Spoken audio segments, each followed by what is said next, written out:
Site for the wheelchair tennis event. There have been many historical moments on this court, and we expect many more to be made over the next 9 days. As we take a look at the crowds rolling in, we have had crowds of over 22,000 here at Stade Roland-Garros over the opening weekend.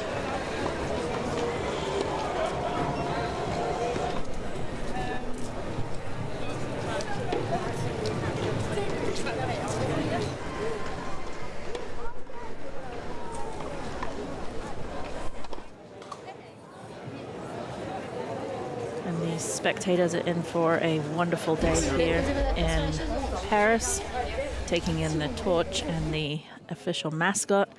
Mascots on people's heads. And our first look at Philippe Chatrier, where we will be for today and today's match.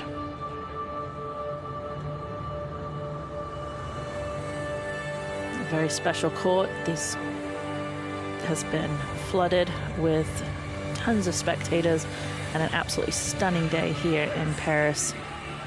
Almost 25 degrees Celsius, a little bit of wind, quite high humidity. But today the roof is open. The fans are in full force.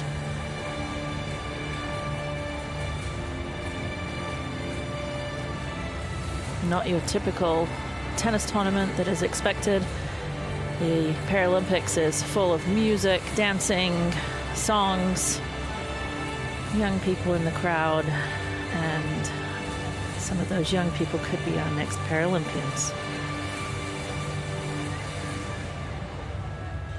Stunning look at the Eiffel Tower as we take a look at the stunning matches up on Chatrier today. Our first one that we will be covering is Great Britain Alfie Hewett, #1 seed, taking on the youngster Sergei Lysov from Israel.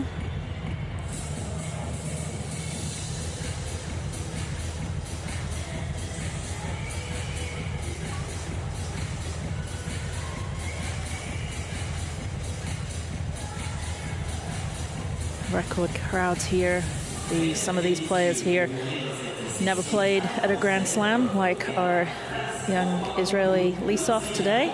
His first time playing in the Paralympics, debuting here, but also first time playing in front of these crowds. Some of these players here, Alfie Hewett for one, is used to playing in front of these crowds at the Grand Slams, but usually only the top 15 players in the world are getting into the Grand Slams. So definitely an amazing experience here today for young Lysov. World ranking #17, taking on the world's #1. As we prepare for the coup de baton in the French Theatre District, getting the crowds ready for play and action. The crowds have been fantastic these first 3 days of play for the wheelchair tennis event. A lot of the players have been talking about the atmosphere.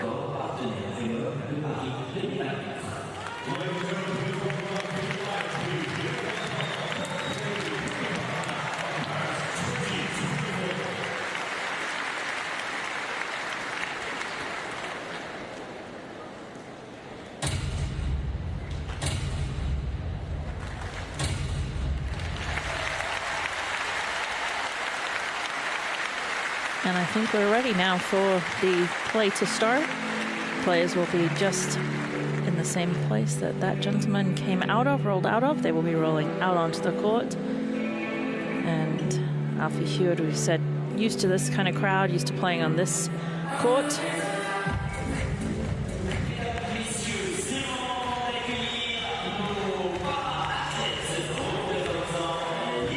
And we see now Sergei Lysov coming out for his first time.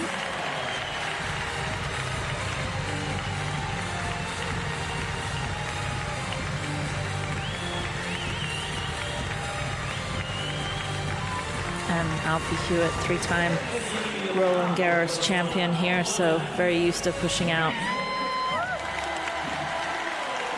26 years old, #1 seed, looking to complete his career golden Grand Slam, which is receiving the gold medal, as well as winning all 4 Grand Slams, which he has now done. Won all 4 Grand Slams. Completed that this year, actually, by winning Wimbledon. So he completed his career Grand Slam. And if he was to win here, he would complete his golden Grand Slam with the gold medal. Players will take a few minutes here to transfer over from their everyday chair into their tennis playing chair. You notice a few differences between the 2 chairs. The camber of the wheels there enables them to move very quickly and around the court, able to change direction much quicker. You'll also notice there is a tip bar in the back. Some players have 1, some players have 2, and then 2 small wheels at the front. That really, when you see them serve and you see them, especially Hewett, toss on his second serve goes pretty far back, so when he's going back, he's got to be able to trust that the chair's not going to tip, so that's where the tip bar comes in, very handy. And then the players will also strap themselves into their chairs. Each chair is specifically designed for each person's needs. You will see them strapping themselves across the waist, usually across the knees, and their feet in. Want to become one with the chair and move as quickly as possible.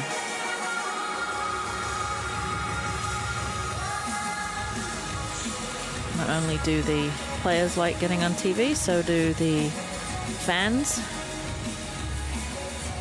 Always a nice wave when they see themselves, and a smile, and hey, look, you're on TV, like this young lady. Then some of them are actually ready. Looking at Team Great Britain coaches.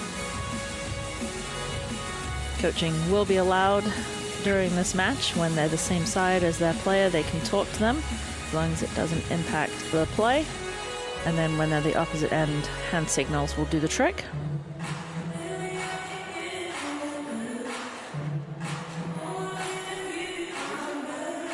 They will meet at the net in a few minutes to talk to the chair umpire. Chair umpire will go over the rules, tell them where their towels are supposed to go, tell them that there is no electronic line calling, that if there's any close calls, the chair umpire will come out of the chair and be the final decision maker to see whether the ball is in or out.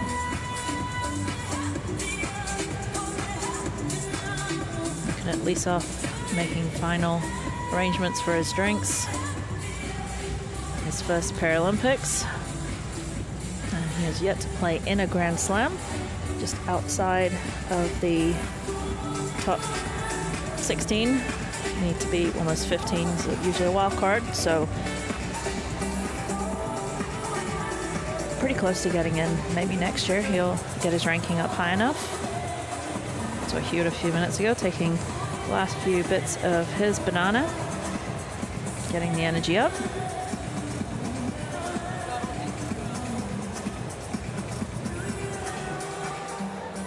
Let's see him tied in there with his feet strapped in.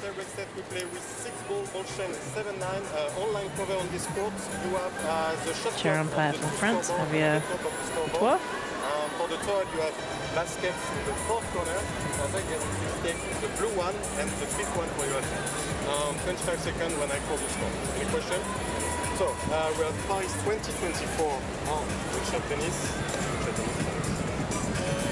Paris. Tennis. Received. Received. Have a good one. So Hewett won the toss and elected to receive, and then wheelchair players always give each other a shake of the hands before they start their match. Now each of the warm-up will consist of 5 minutes.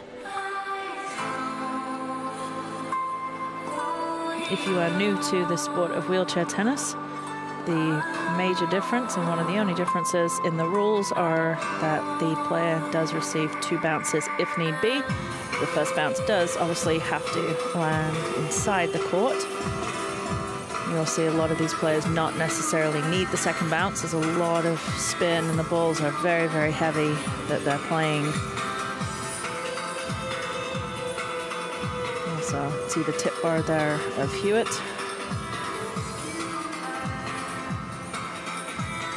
Both these players got to warm up on this court earlier this morning.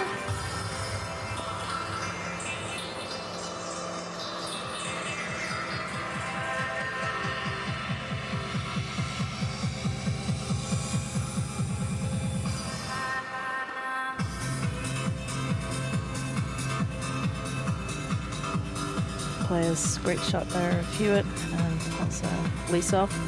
Players use a semi-western grip to push, so the racket is flat most of the time.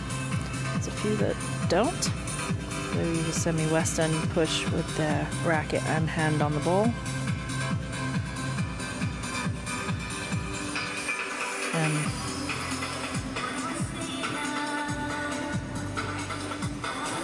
then when they hit the backhand, a lot of times they will not change most of the times they will not change the grip. They're using this semi-western forehand grip, and they hit a reverse backhand. So when it looks a little different, that's why it's looking a little different.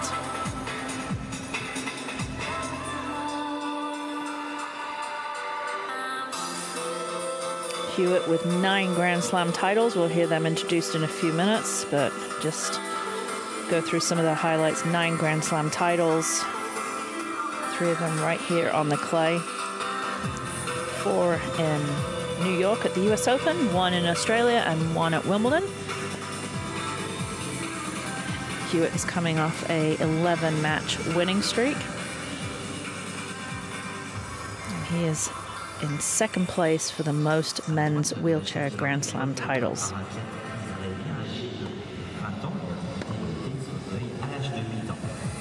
The athletes now, ladies and gentlemen, and this first athlete from Israel at 20 years of age started playing the fantastic sport of wheelchair tennis at just 8 years old.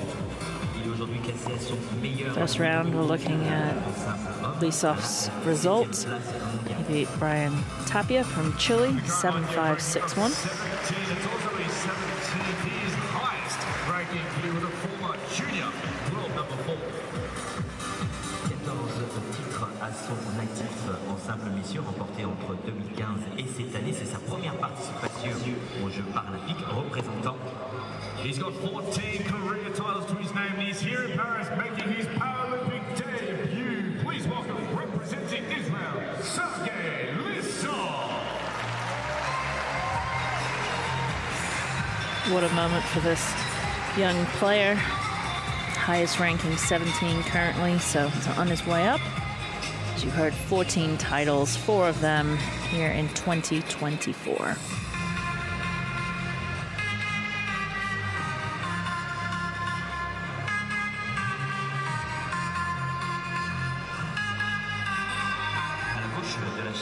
First round, Alfie Hewett did receive a bye. That's why you don't see any previous results on the screen.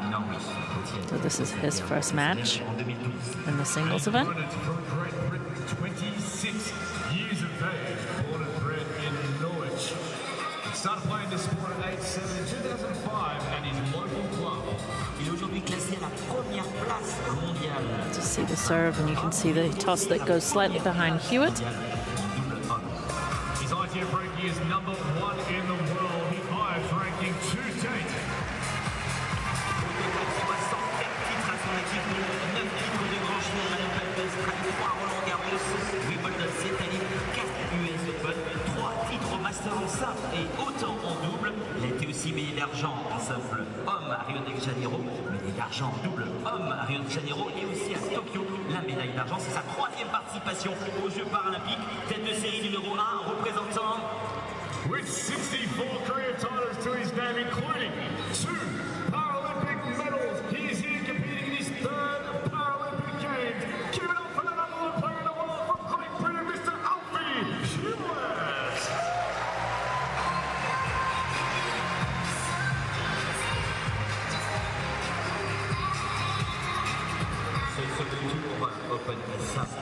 Look at the Team GB. getting ready for his player. That player. And expecting a sold-out crowd here in Chateau and Langland, for that fact.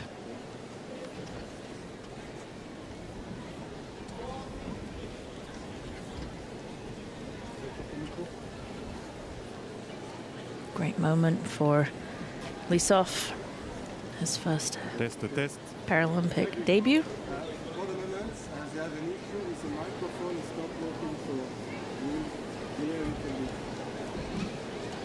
They have a problem, an issue with the microphone, it's not working now, so I will try again.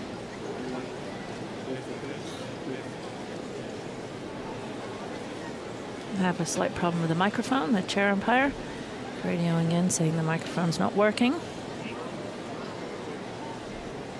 So we'll just wait a minute, see if they can get the microphone working. And it is working. Quick fix.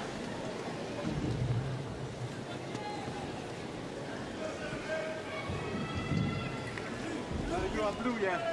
No, you are pink, Alfie. Pink. Thank you.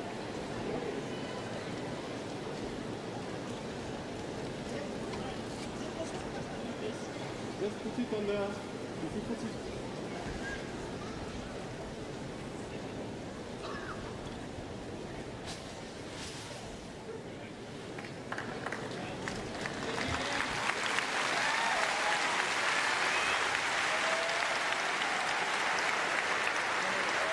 Second round match. Lysov is going to kick us off.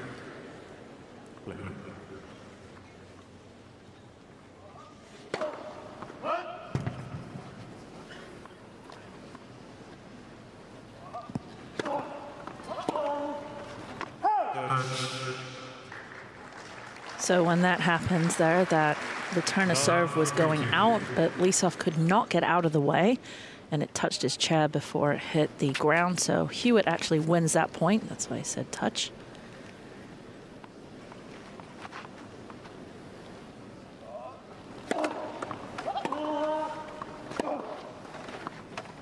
Very nice start for Lysov. Lively arm on the serve. Looks relaxed. 15-0.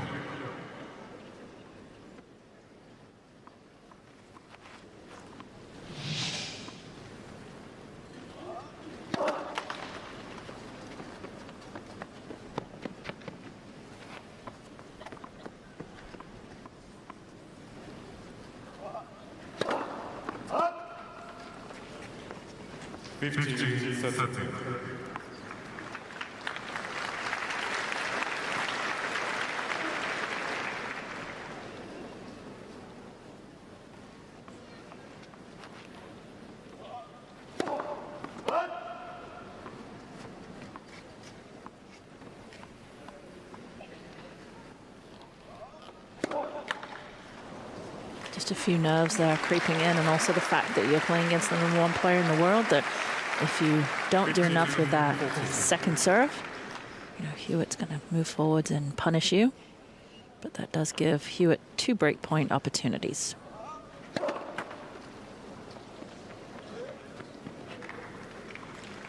Thank you.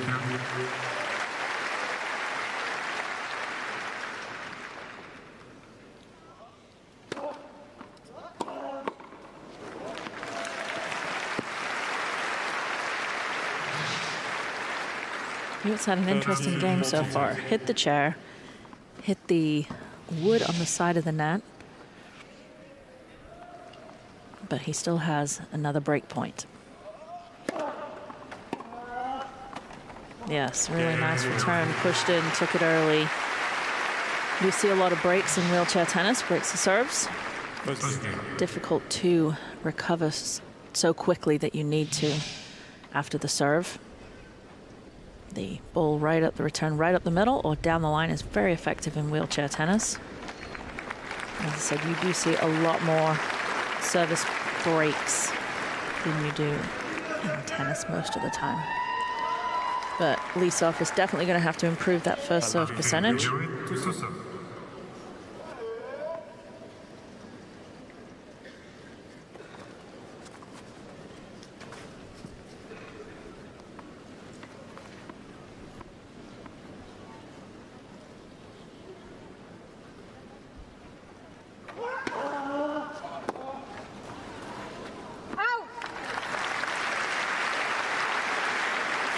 You will see the return of serve really pushing forwards, rolling around, getting the momentum going, as you see Lysov in the top of your screen, pushing around, and then we'll take a couple pushes forwards.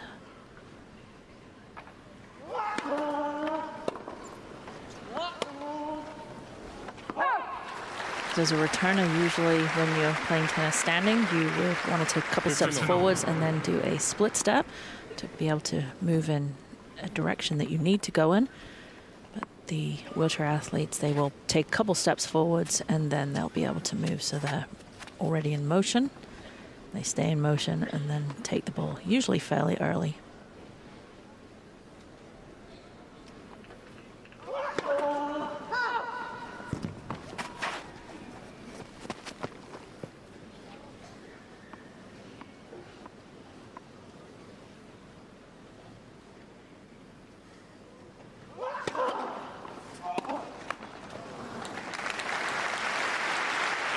See the amount of spin that Hewett gets on that second serve.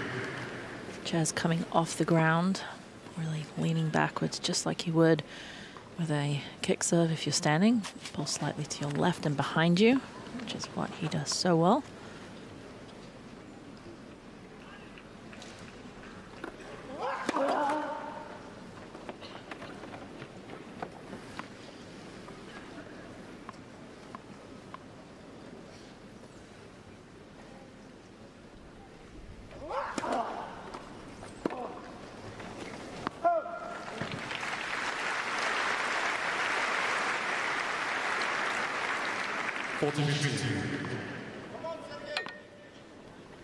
See the rotation and the chair coming off with that camera shot.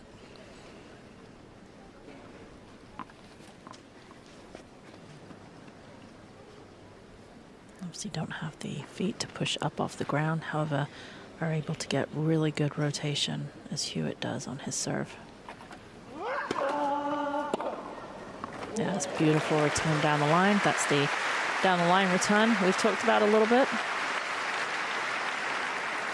40-30.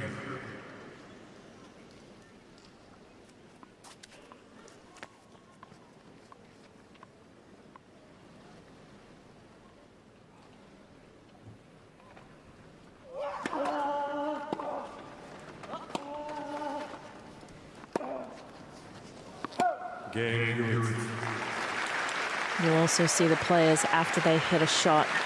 Most of the time they're doing a figure eight movement, turning their back to the court to recover.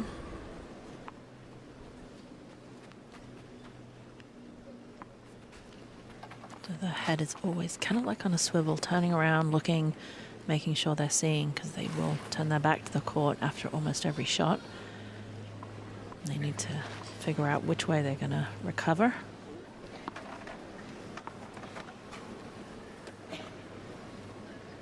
Hewett almost out of the screenshot. That's how much he's going to be pushing forwards, right up to the baseline. Starts really far back. Keeps moving. Some people will go sideways, other people will just go straight forwards. Lysov really feeling pressure on that second serve, knowing he has to do a fair amount with it. Otherwise, it's going to be a really tough return of serve.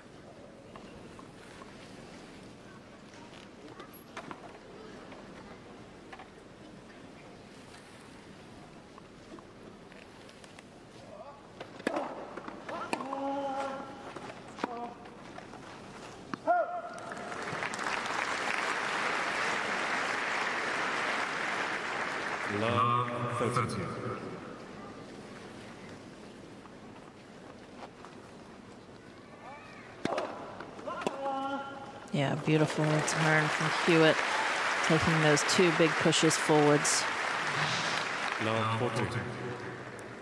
Catching that backhand a little bit later, hitting it inside out.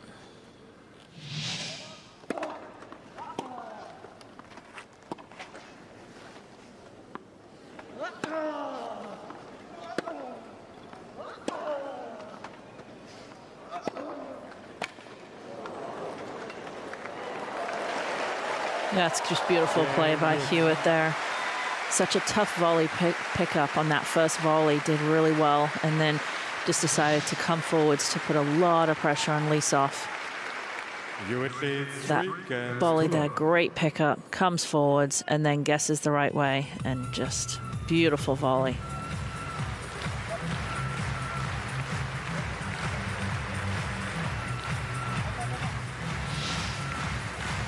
And Hewett leads 3-0.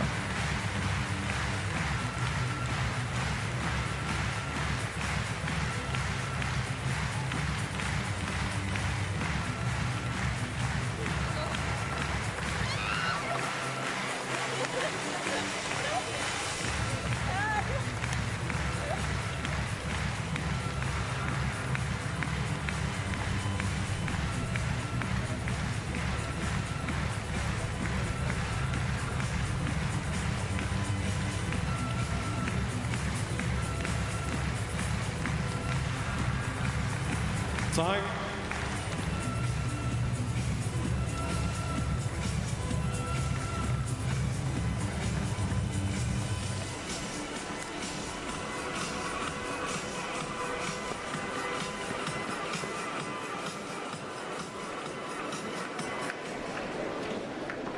French crowd here will start getting a little bit for the underdog. They want to see him get on the scoreboard.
That was a beautiful backhand from Lysov, letting it rip.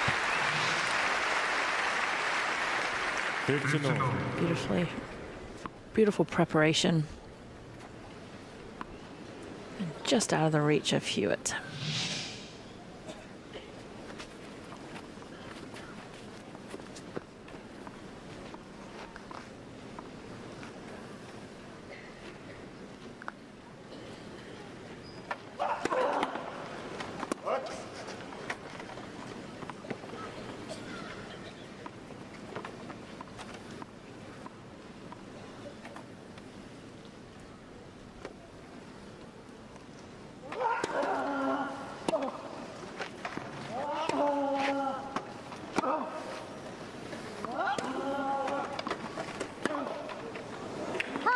Hewett doing a great job in that point, taking the ball on the rise and coming forwards. He's so comfortable at the net and forcing Lysov to do something a little bit more than what he actually needed to do. Sometimes when you come to the net, it's almost like a fake, you forcing someone to pass you.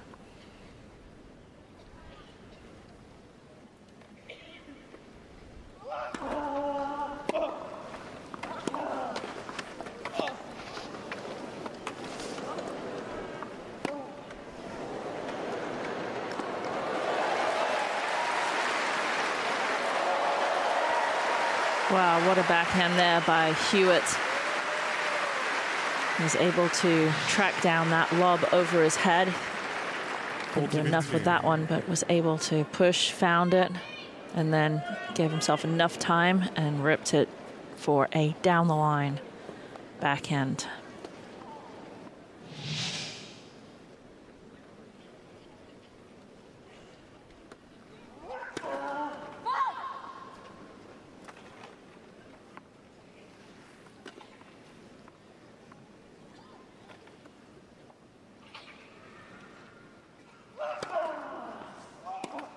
Game good.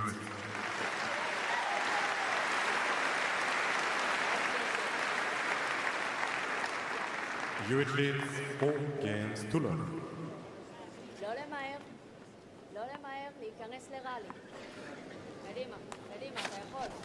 Sorry, I wish I could tell you what the coach just said there, but have no idea. But if it was me, I'd be saying to him to stay calm, stay focused, and just try and get some balls into play. Rushing it when he has the opportunity, trying to do a little too much. Just needs to get some balls in play to get his confidence.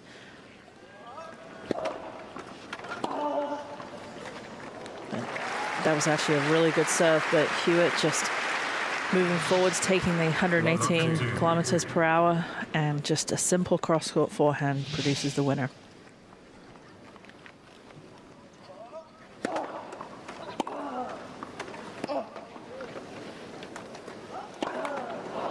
Such a difficult shot to hit from Hewett. Hit a great return, saw that Lysov was out of position, but the overhead, very difficult to hit, moving forward square to the court.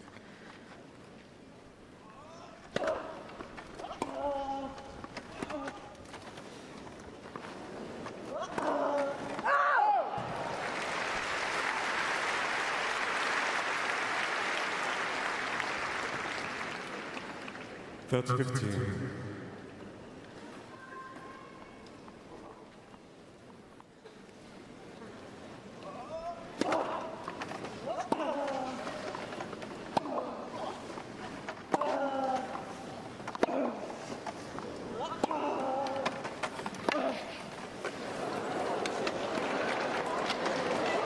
Good point from both players. Lysov doing a really good job of hanging in there, making Hewett play that one extra ball. Hewett was able to take care of it, but actually had to play 4 or 5 shots in that rally.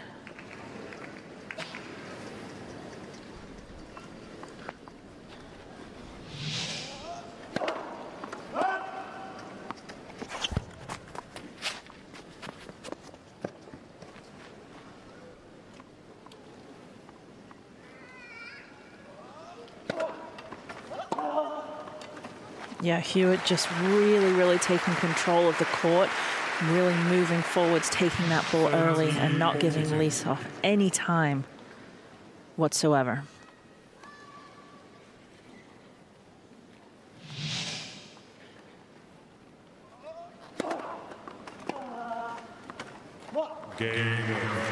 Same thing again, Lysov just not able to recover quick enough off his serve. Ready for the return, and Hewett has a 5-0 lead first set.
Solid start to this first set for Hewett, 5-0.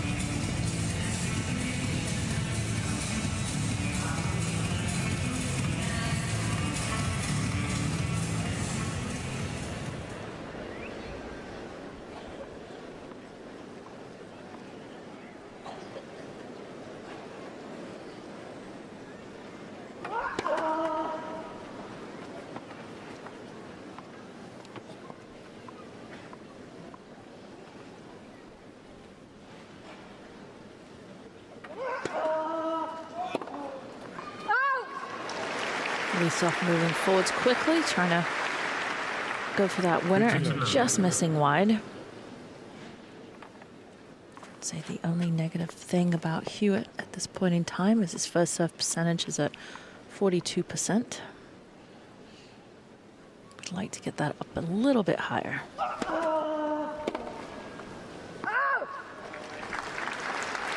Just a different mindset when you're returning a first serve than a second serve. First serve, you're looking to neutralize that serve. And on a second serve, you are really looking to attack it. So just more a mindset when you're getting that first serve in.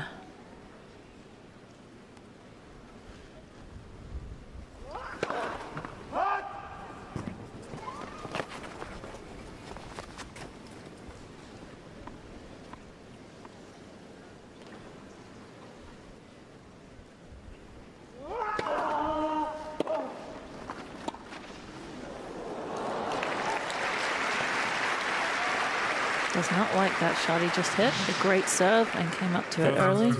Saw Lysov recovering, but just did not execute the drop shot.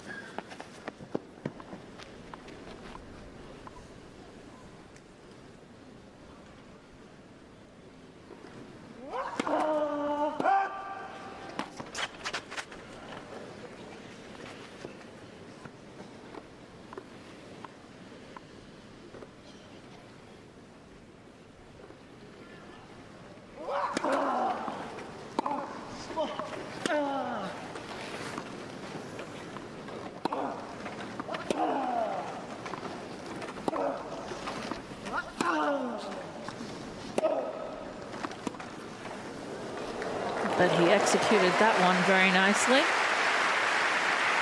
Good point from Lysov.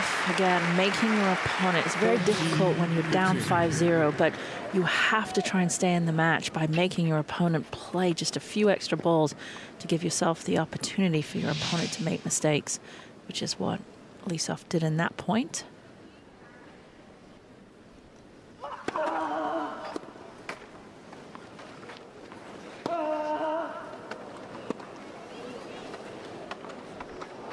Oh, beautiful hands there again. Hewitt so quick up to that ball that was dropping short and knew that he just had the open court right in front of him. Very nice first set from Hewett, 6-0.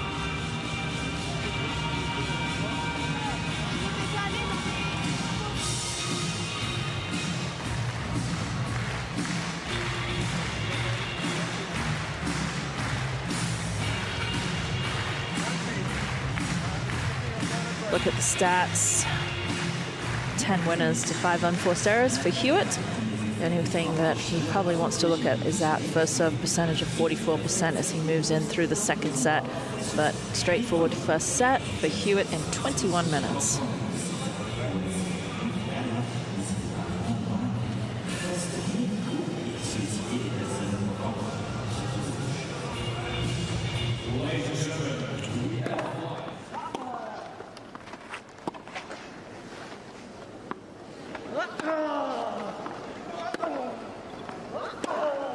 Hewett doing a really good job in this first set of coming forwards. That pickup there with that backhand volley, and then he guesses which side, and beautiful easy volley there for Hewett.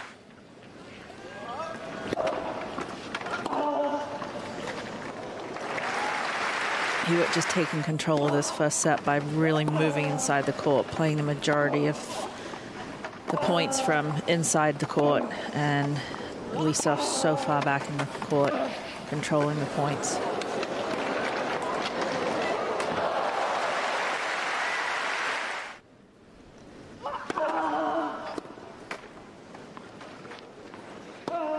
And then finishing off this set point with a beautiful touch volley, getting up, hands just out in front. Perfect half volley.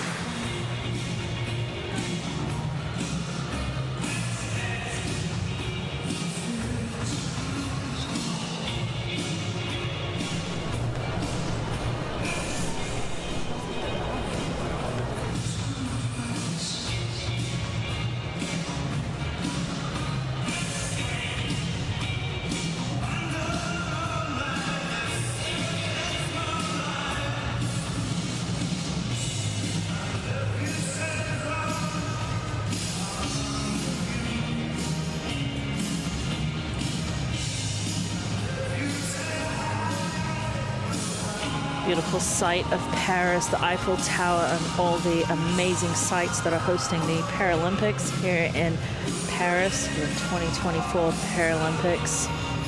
Amazing facilities, amazing sites, and we have the iconic site of Stade Roland-Garros and specifically Philippe Chatrier. Sold out crowds this weekend for both Chatrier and Langland.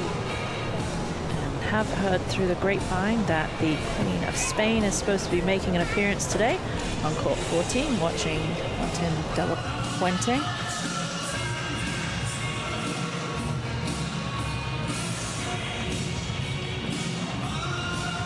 Fans are out in full force. Lysov taking either change of attire or bathroom break, so come out of the tennis chair into his everyday chair and then switch back over. That's what the little bit of time is. As Hewett sits on the court listening to Let's Dance.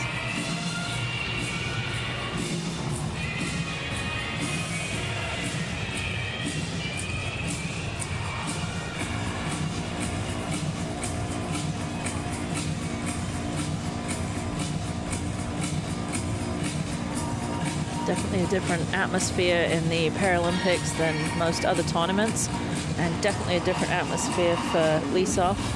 Never played in a Grand Slam before and his Paralympic debut, but what a great day for him to come in front of a sold-out Chatrier crowd.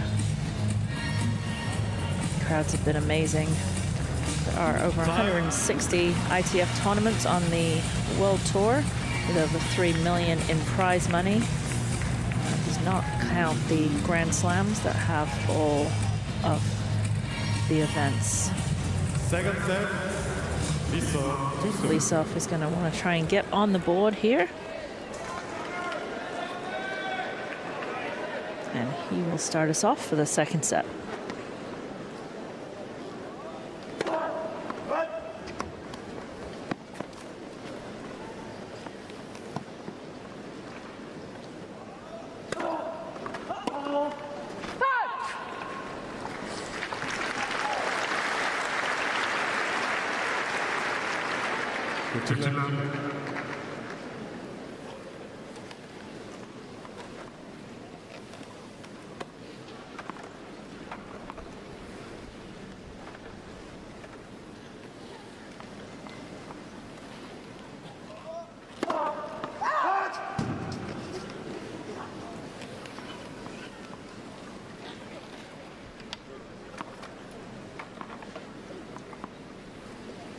Players can toss the ball as many times as they want, as long as they don't start their swing forwards.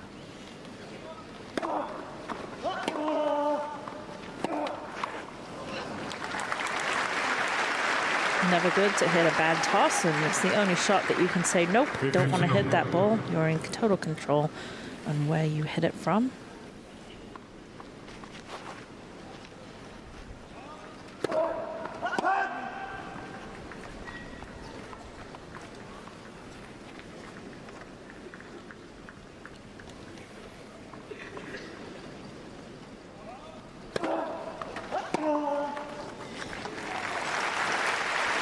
Good deep serve for Lysov, and a small opening here for him to get on the scoreboard.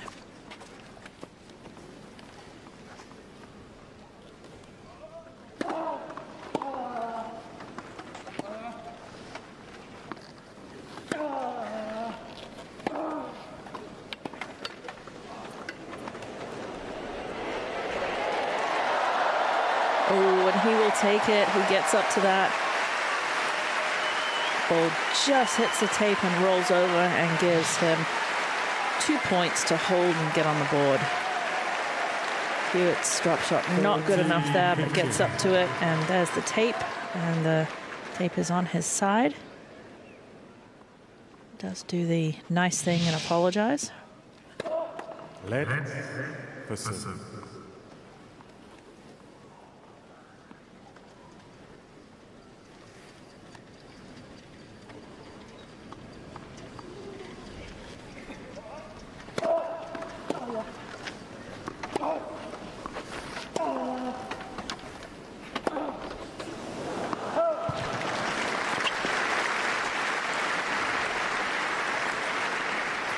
40-32.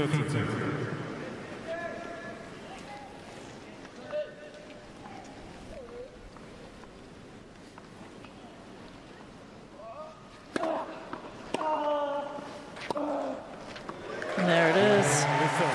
Lysov gets on the board and holds for the first game of the second set. That should make him relax a little bit. First game, second set. Did beautifully well getting up and good net clearance on that forehand side.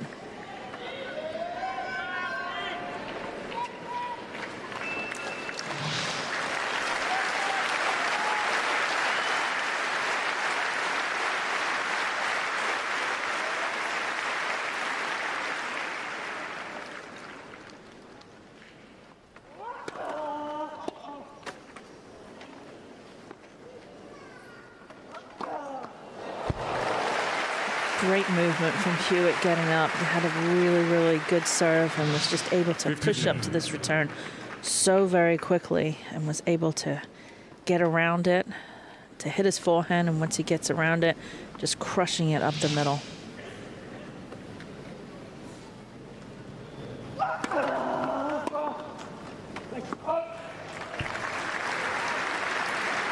We still have 139 kilometers an hour.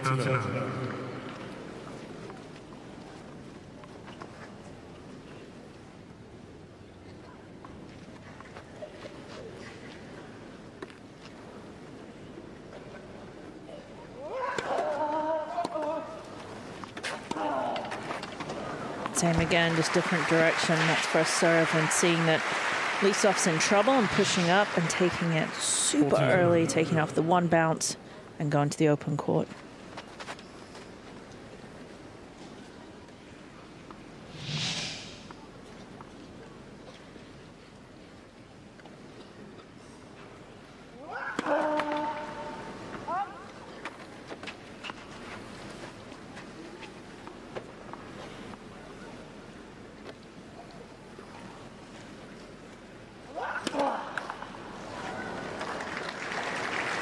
Hewett's first double fault. 40-15.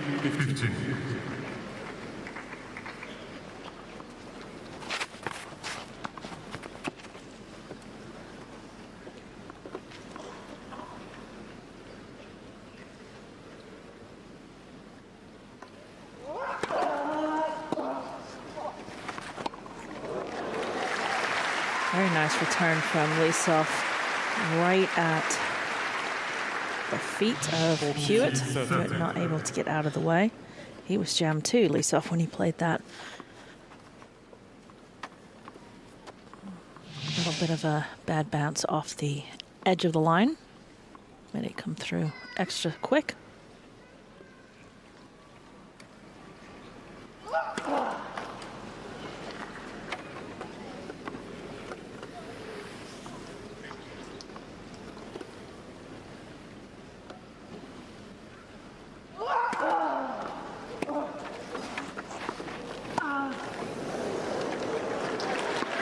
Another really good return from Lysov, really, really deep, pushing Hewett back into the court. And Hewett not being able to get back quick enough to get in position to hit. See here, still pushing backwards. Again, way back in the court there. Lysov done a good job here to get back to deuce.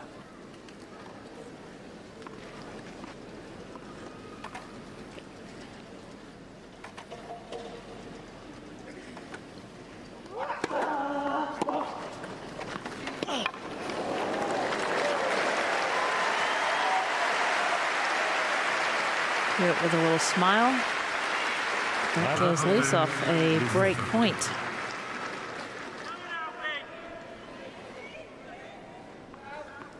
His first break point chance of the match.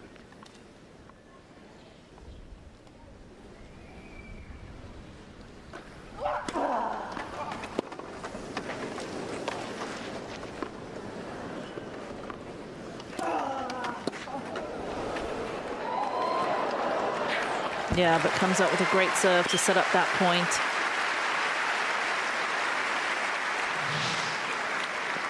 That time decided to let the ball bounce twice.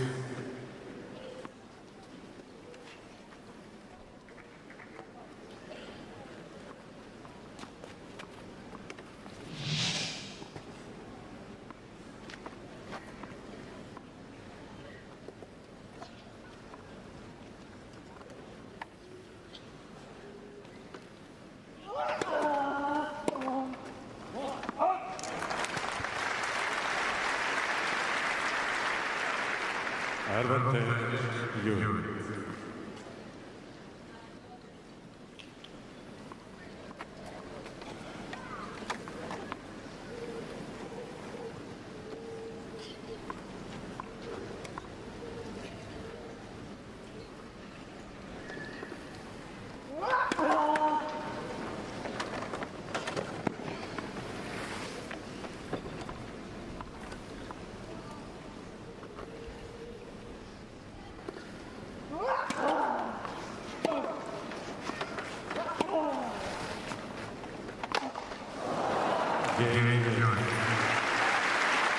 Lysov just catching his racket on the side of the chair there.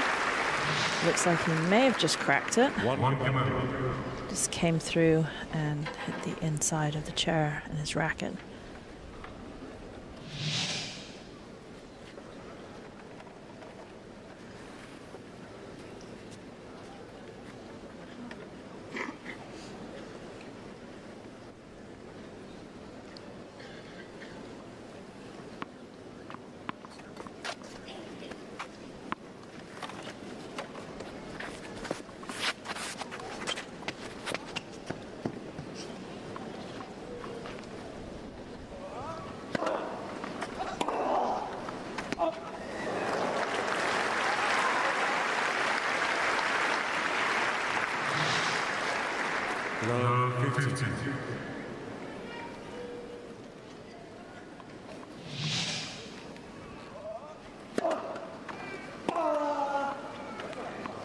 Beautiful return from Hewett, pushing in, taking that ball nice and early, not giving Lysov any time to recover.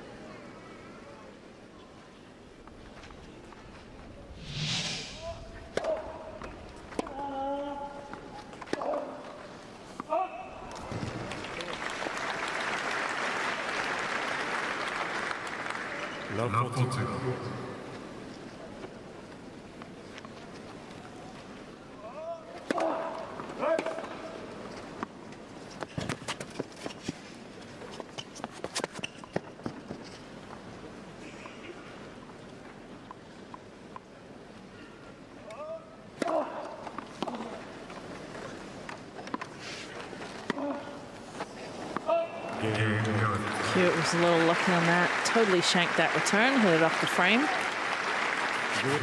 But he'll take it, and he'll take the 2-1 lead, second set.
Good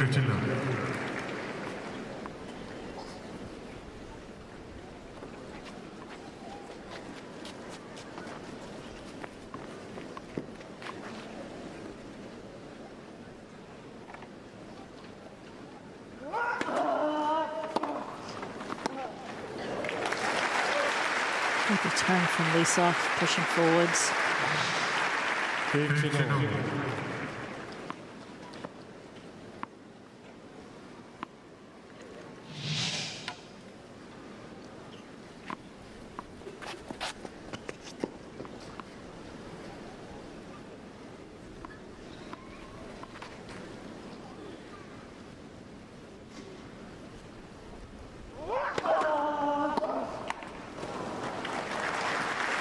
Almost had it.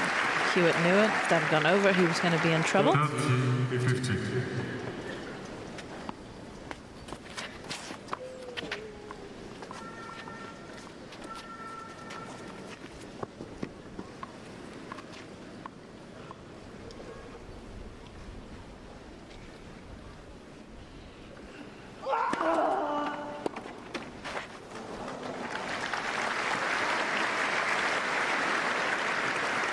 First serve percentage for Hewett up to 60%, and he is winning 72% of those once he gets them in. He's winning 92% of his second serves also, so not too much trouble on his serve.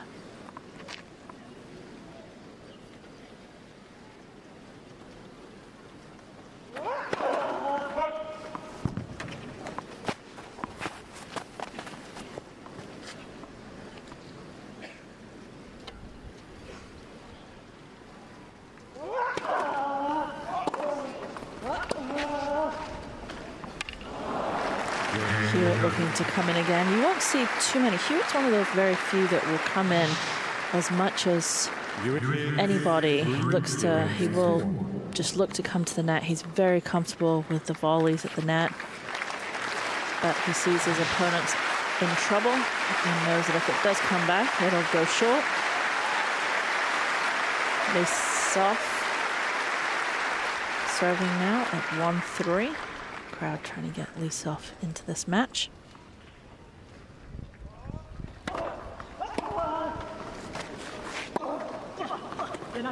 That's a good shot. Hewett even says, nice. Good to know.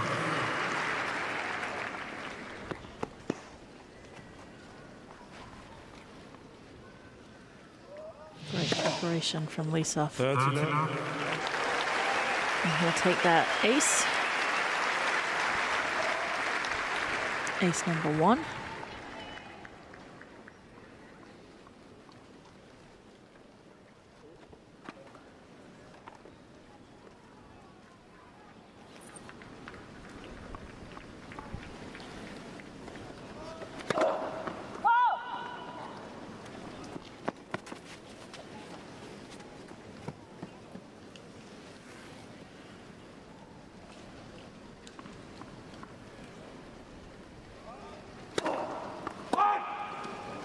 And then double fault number 4.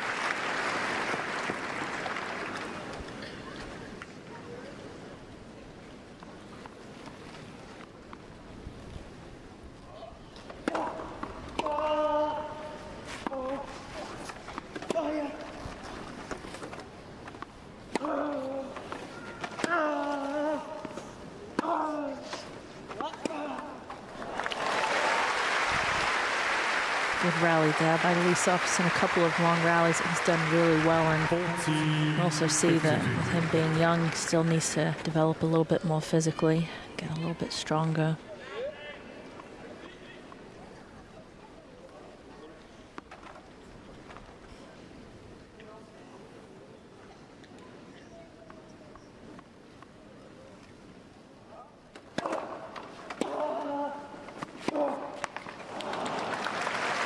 Strength will help him on those balls. The players have to hit the balls so much higher.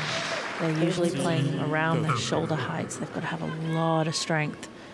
And the boys at 20 are still developing, so he's got a couple more years, and that will definitely help him. And touche. take that net cord back.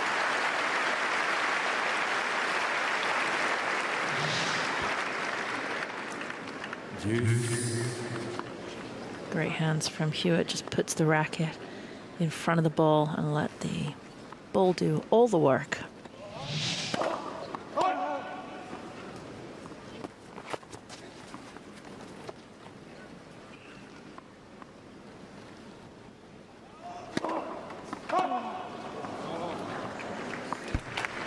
It's just the pressure of knowing that Hewett's coming after that second serve, and that gives Hewett a great point.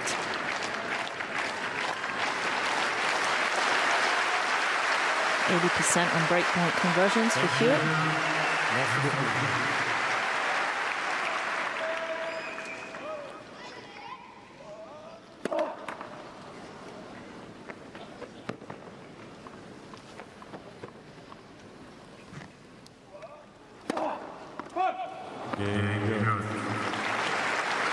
Again, that's just the pressure that Lysov is finding here.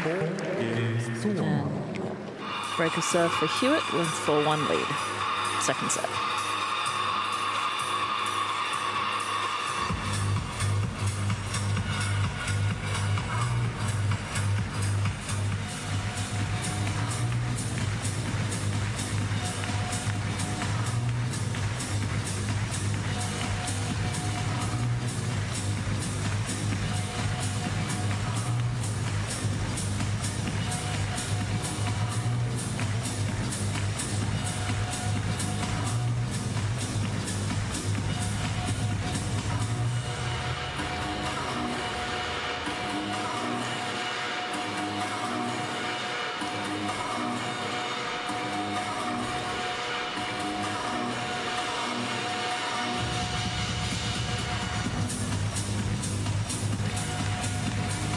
Time.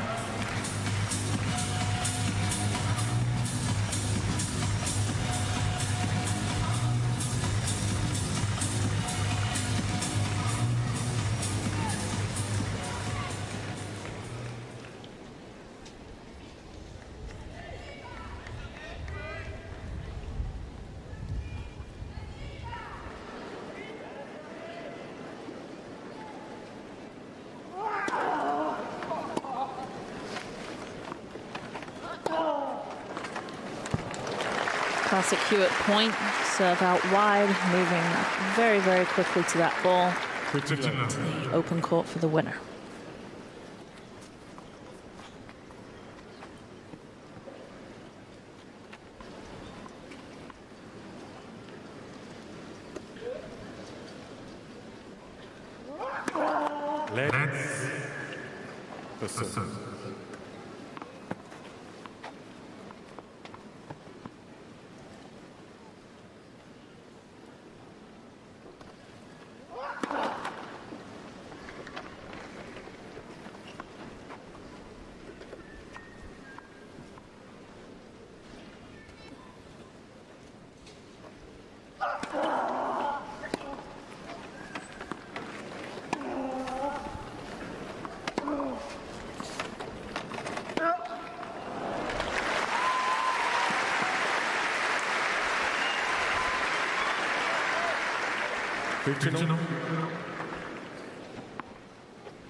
Few unforced errors off the backhand side from Hewett.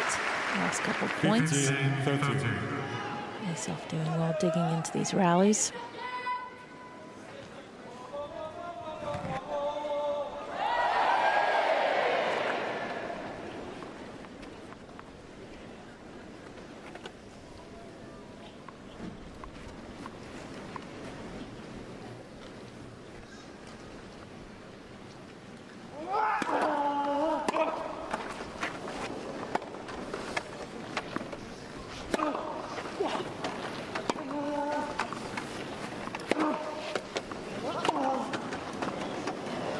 Too good from Hewett. Getting out of trouble with that backhand cross court. 30.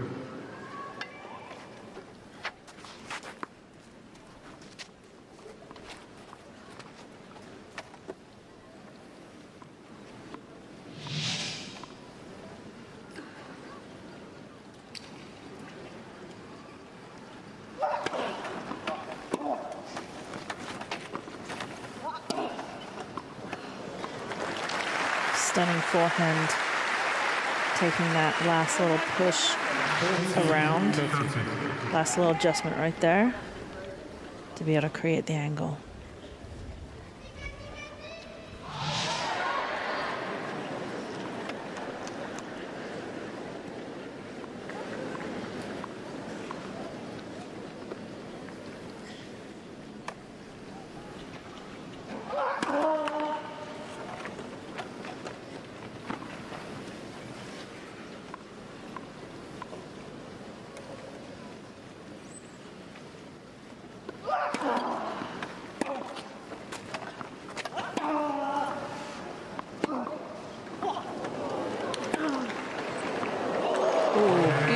Backhand down the line from Hewett. Rip that backhand. Take a look at this backhand coming up. Good shot here. And last minute, this backhand, inverted backhand from the line. You see the spin coming in, and it drops inside both lines. And that is a very good shot and deserves a fist pump.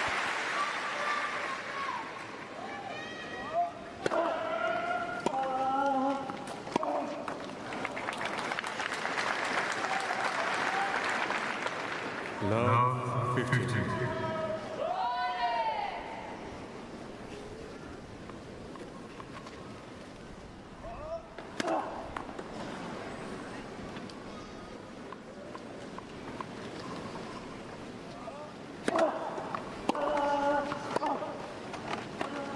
Oh, beautiful volley from Hewett. Gets underneath that volley. Keeps it nice and low and short.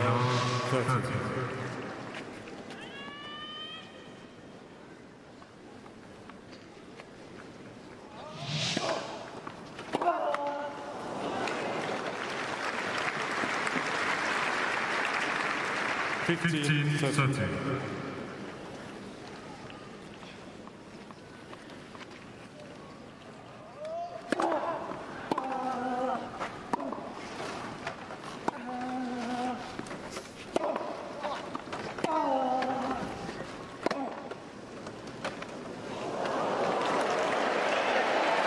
Yeah, what a good point.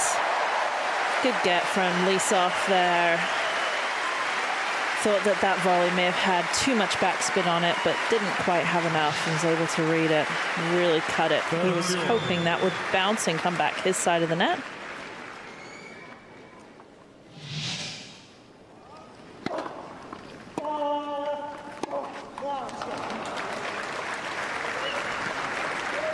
And it is match point number 1 for the Brit. 14.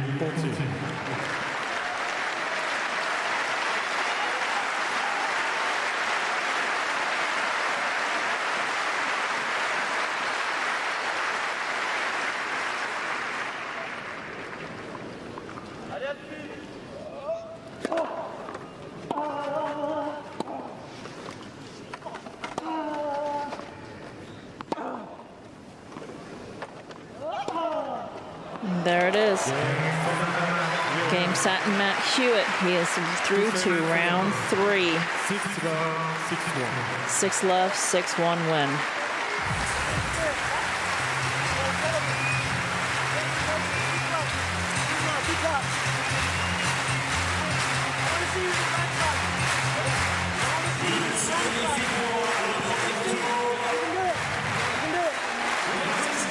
What a great thing for Hewett to stop and say. He said, I want to see you in the Grand Slams. You can do it. You can do it.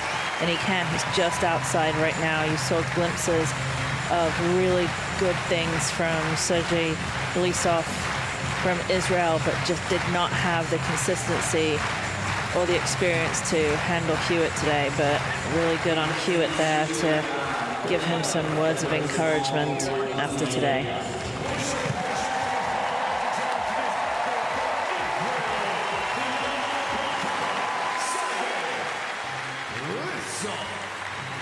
Truly amazing to see the stadium expecting full capacity here, and it is sold out for these athletes. They've worked so hard for this, and the sport has come such a long way.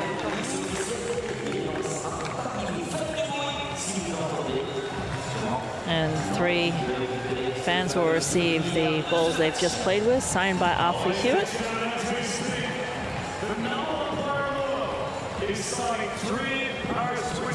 With a happy face. Yes, happy face is deserved. If you want a piece of memorabilia here for the Paralympic Games 2024, you have to make as much noise as you can to get up here. Certainly can't buy these. Very cherished tennis ball right here, and Hewett is definitely enjoying every moment, saying, I need to hear you. Where is it going? Going to launch it high and far. Probably heading towards some of those British flags. Maybe, maybe not.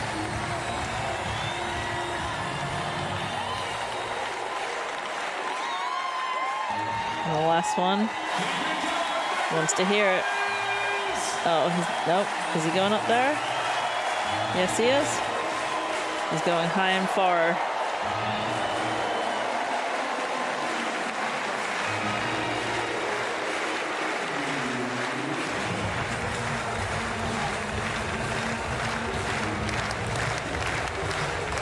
Then the towel. So we watch here, match point. Finishing with the forehand winner to the open court.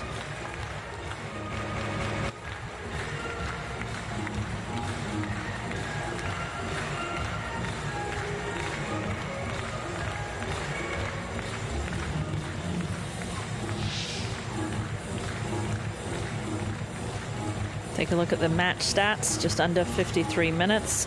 23 winners, 10 unforced errors. That is what you need to be and want to be at if you want to win these matches. Need more winners than unforced errors. He'll be very happy with that. His first round as he moves into the next round. And yes, it's a picture with that ball that just got caught. So we look at the draw here. Hewett moves into the third round, takes on the winner of Siska Osana and Arai.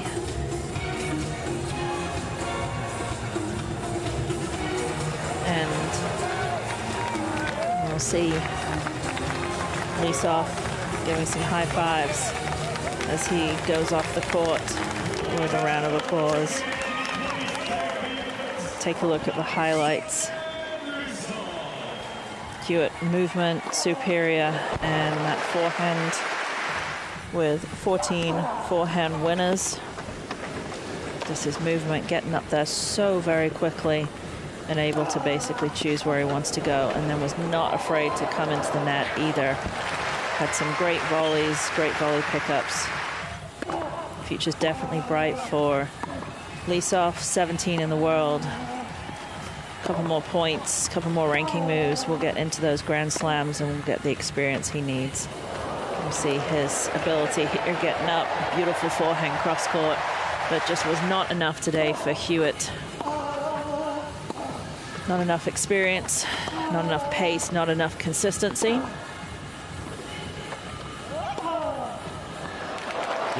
Hewett has the win 6-0, 6-1 in 53 minutes.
Mesdames et messieurs, c'est le moment d'accueillir les ramasseurs de balles. Ladies and gentlemen, once again, please welcome our Balkans. Greetings and welcome to the 2024 Paris Paralympics and the wheelchair tennis event. We're excited to have you join us as we settle in for some amazing wheelchair tennis. We're at Stade Roland-Garros, the iconic site for this year's wheelchair tennis event.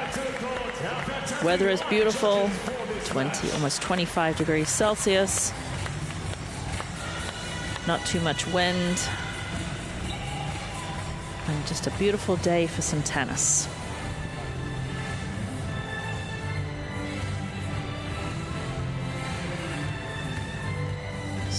Sold out stadium today. And there will be lots of French fans here cheering for the French player Stéphane Houdet. I also see the mascot hiding out, making an appearance here. Today we have Danham Ward, 26 in the world, taking on world number 7 and 7th seed Stéphane Houdet from France.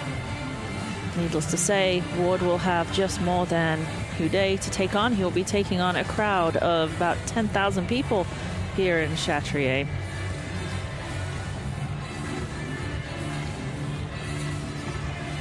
We've seen dancing, we've seen karaokeing. We've seen everything here in Chateau. It's a party at the Paralympics.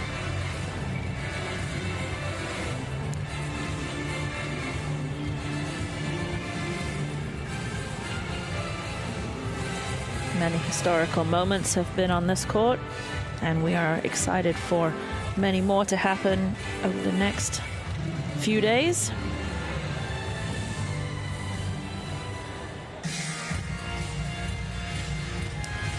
Danham Ward from Great Britain, 19 years old, making his Paralympic debut. Stéphane Houdet, 53 years old, 7th seed, making his 5th Paralympic appearance.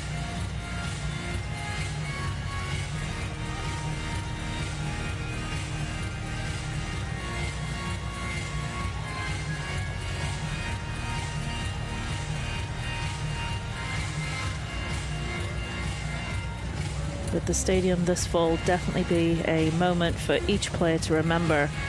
Ward said his first Paralympics, and he is the youngest man in the draw, 19 years old, to come out here playing in front of this many people on this iconic court.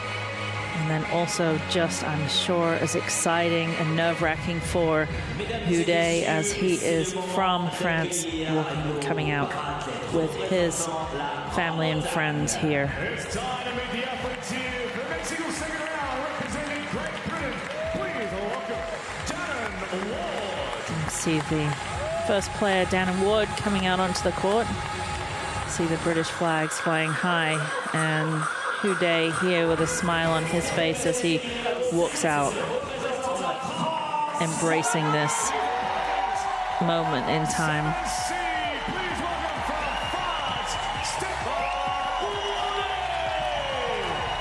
He is going to get the crowd going for sure. He's going to take in every single second, every single moment here on this court. Got big faces of him around. Flags. I wonder whether he'll want to take that home. He might want to take that home with him eventually. So we see the players transfer into, well, actually they walked onto the court, getting ready to transfer into their tennis chairs. Getting everything ready, looking probably what's on the bottom of those drinks, which ones he needs to drink. It was definitely a party atmosphere here in Paris. The DJ, definitely a new experience for Ward, not so much for Houdet. Houdet playing in the Grand Slams.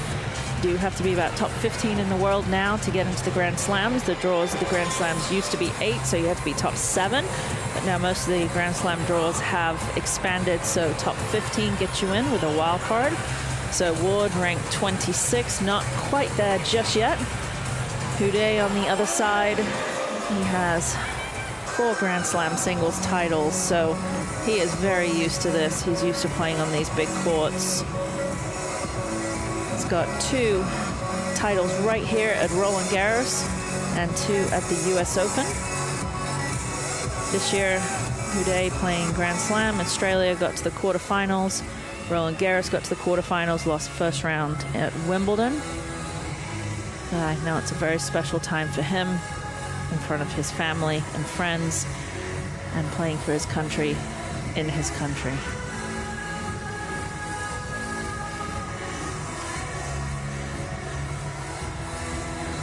Beautiful sights here in Paris for the athletes and spectators alike.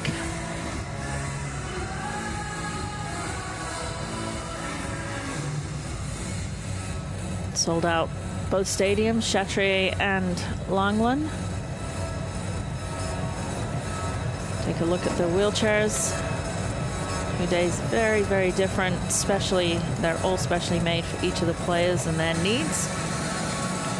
Houdet's chair more of a carbon fiber. Kneels in it, does not have a traditional seat either.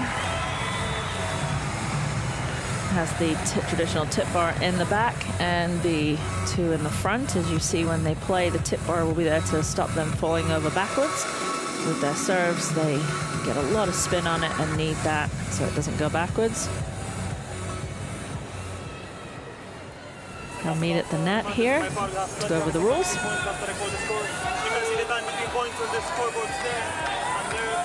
Okay, for the towel, we have 2 different colors. You take blue color for the towel if you need, and you take pink color for the towel. Chair umpire Manuel Franco from Spain. We have playing with 6 balls, watching 7 and 9. Please, if you want to go for more match inspection, please say it loud and clear for me. Okay? Any questions for the time? No? So, what is 24 or which of them? Any coaching? Coaching, yes, you can have coaching. When we are on the same end, you can have coaching. And for the other side, just hand final. They should be hitting on the corners there. Okay? Any more questions? No? You go. Paris 24 or which of them? Which of them?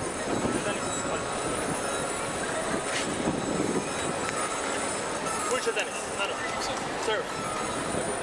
You go there? Ward chooses to serve. They're going to change ends. A little bit of wind, you can actually hear it and see it. Explaining the rules, there is no electronic line calling, so any calls will be the chair umpire's responsibility to come out of the chair and will be the final decision on whether the ball's in or out. Also talking about the coaching. Houdet was asking about the coaching, about when he can have it. And they can have coaching when they're the same side as their player. They can talk to them as long as it doesn't interrupt play. Can't stop for minutes to go do it. Has to play within the time clock of 25 seconds between points. And then when they're the opposite end, they can receive hand signals.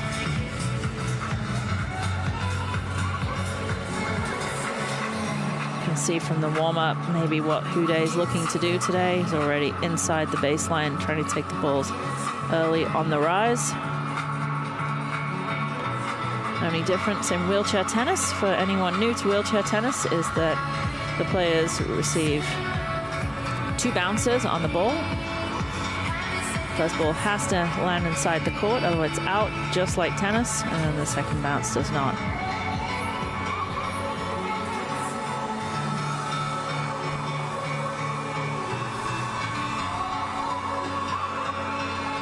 The other big difference you will see is the reverse backhand. As you see Ward hit that backhand there. When the players are pushing, they are pushing with their hands flat, so they're semi-western grip. So they'll keep that semi-western grip from the forehand and just flip it over and hit the other side of the backhand. Just is not the right word to say because it's not just that easy, very, very difficult.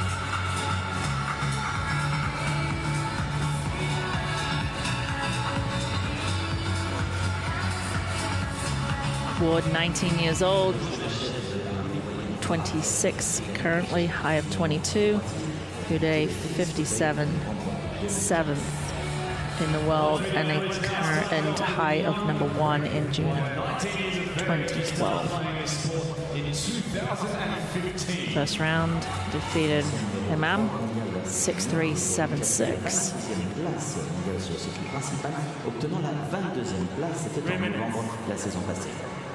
Currently ranked number 26 in the world. His highest ranking on the tour is 22. He is a former junior world number 3.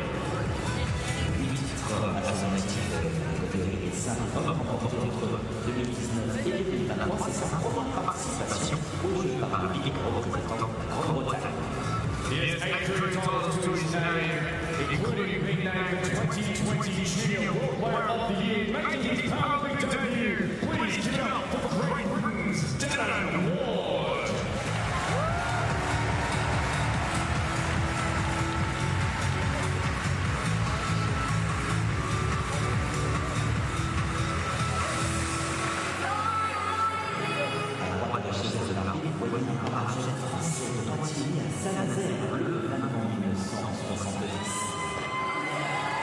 And his opponent, 53 years of age. He is out of Versailles. He started playing his fantastic sport at age 8, transitioning to wheelchair tennis in 2005 at age 34. Aujourd'hui classé à la 7e place mondiale en simple, parvenant à la première place mondiale en joueur numérique en simple et aussi à la première place mondiale en double, c'était en janvier 2009. Currently ranked number 7 in the world, his highest ranking is being a former world number 1. 54 titres à son actif en simple, dont 2 fois Roland-Garros et 2 fois Lysov, 6 fois finaliste à l'Open d'Australie et 135 titres en double, dont 5 Open d'Australie, 7 Roland-Garros, 3 Wimbledon, 5 US Open, vainqueur du master en simple, 6 titres du champion du monde par équipe.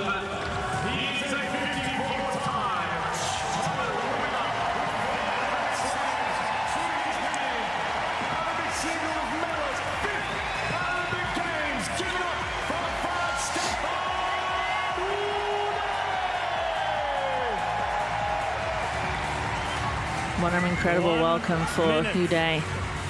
Just goosebumps listening to the crowd, listening to him being introduced, and what a moment for Ward to have the opportunity to play on this court against the former world number 1.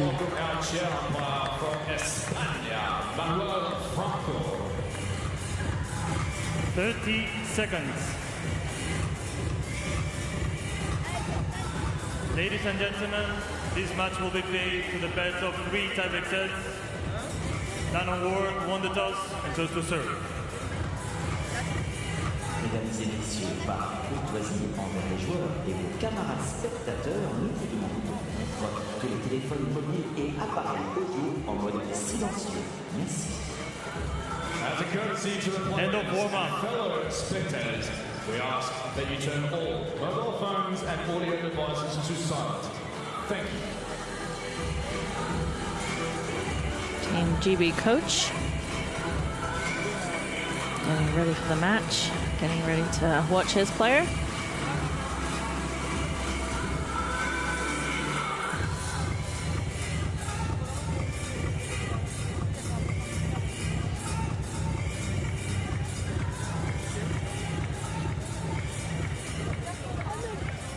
First set, Dan Ward to serve. Dan Ward's going to kick us off for the second round match. Play.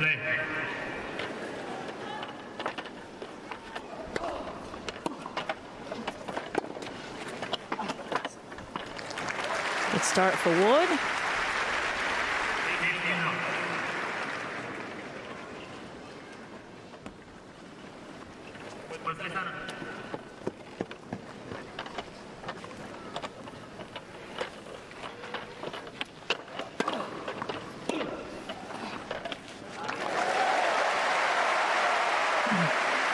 Nice return from Houdet. Both players just getting used to the crowd, getting used to the court. Take them a few games for their nerves to settle down. Said probably Ward a little bit longer than Houdet.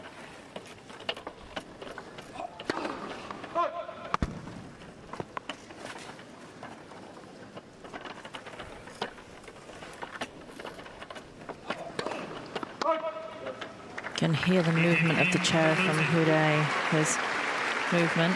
Take a look at Yannick Noah, the captain for the French team. Get into him in a little bit.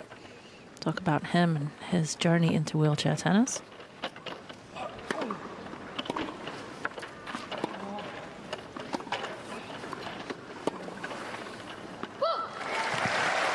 Houdet doing what he did in the warm-up, taking that ball early on the rise.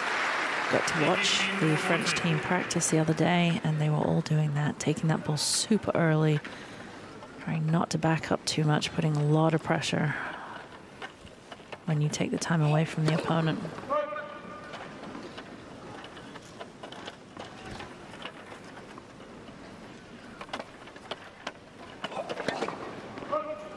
And also putting a lot of pressure on the serve of Dan in there.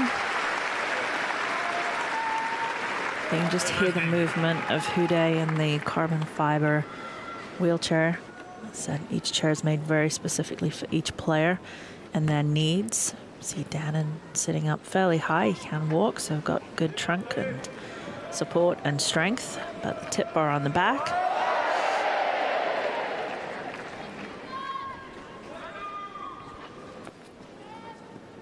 Houdet obviously looks very different with the wheels not having any spokes, and he's more in a, not necessarily a chair, almost like a little belt that he's kneeling in. The rules do state that you have to have your bottom on the seat,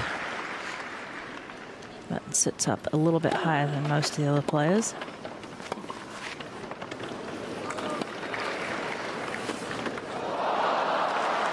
Amazing first pickup from Houdet. Just missing the easier of the two volleys.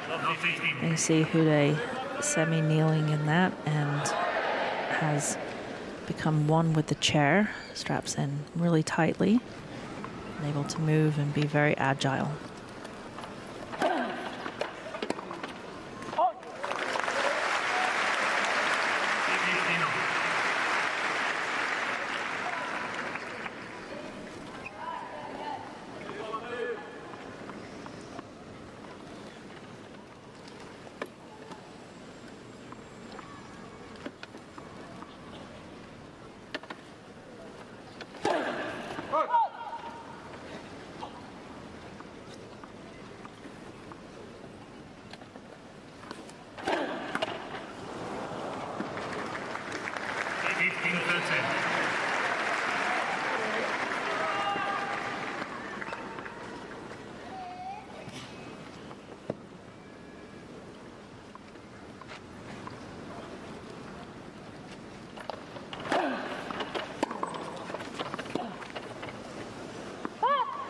Good return from Dannon.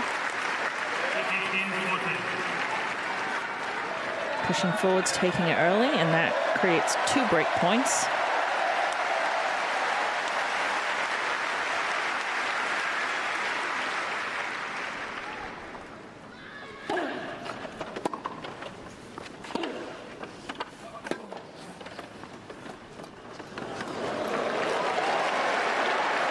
Actually got to it. Ward got to that.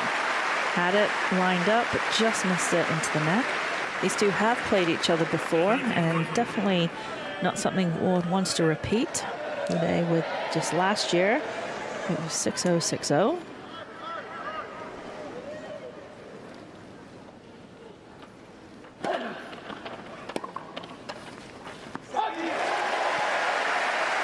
Good serve to get himself out of trouble.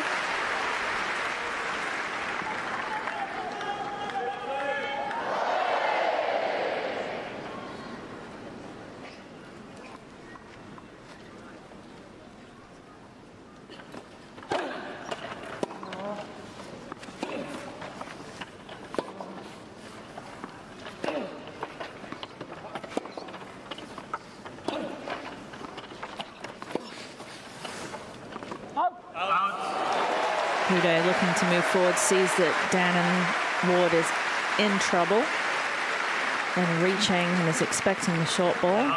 He's already moving forwards, sneaking in, trying to look to take the ball early.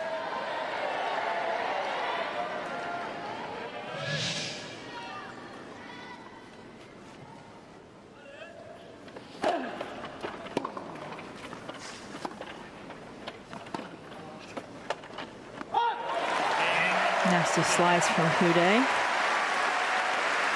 Saves up 2 break points for a 2-0 lead in the first set.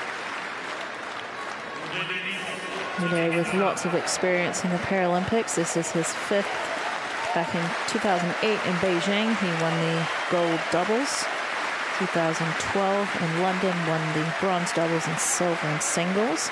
And then in both 2016 Rio and 2020 Tokyo, won the gold doubles. So very comfortable with moving forwards, coming forwards, playing up front, which you'll see a lot of in this match.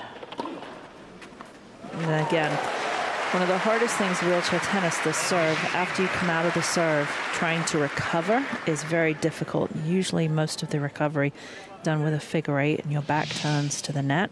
So with you, what you're seeing is the player starting really far back on the return like Houdet is here, but then really looking forwards, coming forwards and trying to take that ball inside the baseline, not giving the server any time to recover.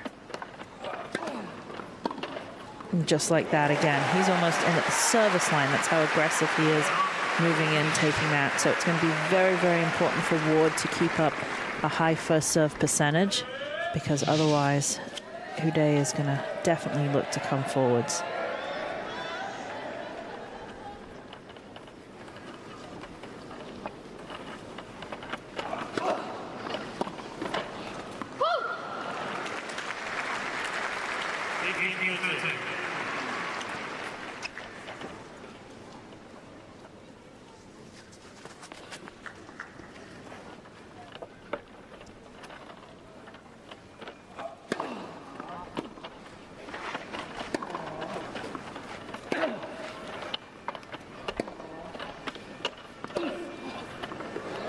Yeah, beautiful ball again, setting it up really with that backhand cross court and then looking to come in, take that ball on the rise. So when you take the ball on the rise, you're taking the ball off the bounce. That's when it's still moving up. It hasn't come to the highest apex, which is what Houdet did beautifully there.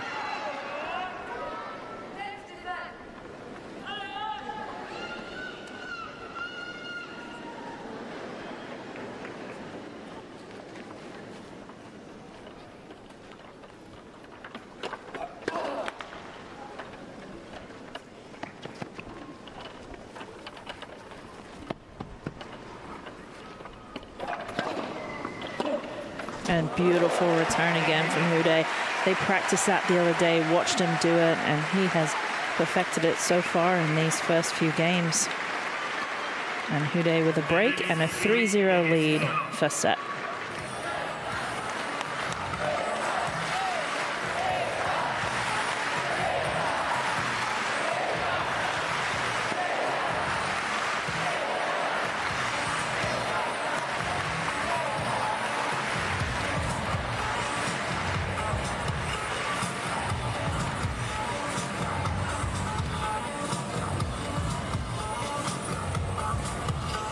Ladies and gentlemen, the mechanic has been called to the court.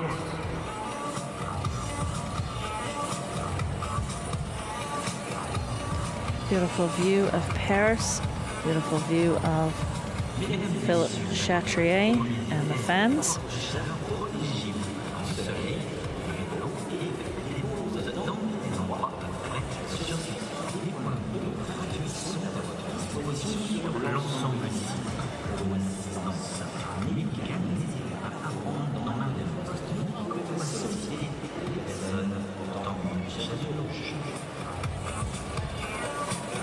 Ladies and gentlemen, this is a heat wave advice. Don't wait until you start to feel the effects of the heat. Protect yourself from the sun, drink plenty of water, and take breaks in cool areas around the venue. Free drink water stations are available throughout the venue, and if you do need medical assistance, simply go to one of our vending stations or speak to one of the people wearing the red bib. So you can see the mechanic has come to the court. So this is kind of like the, well, they also have a trainer also, if there's a trainer that's needed for injuries, but they also have a mechanic. So Houdet is talking about something at the back of his chair on the tip bar that may be a little bit loose, and it's even measured out there so we can feel that. Just trying to do some rotations, and a lot of times the players actually can do a lot of the mechanical work themselves.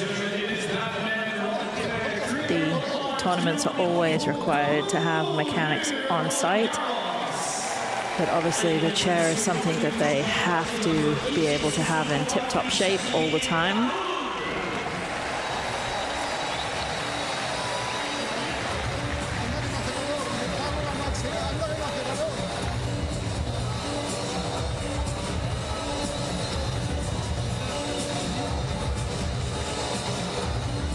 So you got a timeout for a mechanical. Sometimes the wheels pop, tires pop, so they have to come out and change those. And just a beautiful picture of Paris, beautiful sights for the Paris Paralympics, and beautiful hosts.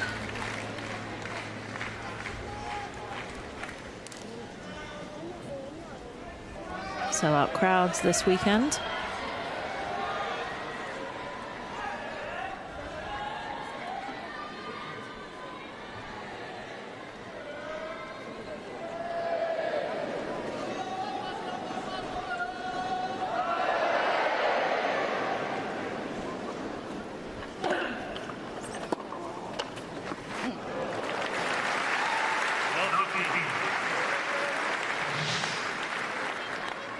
There's the tip bar that we're seeing.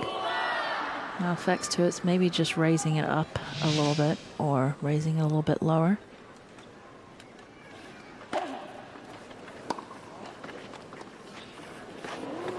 Smart play from Houdet, just the serve out wide, the kick, and then just realizing he doesn't have to do too much. The biggest space on the court was the cross-court drop shot.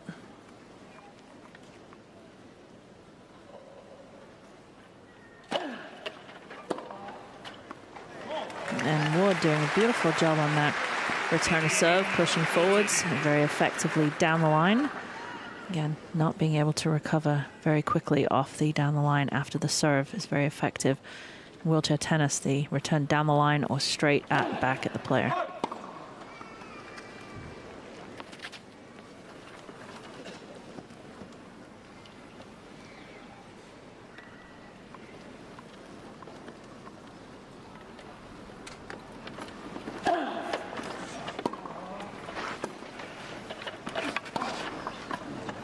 Yeah, good ball from Ward again, jamming Houdet up, and Houdet not able to recover to get out of that middle.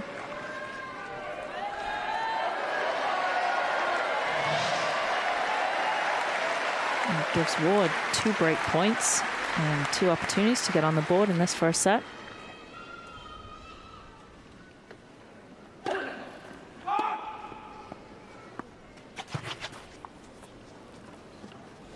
Quick look at the umpire there to say, you sure it was out? The umpire confirms, just a little bit long.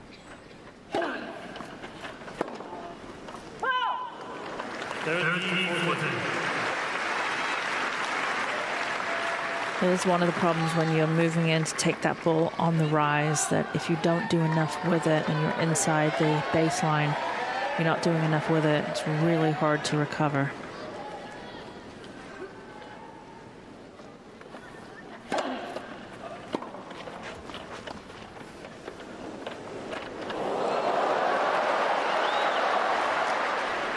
Oh, beautiful hands and touch from Houdet with the backhand drop shot. But what great push and effort for Ward to get up to that. Make Houdet play one more shot. He gets to it. He's got to make sure he doesn't touch the net here, so he has to come to a hard stop. That was an amazing control of the chair.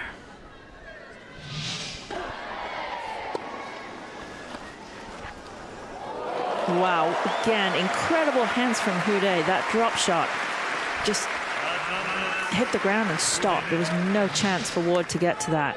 Again, very, very good disguise. Didn't change his grip, just came under it.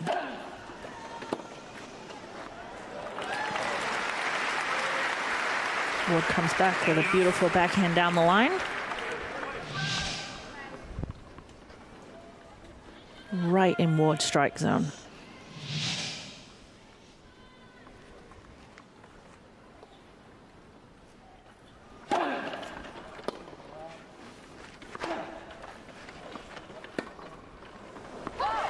Everyone's strike zone's a little bit different depending on your height, your grip, where you like to hit the ball from. Whether you're sitting in a chair playing tennis or whether you're standing up playing tennis, strike zone's very different. And when you're playing, you want to try and keep it out of your opponent's strike zone. Oh, he goes for the underhand serve. And around the net. That is two very interesting shots there.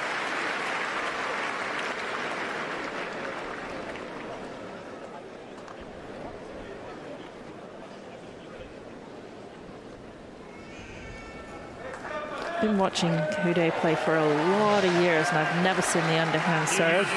A lot of spin. He is saying that this ball here that came from around hit the net. Couldn't quite get to it.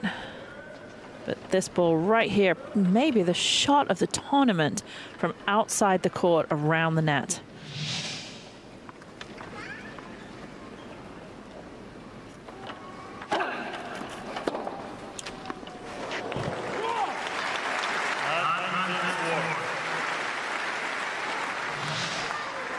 Third breakpoint opportunity for Ward.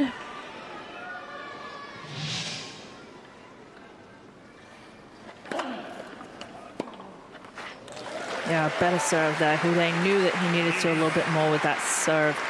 Put a little bit more kick on it to get it a little bit wider and a little bit higher.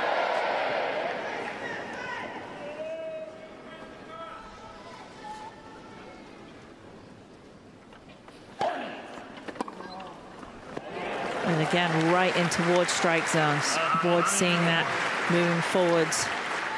Not quite high enough. And fourth break point opportunity for Ward.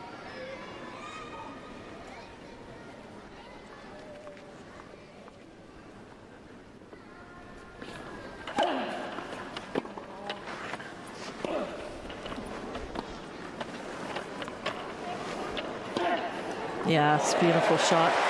Houdet coming in with the swinging backhand volley after the serve. And then once you give an angle to Houdet, you're going to get an even better angle back. So you better be ready. Just drops that right shoulder, drops the racket below the height of the ball, and is able to create just a beautiful cross-court angle backhand.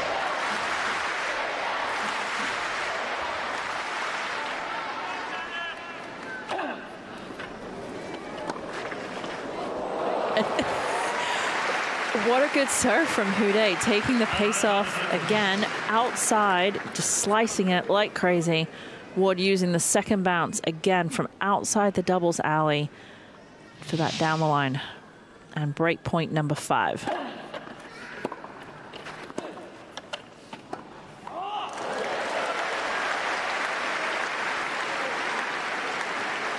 Ward would love that back. He had it on his racket.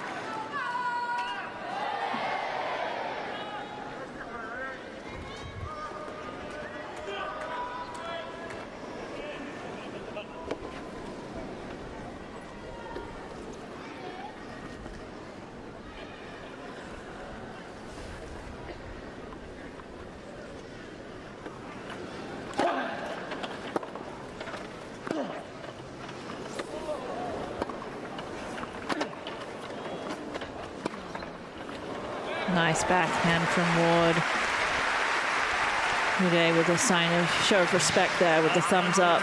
Really good rally. But Ward just pushing racket back, ready, and able to roll the backhand.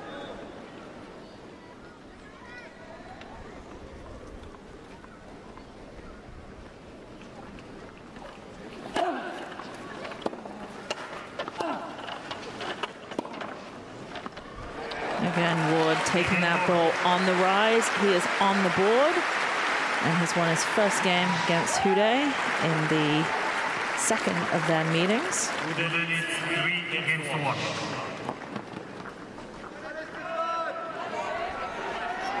Yannick Noah here talking to his player, Stefan Houdet.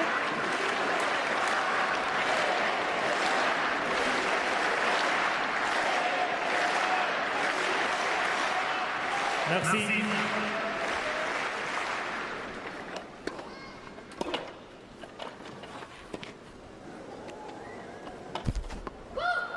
Just a little out. Yannick coming into coaching wheelchair tennis because of Stefan Houdet. It's about friendship. Yannick said he's very close to him, and he's been the best French player for the last 10 years and won some Grand Slams, so he was following him.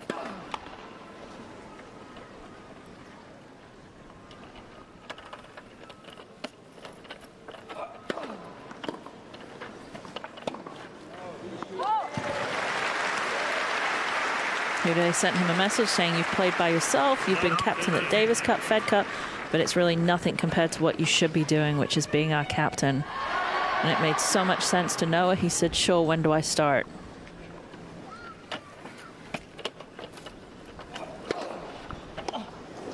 Houdet told him you start tomorrow, and he's like, well, that's not going to work because I'm in Africa right now. So as soon as he came back, and he said that he didn't know much about wheelchair tennis, he would learn how to move differently, and there'd be a great thing for the team. He said it's been a great adventure. He's loved it. He's loved the entire journey. I can tell you we love seeing that Yannick Noah out here with the team. This is where some experience or inexperience comes in, whichever way you want to look at it, where Ward played a really good game, but now a couple of unforced errors and for Ward and a couple break points for Houdet.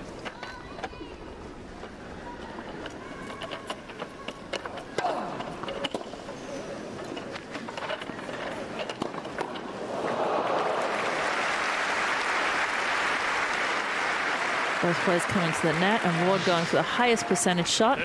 The ball right down the middle, just so happened to be at Houdet.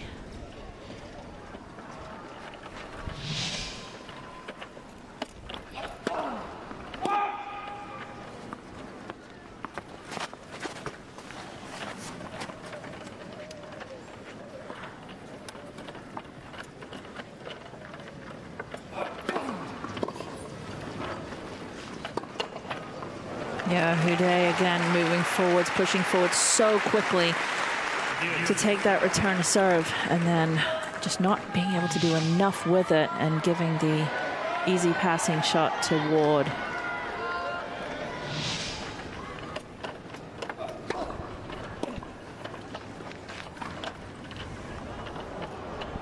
And Ward doing a little bit of what Houdet's been doing to him with the drop shot. Learning very quickly from the veteran.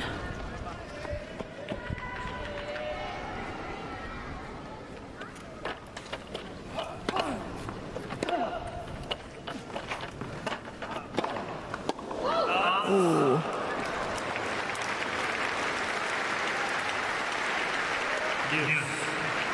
Just missing that deep.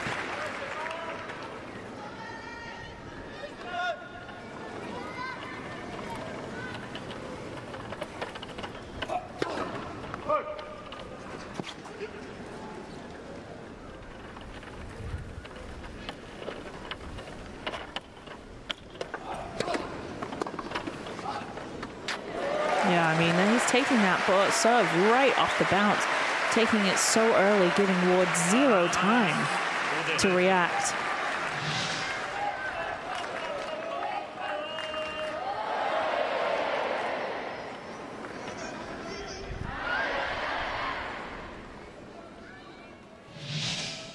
And break point number 3.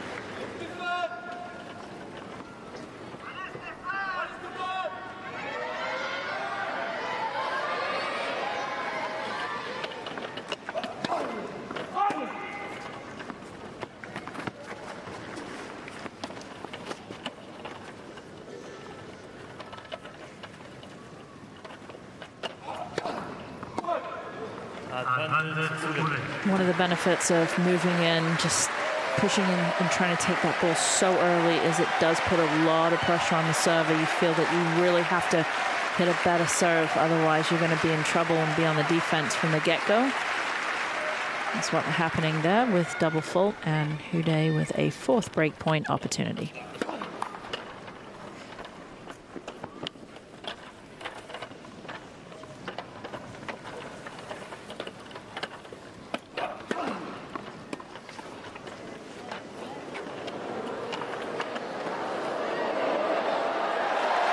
Yeah, great touch, great hands from Houdet. Went with the drop shot, went with the reach lob. And Noah's up off of his feet with the encouragement. And Houdet has a 4-1 lead first set.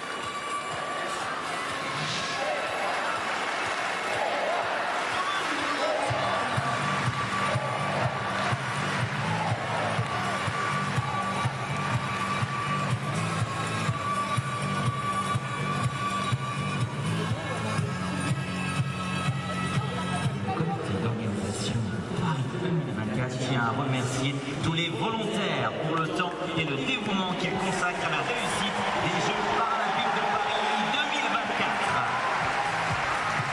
Yes, the Paris 2024 as you can be right to thank all the volunteers for their time and dedication toward making the Paris 2024 Paralympic Games a huge success.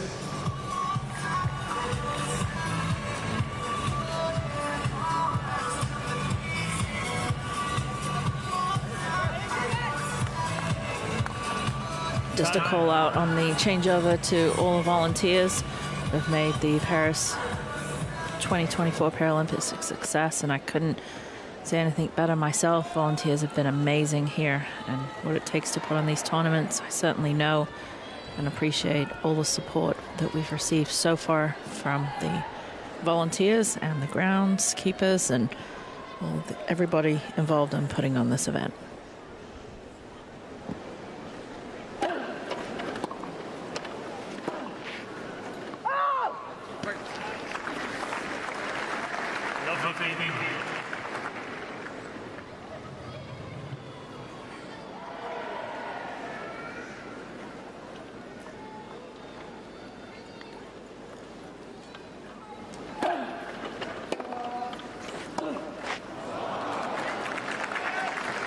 Houdet with the swinging volley attempt.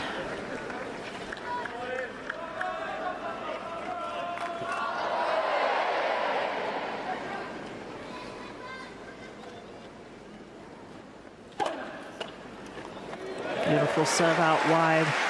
Great slice from Houdet. Ace number 1 for him.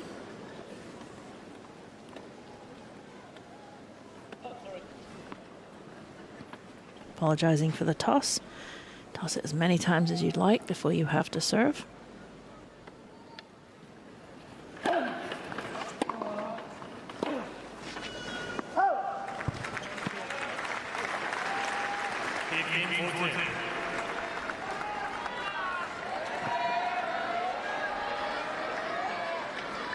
Break point for 2 break points for Ward.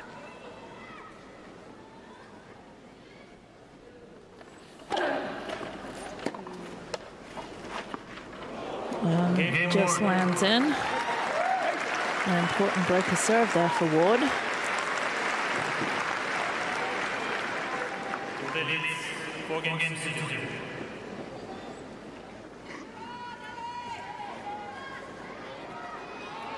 Houdet's first serve percentage at 90%. That's really, really high, but only winning 46% of those. So he needs to do a little bit more. Maybe he needs to be a little bit more aggressive.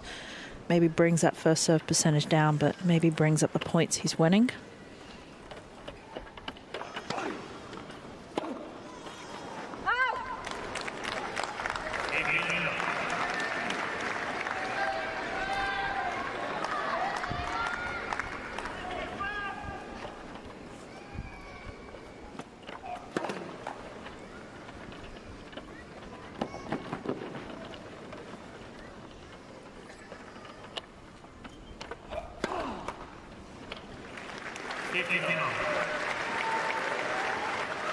Double fault number 4 for Ward.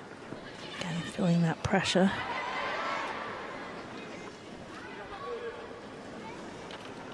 Only winning 17% of his second serves. So really imperative for Ward to get those first serves in. And good spin from Ward. The ball hit the ground and moved well away from Houdet.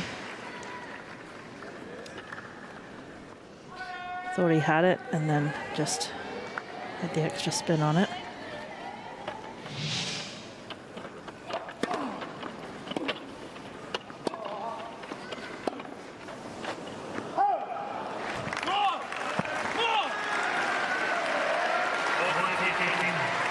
Wood trying to pump himself up, as we said. He's got to play not only against the Frenchman, but 10,000 people that are sitting in the crowds basically pulling for the Frenchman.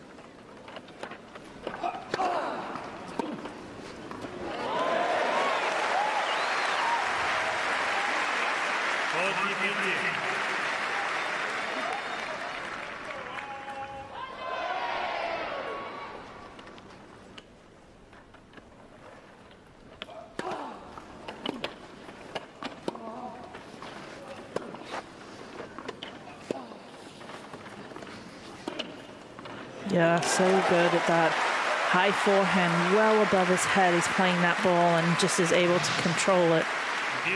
With a lot of pace too. Playing this above his shoulder.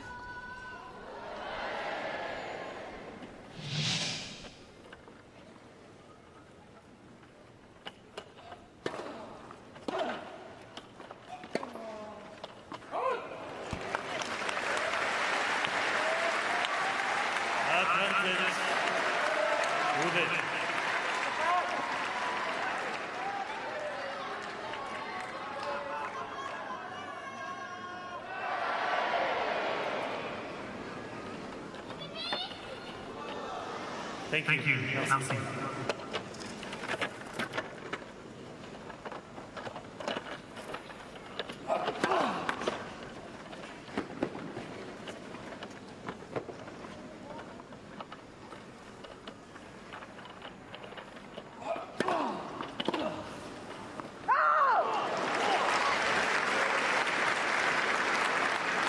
Houdet taking a chance again.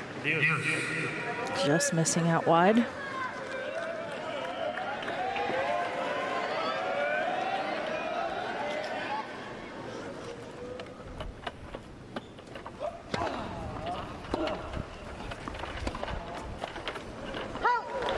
It's just a little bit of the inexperience coming out in Ward's play. He's playing a really good point and then just making an unforced error that's not necessary. Doesn't need to go for that much. Make Houdet play a little bit more. And you can see the experience with Houdet not panicking.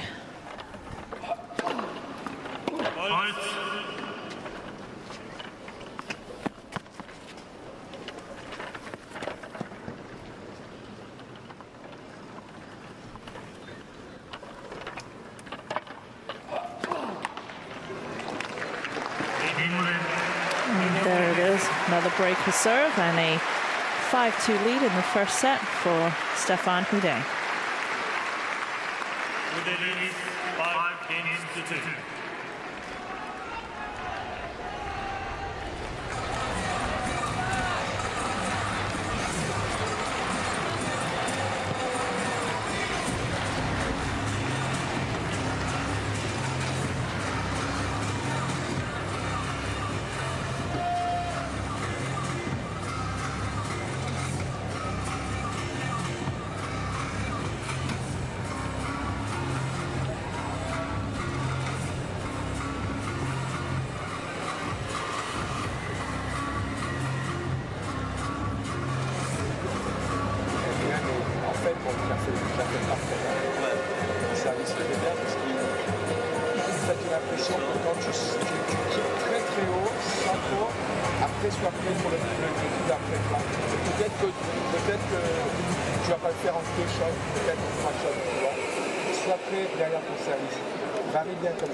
Ce qui est bien quand tu te poses, c'est que tu as un peu le temps derrière. Tu as un peu plus de temps pour te préparer.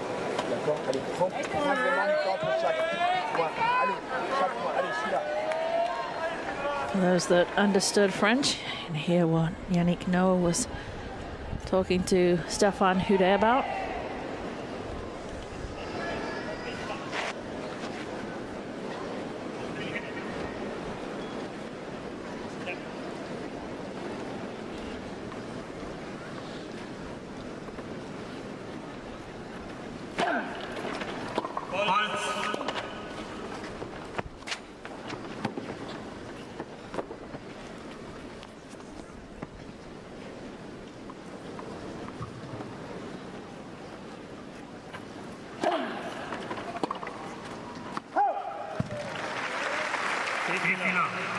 I think with Noah's experience too, it's, you know, he was talking about, it's about trying to coach champions, very motivated players. So, you know, when they're on the court, he feels at home. He's just trying to improve and give his best.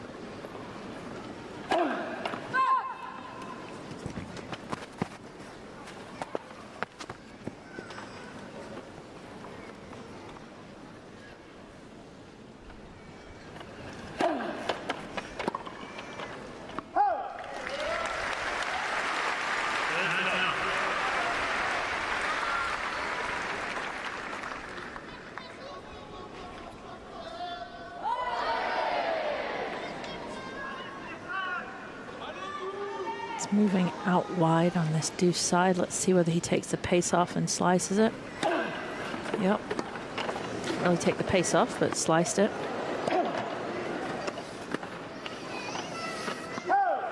Good play from Houdet. Obviously moved across there to create a little bit more angle. When you have more angle, it's easier to create an angle. And that gives him 3 set points.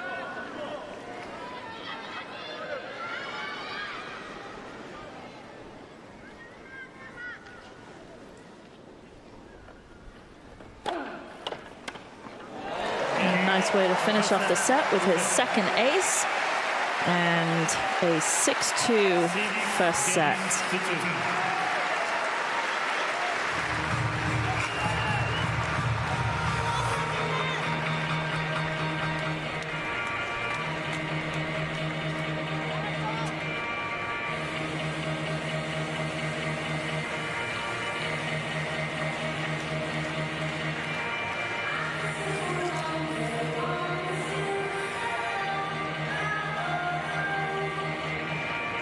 As we take a look at set 1 stats, total win is 16 for both, but the 9 unforced errors for Houdet as opposed to 17. In tennis, if you have less unforced errors than winners, you're going to usually be in a good state, as is Stéphane Houdet. And with a 6-2 first set win.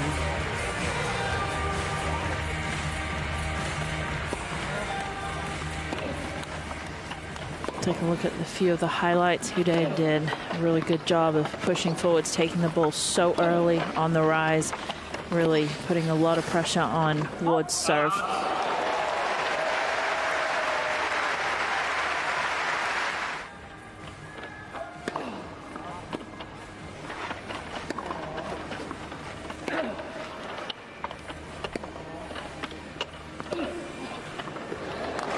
Taking time away, taking that ball so early.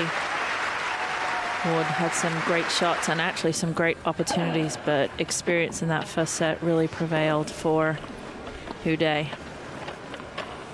with the beautiful backhand cross-court winner on this shot. And the ace to close out the first set. Time.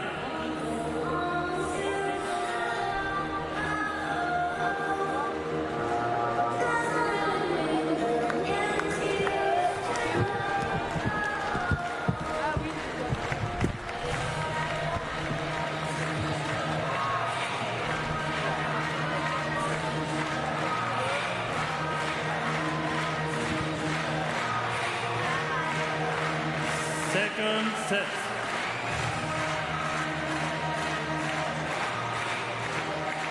Great atmosphere out here on Philippe Chatrier. And a good first set for Stefan Houdet.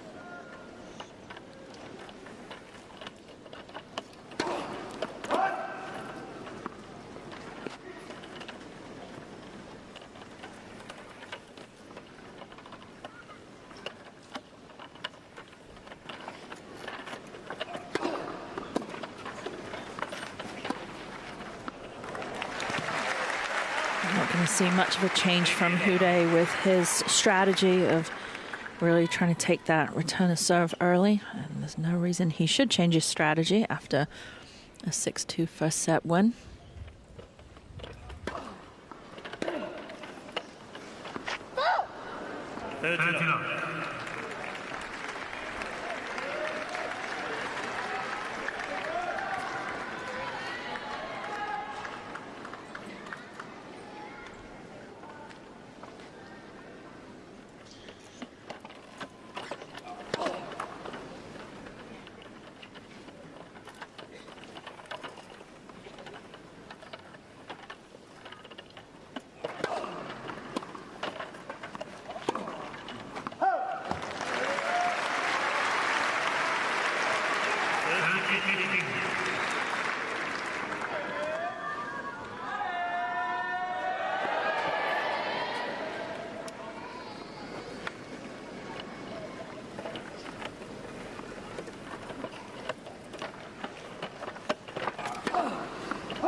Yeah, again, Houdet, that's the one tough thing about moving and taking that ball so early inside the court is if you don't do enough with it, you're going to be out of position.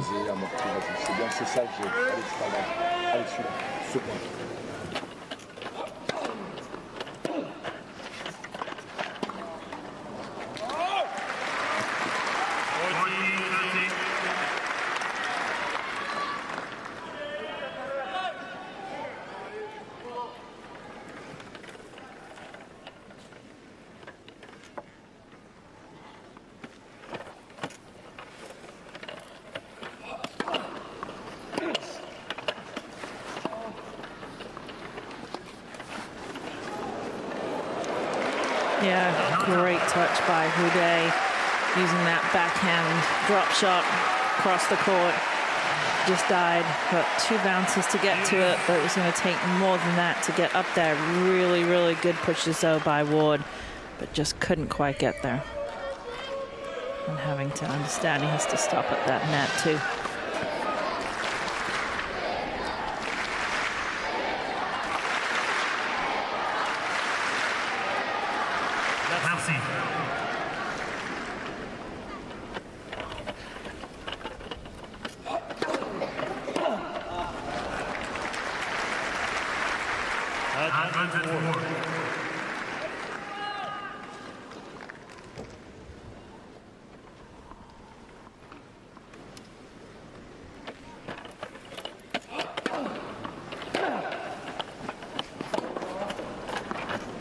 Yeah, it's good hold from Ward. Big fist pump, trying to get himself into this second set.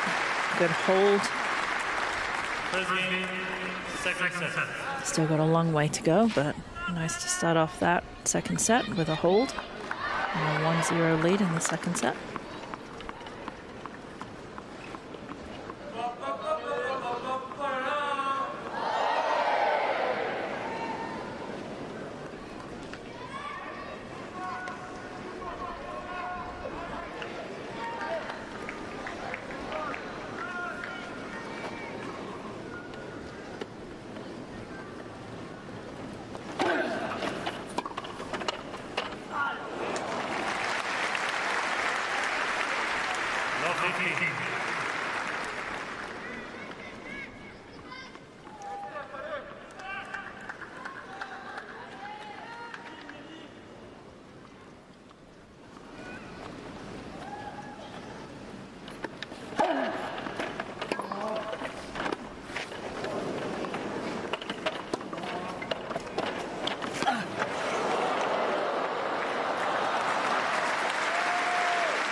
Slight opportunity here for Ward. Holding his first service game of the second set and now up 30-love.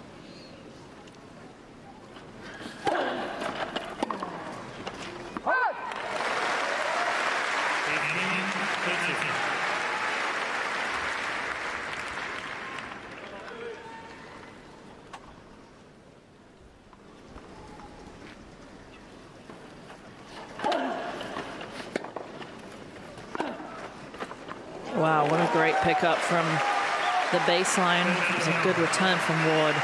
Got the pickup in his hands, and that puts Noah on his feet. Just really good control from Houdet.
Wow, point of the match so far. Ward trying to do the little slice, but Houdet was going to come out of that on the top. And the French crowd will love that one and really get behind Houdet. Decision here of what to do, and just times it right.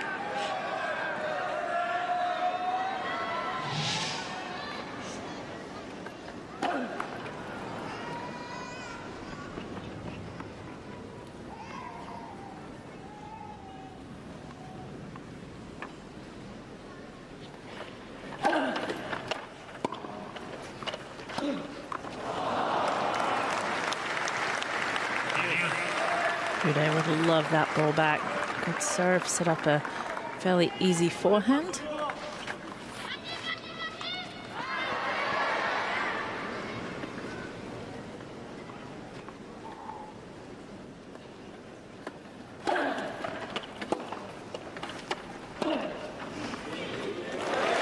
He fixed it that time. Not going to make that same unforced error 2 times in a row.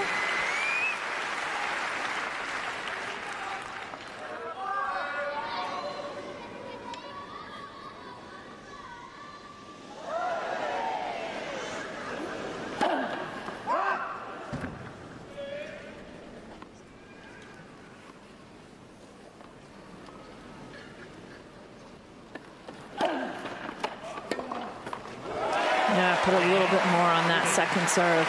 Got it up above the head of Ward. And a good hold for Houdet to tie us up at 1-1 second set.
umpire coming out of the chair to check this line. Call. Just out. Confirms the goal is just out. Again, Houdet applying a lot of pressure to Ward. Keep coming in, and Ward keeps thinking that he probably needs to do too much with it. Just make him play one more ball, one more volley, see if he can come up with it.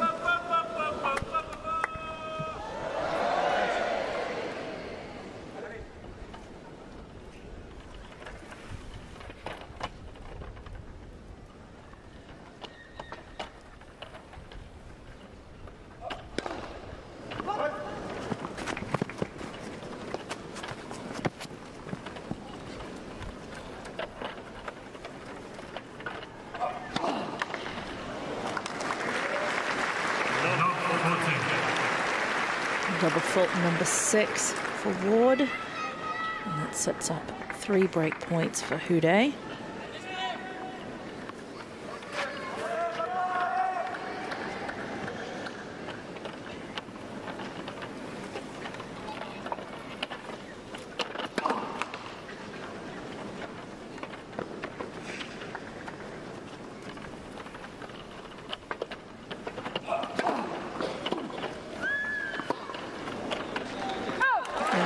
The break for Houdet in the second set.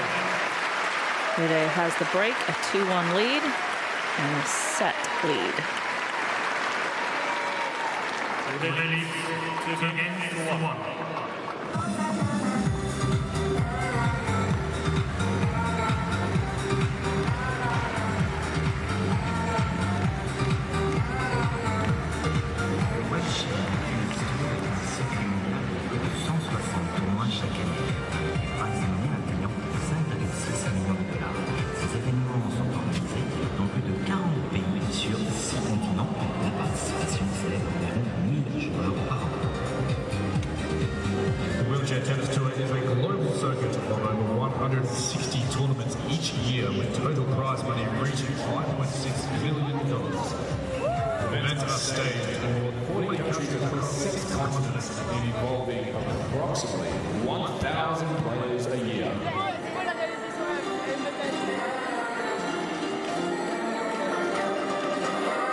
Yeah, Ward doing a nice job taking the pace off of that, going inside out on the back end.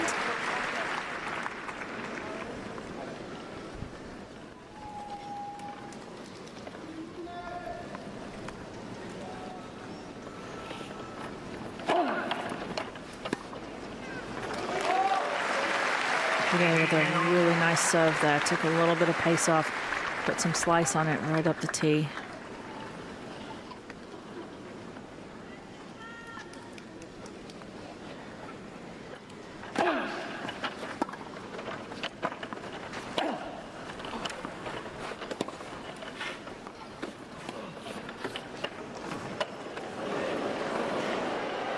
Good pushing from Ward there. Houdet not doing quite enough with that drop shot, and Ward doing a great job pushing and then fixing what he did wrong the last time, making it over the net and into the open court.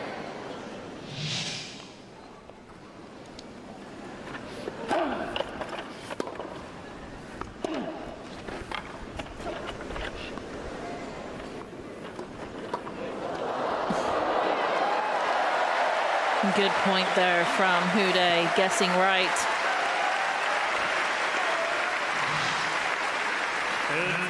It was actually Ward that guessed right, excuse me, and then Houdet was there to finish it off.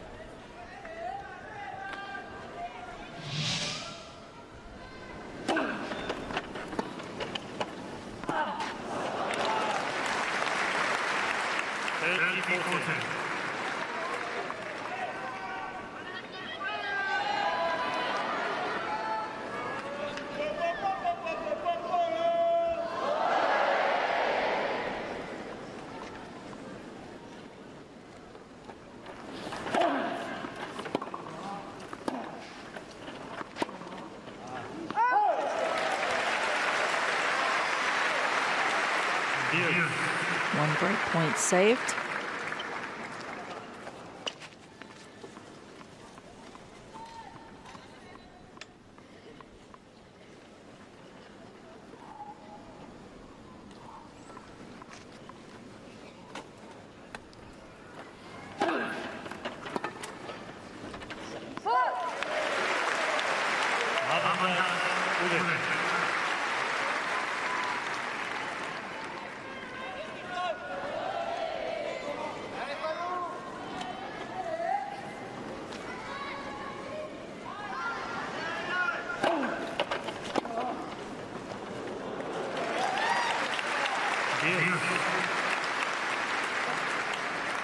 Ward really needs to focus on the consistency. He's hitting some really good shots, but just not able to do it consistently enough at this point in time against Houdet.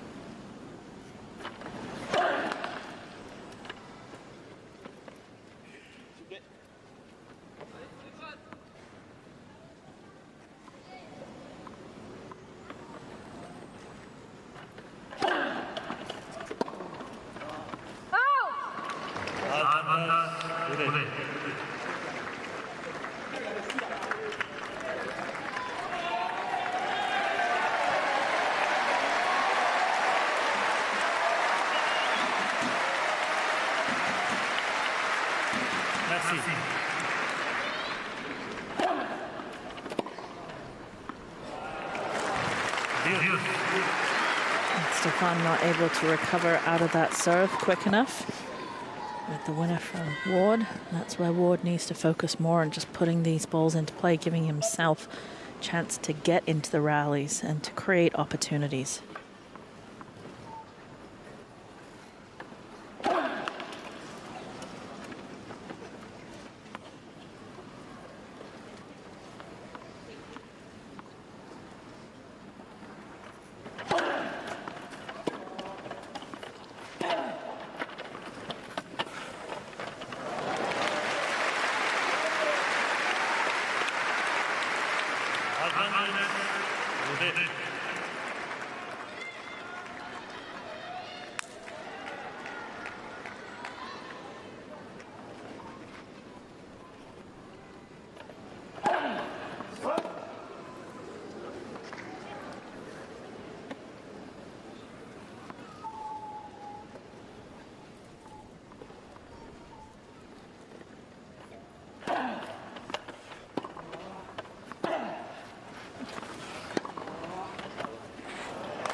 Ward with the big forehand.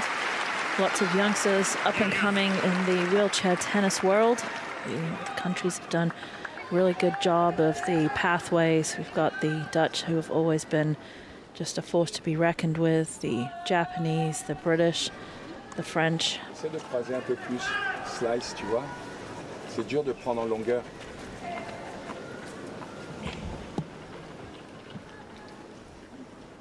Brits here with Ward have just 19 years old, youngest man in the draw. The wheelchair tennis future is very bright with the youngsters we have that are up and coming.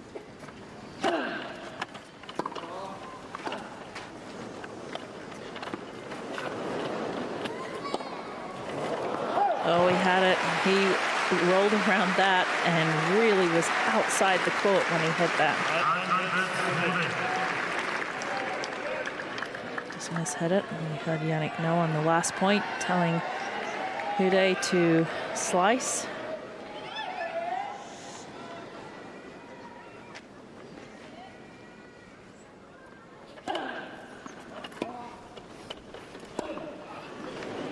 Yeah, beautiful swinging volley winner from Houdet. Swinging volley is when you take the ball out of the air without it bouncing, but you take a full swing with it. Usually it's a little bit higher than that. Je l'ai mal lancé, je fais surprise là-bas. Non, mais c'est bien joué, bien joué. Allez, ce jeu, Steph. Allez.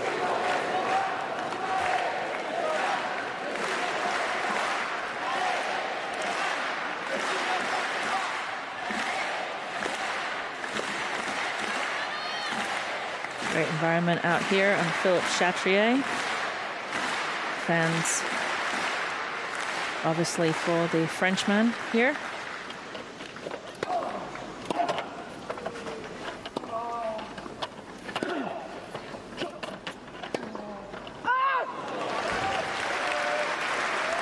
One of the first rallies we've actually seen Houdet playing a little bit further back and taking it on the rise so much.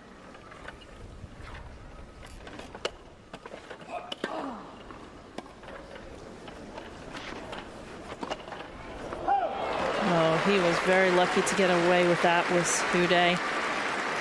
Went for the shorter ball and Ward with the easy miss.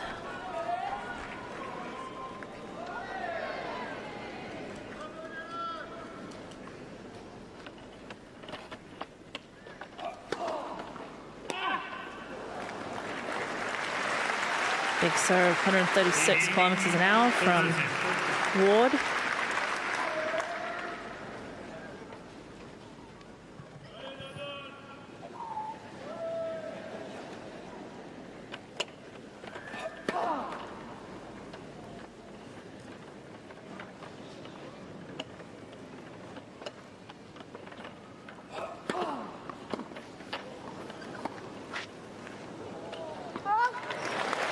Once again, Houdet putting a lot of pressure on Ward in the serve, coming in, that time jamming Ward.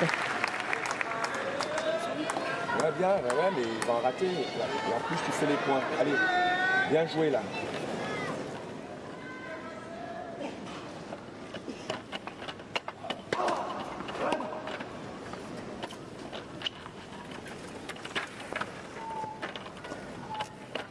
See and hear the movement of the chair from Houdet on this return of serve. And that was a fault also.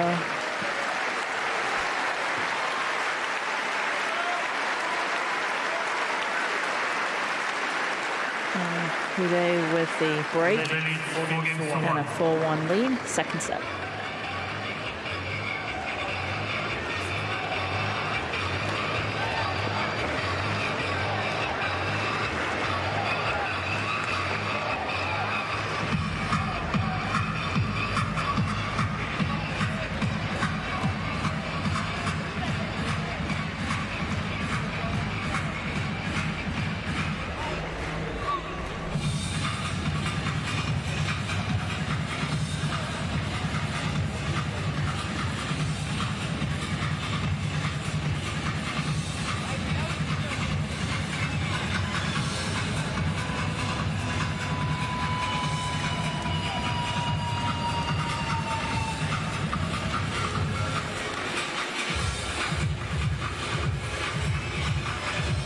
Time.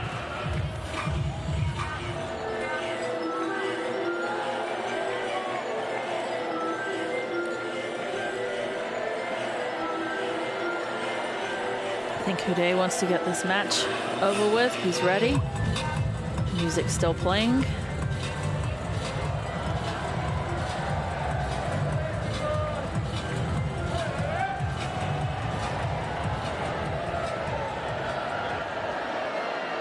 Merci beaucoup. Les jeux sont prêts, merci.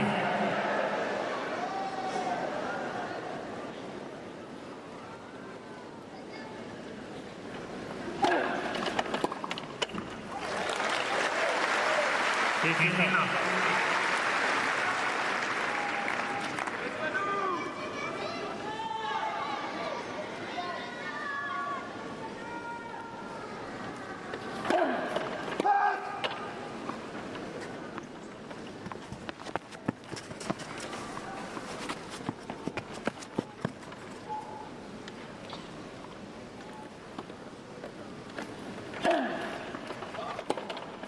Really good kick serve out wide from Houdet. A little bit more on it, more spin, pulling Ward out of his strike zone.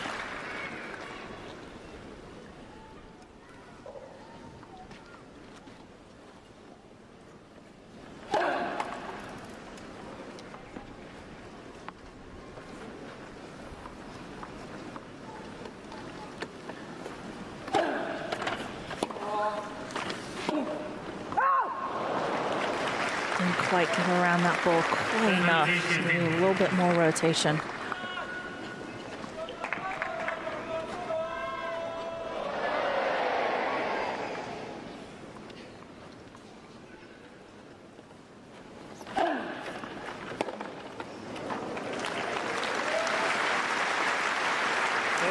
Yeah, I think we're going to see a lot of Ward in the future.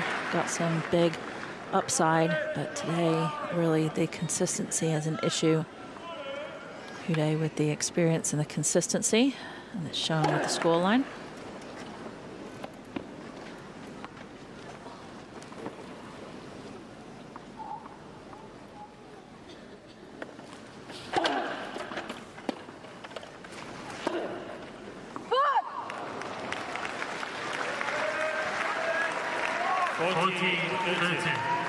Just looking at a few stats here, and the unforced errors, only 3 unforced errors in this second set for Houdet. Played a pretty clean set. 2 of them have come in this game, but then he'll make the unforced error and then come up with the ace to hold, and he is 1 game away from moving on to the 3rd round. 5 games to 1.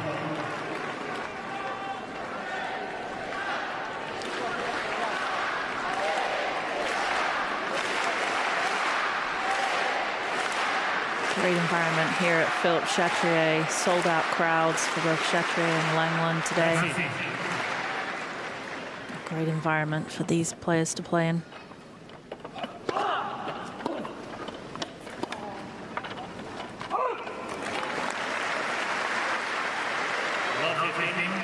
Houdet has been putting so much pressure on Ward's serve just by pushing in, taking that ball so early. Ward having to do a lot after his serve.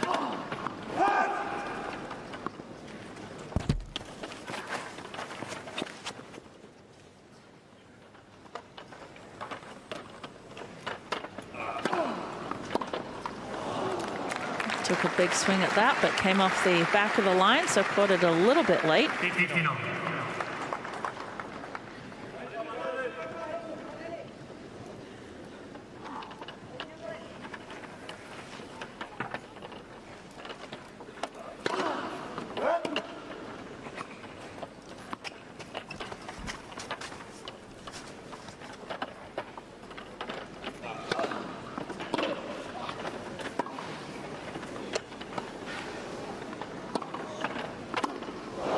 Good ball from Ward, catching Houdet inside the baseline. Houdet not able to recover quick enough. Great ball here. Got the outside of Houdet's racket.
That was a nice forehand, solid forehand from Houdet, and that sets him up with his first match point. 13-14.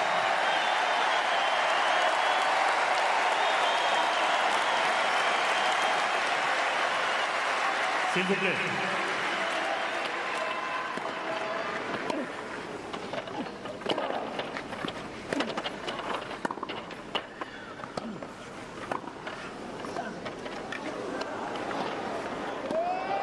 And what a great point to finish on for Stéphane Houdet. Moving on into the third round of the 2024 Paris Paralympics. French fans are happy, and so is Yannick Noah, the captain. And more importantly, so is Stéphane Houdet. He is going to take in every second here, thanking the crowd. His family, friends here supporting him.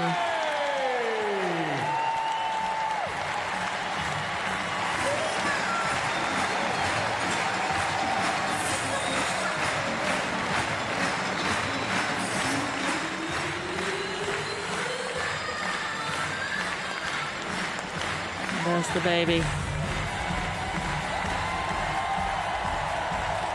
Gets to celebrate with Daddy. What a great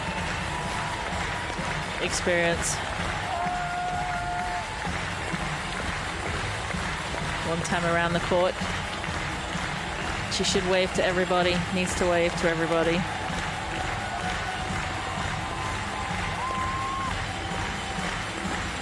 We're waving right back at you. What a great moment.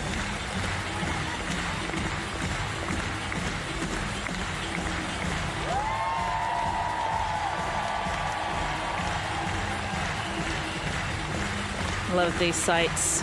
It's a beautiful, beautiful moment. Stéphane Houdet with the win. Oh, did not like that one. Moves on into the third round. In front of a full crowd here in Chateau. Offers the banana.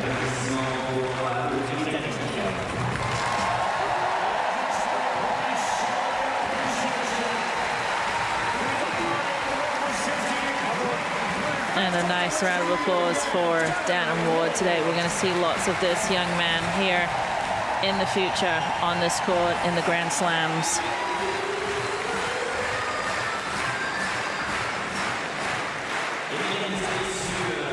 Houdet is now going to be sending 3 balls off into the crowd.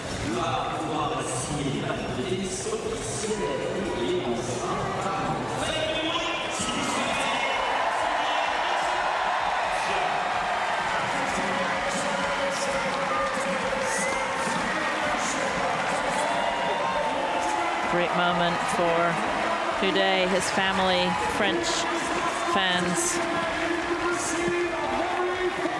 Got another one to send up into the crowd. Taking in this moment for as long as he possibly can.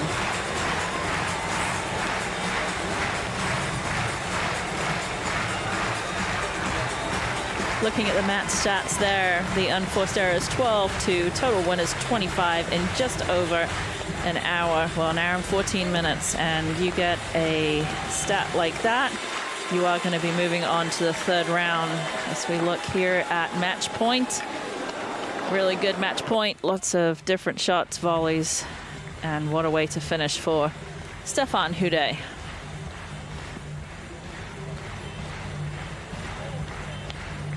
Merci, and yes, thank you.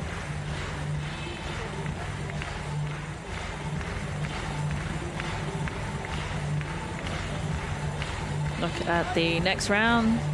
Moving on to the third round, he will take on the winner of Sonata or Stroud. Be waiting for that matchup.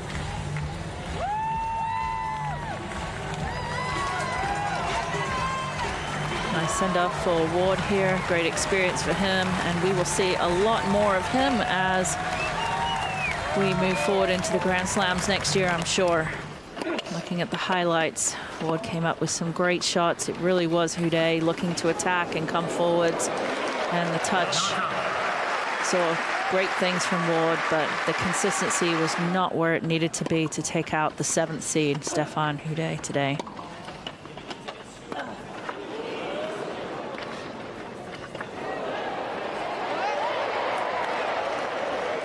Beautiful forehand from above the head, very controlled.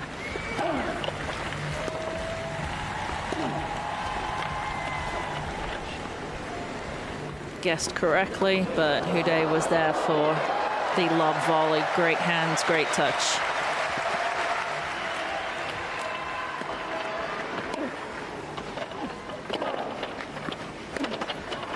And this match point, great way to finish it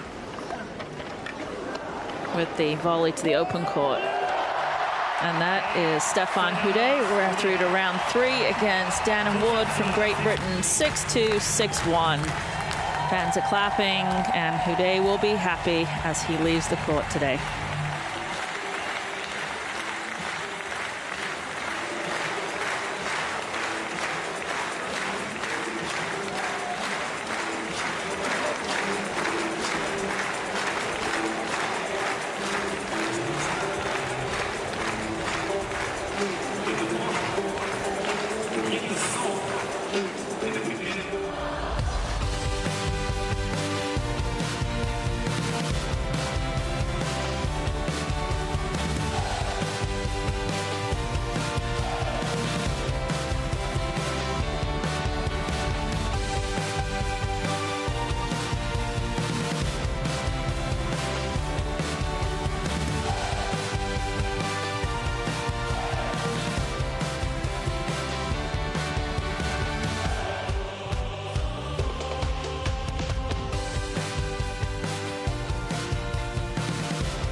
Et mesdames et messieurs, nous allons pouvoir accompagner le Français Stéphane Houdet.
Mesdames et messieurs, merci d'accueillir les ramasseurs de balles.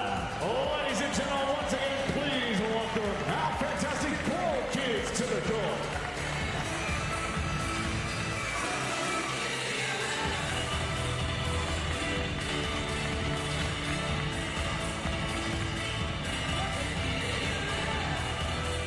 Suivi de nos juges de ligne. And of course, we can't forget our fabulous wine judges.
Well, hello and a very warm welcome to you wherever you are in the world. It's a great pleasure to welcome you to Roland-Garros. It's time for the wheelchair tennis, the Paralympic semi-final. A big fan of the quad doubles, I'm sure.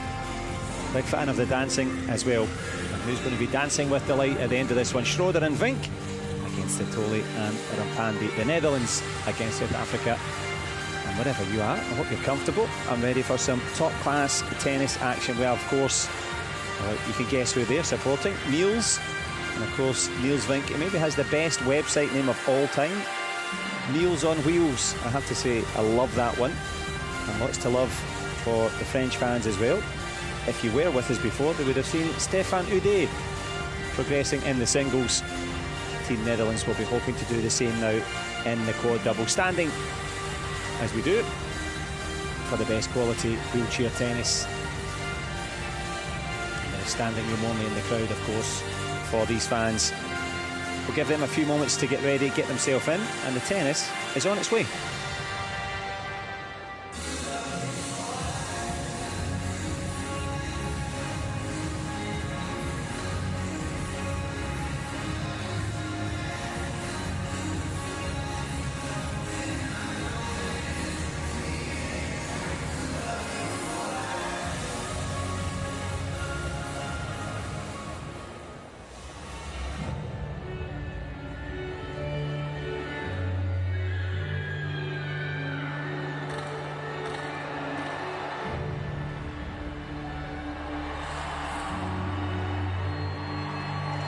It's a hot all day for the long-haired kids, trying to keep cool with the sunglasses on.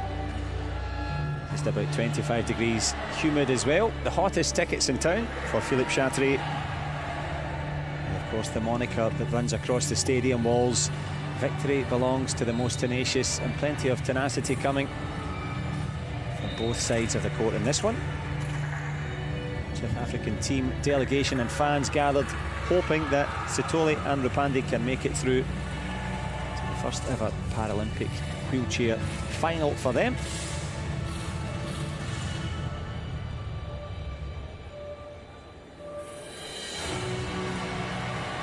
We will find the picture perfect moment to enjoy as we build towards, well, the big final now, the semi-final opportunity to make it through. O'Neill's Team Vink, of course, I got the flag round the right way. Of course, Niels Vink from the Helmond in the Netherlands, along with Sam Schroeder from Geleen, also in Holland. We're hoping to be smiling at the end of this one.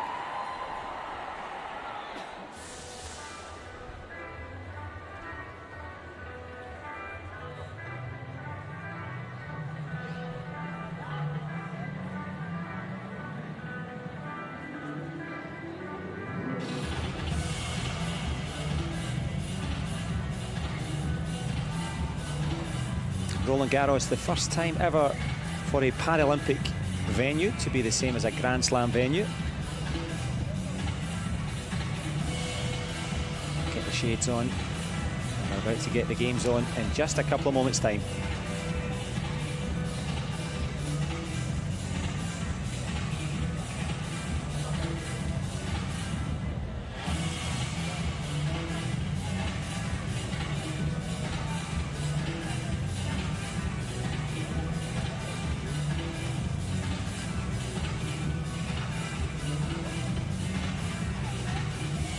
You're brand new to wheelchair tennis, the quads that you're about to watch, their capacity affects 3 of the limbs, their upper body as well as lower body. A couple of bounces of the ball are the only thing that change it from the Olympic variety of tennis. And Owen, you can always see the difference. I hate being on the camera, I'm happy to be on the camera. For a face that is inconclusive.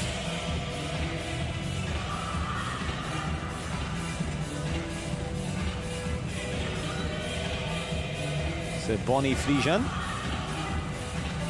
the revolutionary spirit alive there, obviously in the headgear. Good family day out, trying to stay cool in the lovely sunshine here.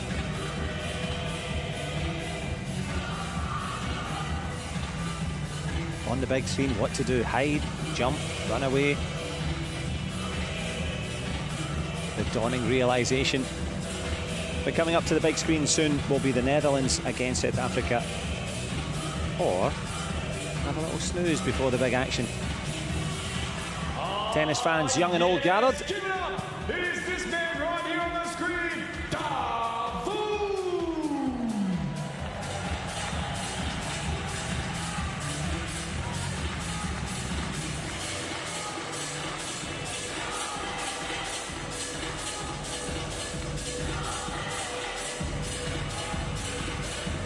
Allez, mesdames et messieurs, vous avez encore de l'énergie.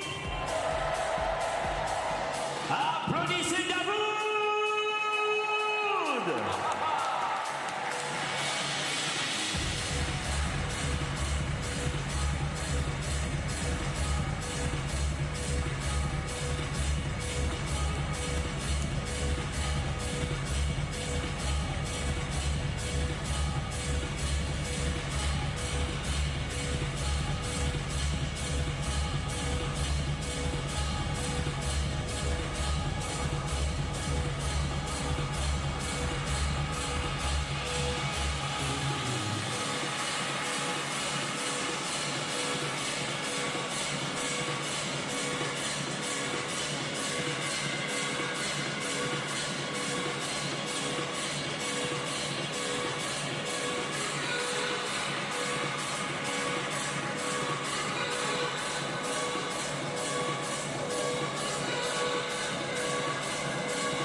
They're loving the headgear and the vibes, the dance moves as well. As the quad doubles Paralympic Games semi-final gets ready to get underway, people trying to keep cool, fashioning anything into some sort of headwear if they can, who can fashion their way in the City of Love into the final.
Allez, mesdames et messieurs, on veut voir les bras se lever si vous le pouvez vers le haut et on tangue à gauche, à droite. Allez-y!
C'est à vous.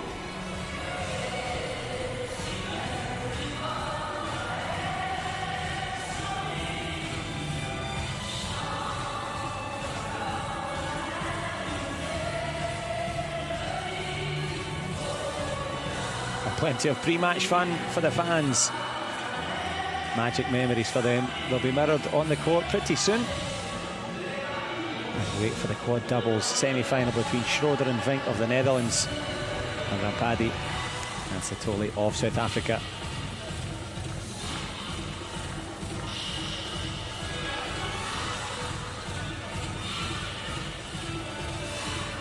Well, it's a lovely sunny afternoon here.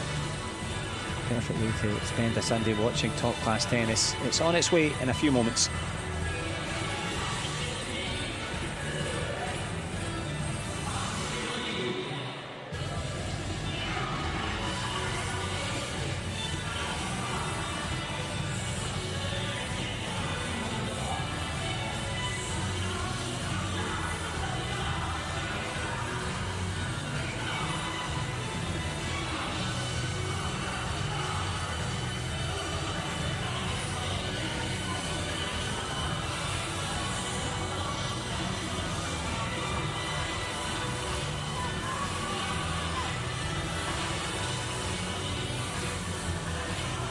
Merci mesdames et messieurs, dans quelques minutes nous aurons la chance de vivre un troisième match sur le cours Philippe Chatrier et vous pouvez une fois vous applaudir, vous êtes extraordinaires, merci.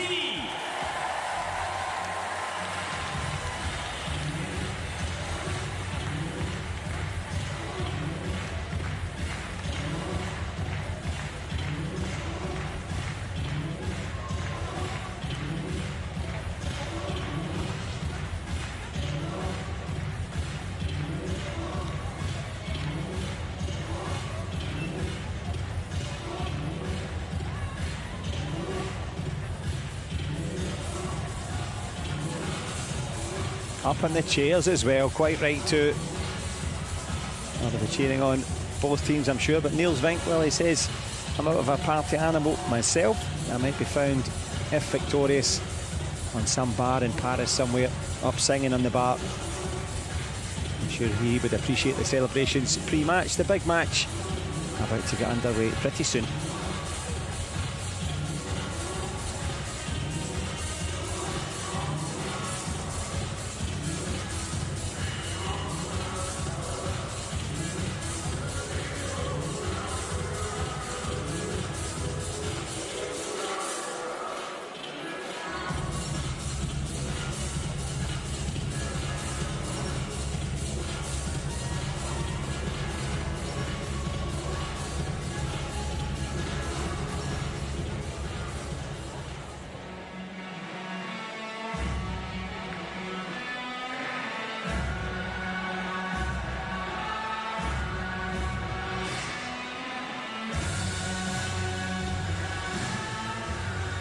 Mesdames et messieurs, c'est le moment d'accueillir nos para-athlètes représentant l'Afrique du Sud.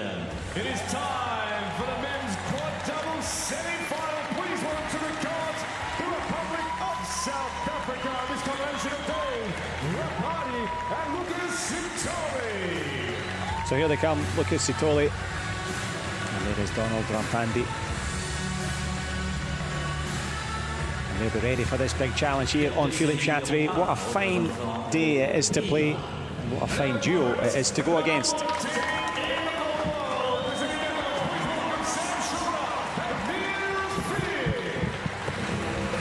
Well, plenty of fans for the Dutch duo, Sam Schroeder and Niels Vink, and that's Vink in your picture there. And they've had a picture-perfect season. Practice number one. We see Sam Schroeder changing from his everyday wheelchair into his bespoke sports chair.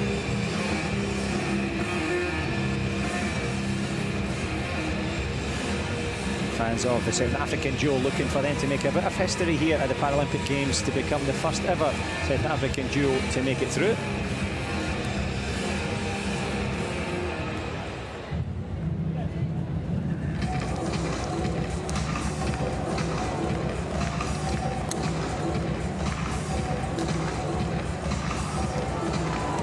Will it be Dutch delight at the end of this one for the defending Paralympic champions?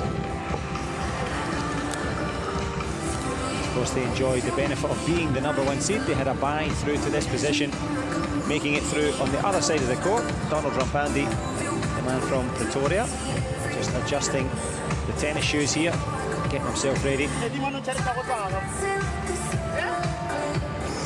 Lucas Sitole on the left-hand side there. Ready to go in this one.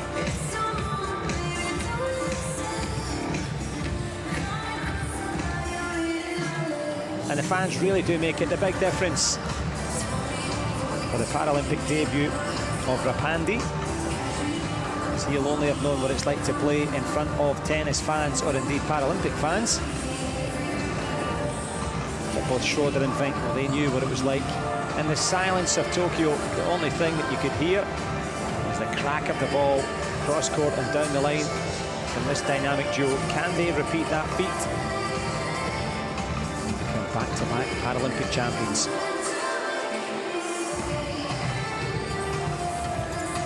Well, Niels Vink, the 21-year-old from Helmond in the Netherlands.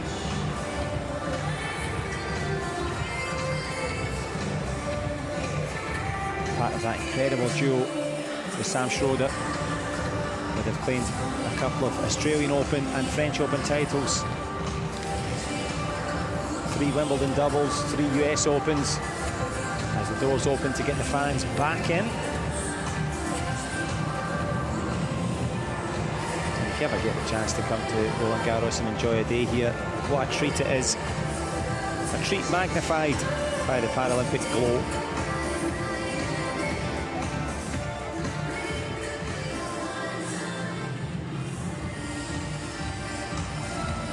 Our umpire, Miriam Bohara from Tunisia.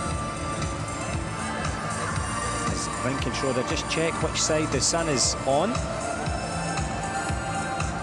Won't be adding any difficulty. As we see Donald Rampandi getting himself ready. The 31-year-old, well, actually, he speaks of the importance of now being a beneficiary of this new chair of the US Open. And indeed, Australian Open successes since then. Credits to the importance of having that bespoke chair, being a bit more mobile and nimble, and he'll need to be going against Vink here. Super quick cross court, super smart as well.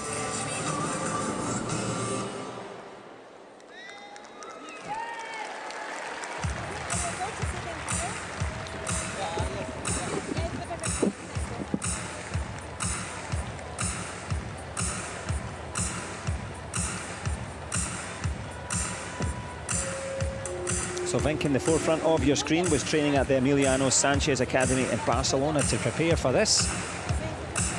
Sam Schroeder putting the time in back home in the Netherlands. Schroeder, of course, one half of that dynamic duo that took the title back in Tokyo. Also 2 double championships in Australia. Winner at Roland-Garros on 3 occasions this year as well.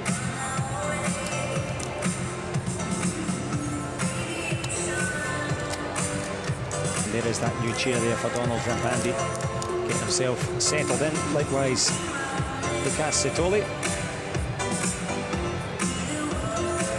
Well, as the music kicks in, I'm sure Lucas Setoli, he's got his own album, the Mascandi style.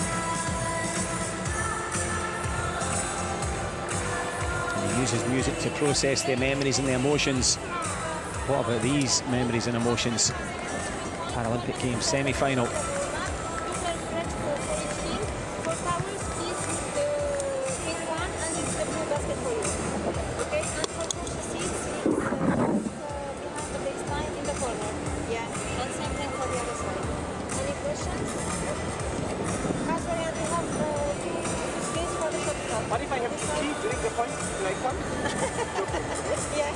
That's a good joke there straight away. Lucas Setoli said, what if I need to nip to the toilet during the point? So the umpire said, no, you'll just need to wait. Of course, there are flexibility to get in and out. Starting with a bit of humour there. The man on the right hand of your screen in the green of South Africa.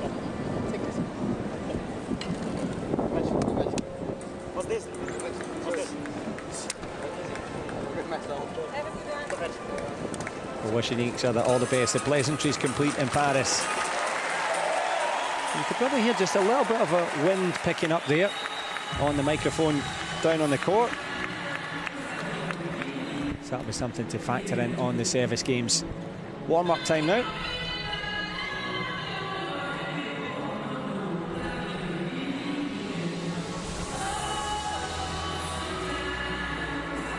Had the great blessing and privilege to be down on the court in Roland-Garros, watching the players training. And Team South Africa, they were going through their paces a couple of days ago now.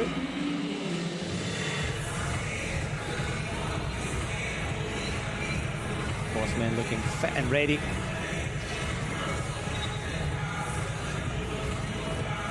And if it is your first time to watch wheelchair tennis, a warm welcome to you if you're an aficionado. Likewise, good to have you with us. The only differentiating factor that you will notice if you are new, the ball's allowed to bounce twice. Other than that, it's all about the skills. And a possibility for history on the green side of the net. Can they make it into their first ever Paralympic final?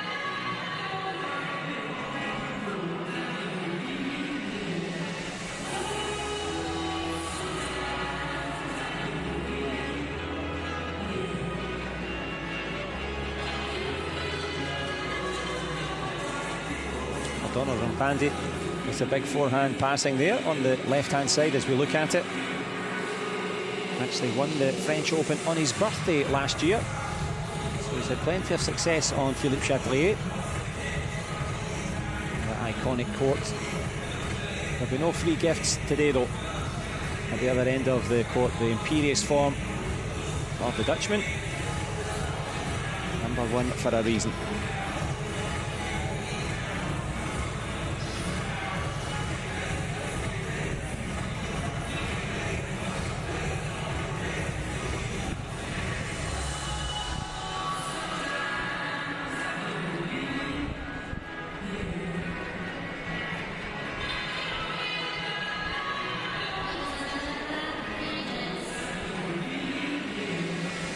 De la chaise de l'arbitre, vous voyez l'équipe d'Afrique du Sud. Le droitier est âgé de 31 ans, aujourd'hui classé à la Philippe Chatrier bathed in sunshine and in shadow. troisième place mondiale, c'était en Of course, there is the roof now available if it were needed. Hopefully there will be no adverse weather conditions. It's been a lovely sunny day here. 37 ans, Newcastle, actuellement classé à la 31e place mondiale en double. But who's going to shine brightest now in this semi-final?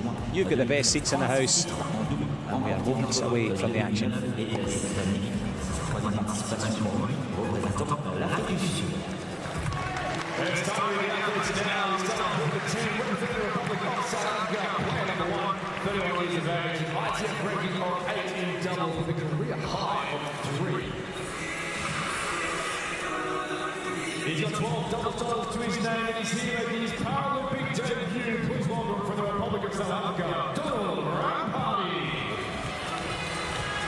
Yeah, lovely moments for the debutant Donald Rampadi. His teammate Lucas Chateau, of course, a three-time Paralympian.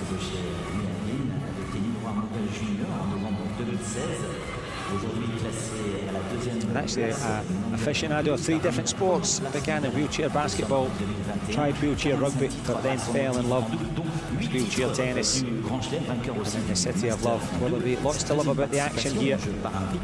But a big challenge on this side of the net. Schroeder in imperious form. Son partenaire, lui, est né à Helmond, âgé de 21 ans, droitier qui a débuté utilise fauteuil à l'âge de 11 ans, il est devenu numéro 1 mondial junior en 2019. Il est aujourd'hui classé la première place mondiale dans la catégorie des quads en double. Il avait 49 titres à son actif, dont 9 titres du Grand Chelem représentant les Pays-Bas. Ladies and gentlemen, They've got 9 titles between them at the Grand Slam level. He's also here competing in his 3rd Paralympic Games. Please welcome for the Republic of South Africa, Lucas Chateau. And from the Netherlands, this combination of 24 years of age and 21-year-olds, they are the #1 team in the world and the reigning Paralympic Games gold medalist in the quad men's doubles. Please give it up for this combination of Sam Schroeder and Niels Vink. Well, it'd be nice for them to hear some fans cheering. That success they had in Tokyo was done in silence. Their compatriot and teammate Didier de Groot has spoken of the extra value and also possible pressure. From Tunisia, Miriam Boukaba. As all eyes will be on the match, as the umpire's eyes will be on it as well. Mariam Bouhaba from Tunisia.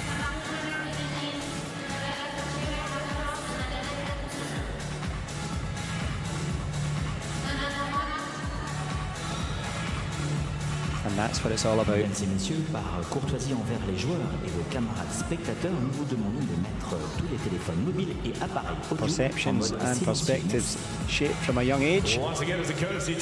Enjoying elite sport at its finest here, front and centre on Philippe Chatrier. Warm-up complete. And as you can see, a lot of the fans have made it back in. If you have just joined us, Stéphane Houdet progressed in the singles to great acclaim from the French fans. I'm sure back in Pretoria and indeed in Newcastle, where Sitole hails from. That's Newcastle, South Africa.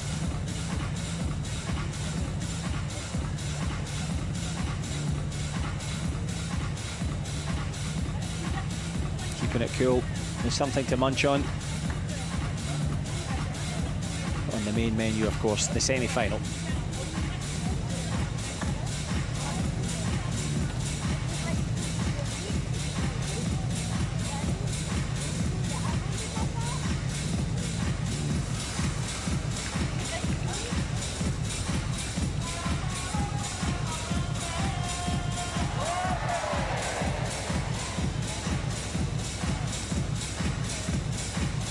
Satoli and Rampandi, who have 3 doubles titles between them. One was actually in the French Riviera Open, so they have had some success on the French soil. What now of chances on the French clay? Players are ready. The Netherlands to serve.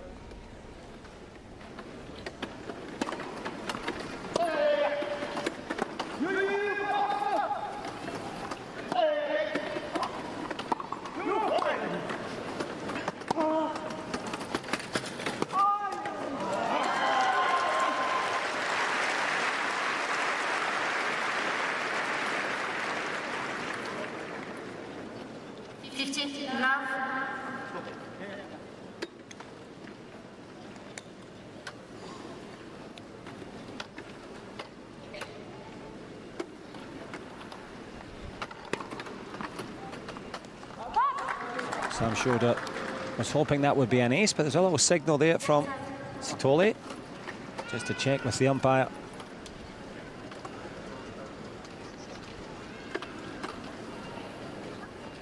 That'll be second serve.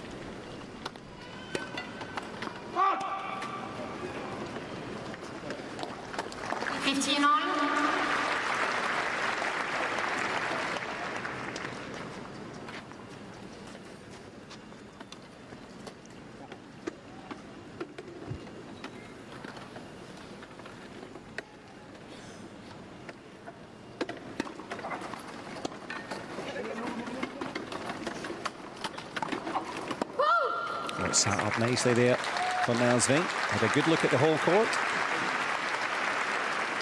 15-30. A chance now for Rampandi and Satoli just to put a bit of pressure on the Schroeder serve.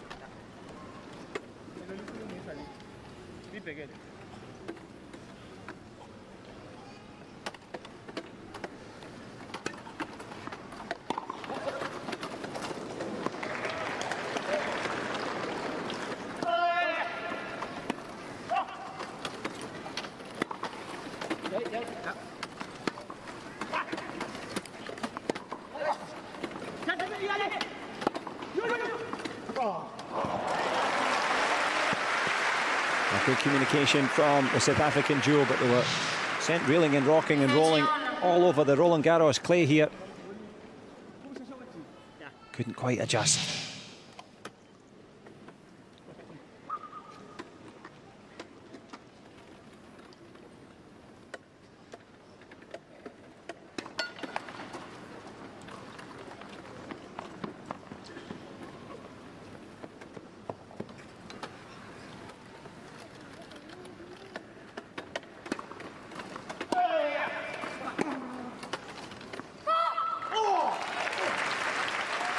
A lot of exasperation there from Niels Vink.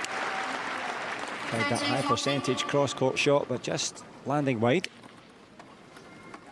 And you will see in wheelchair tennis, serves can be broken. Can be a bit of a feature.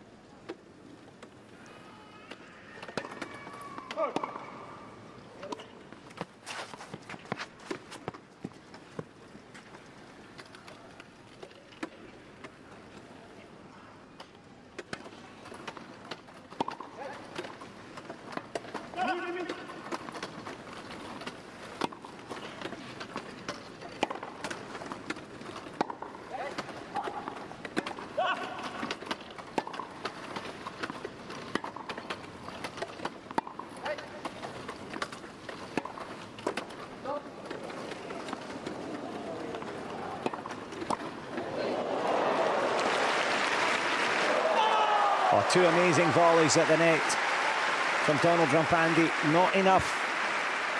Exasperation there for the South African. This was a perfect stop volley. But waiting and pouncing and leaves the ball bouncing. Now Vink gets it done.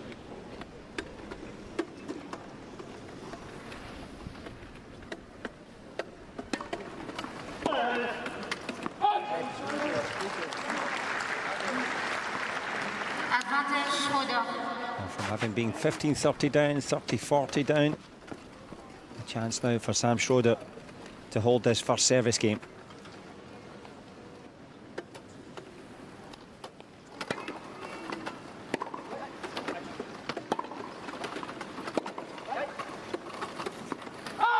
And hold he does, it lands long. Both Satoli and Rampandi had a right good go at trying to break that opening service game.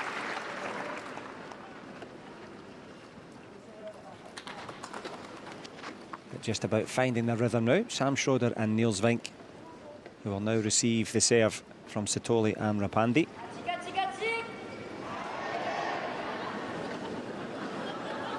Fans doing their bit just to create that party atmosphere, keeping things light on the most serious of occasions.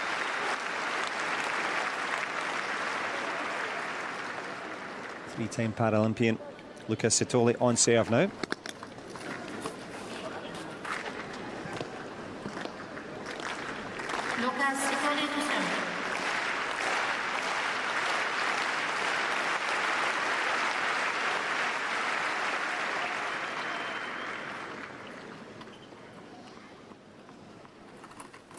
Of course, the ball toss now into the sun.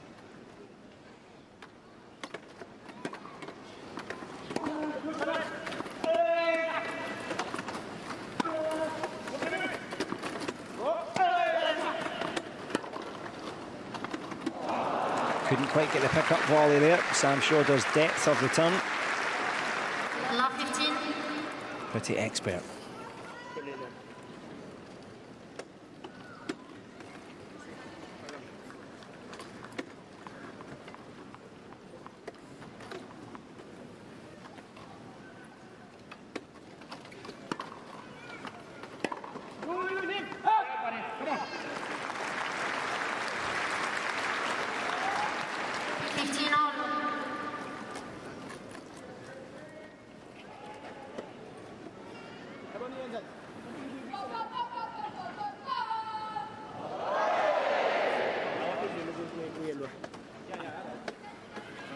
Come on.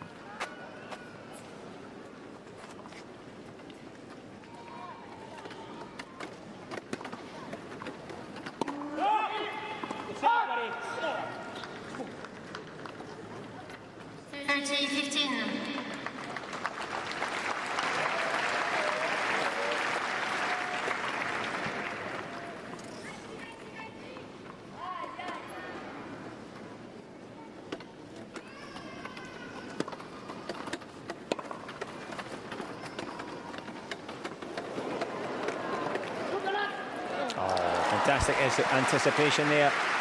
As Vink sees it coming. Decent attempt at the drop shot there. On a strong service game so far from Satoli.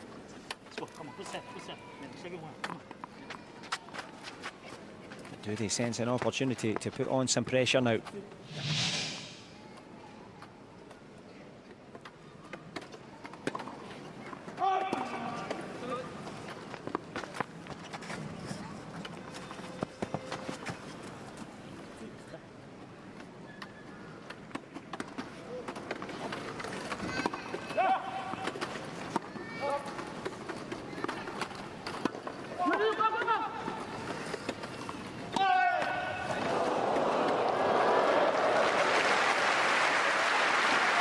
Superstar from Donald Rampandi acknowledges the crowd's acclaim.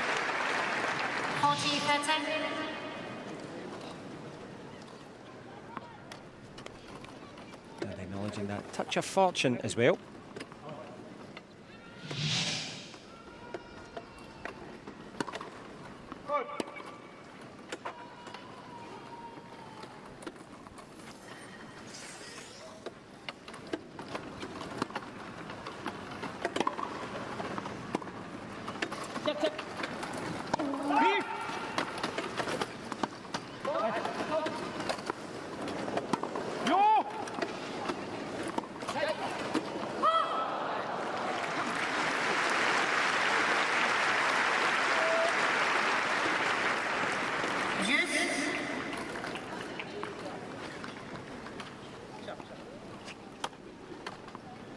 Vink and Schroeder just taking a chance to towel themselves down in the shade. No such luxury for Rampandi and Satoli. He's heating up here early.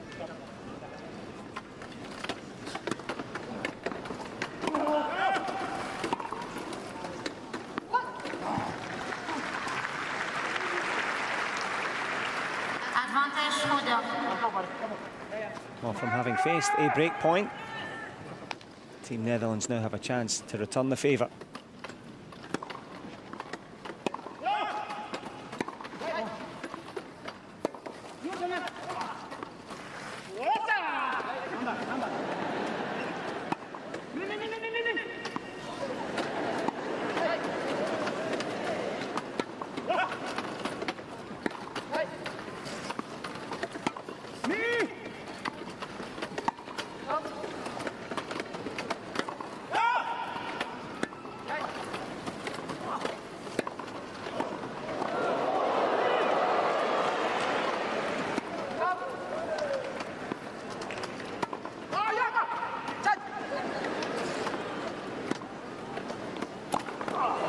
Drama, the power and the skill.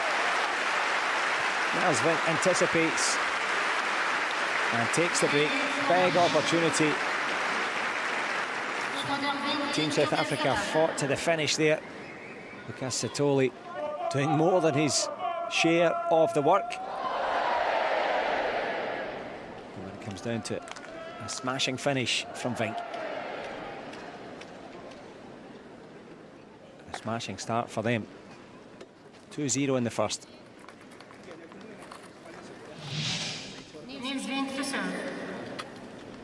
A little bit of vamos there from Vink, who's been training out in Barcelona.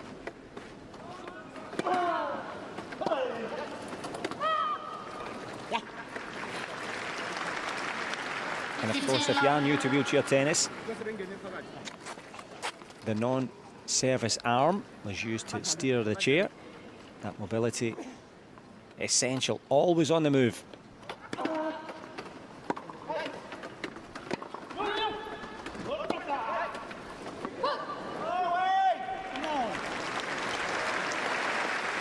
Donald Rampandi putting a lot of power into these shots, just slightly overhitting it.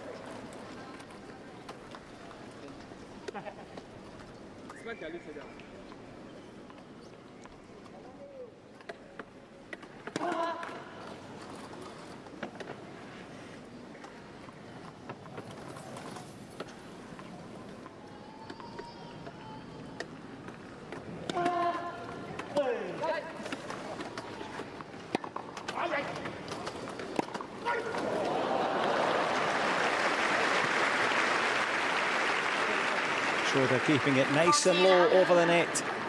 Bringing up the pressure nice and high for Team South Africa.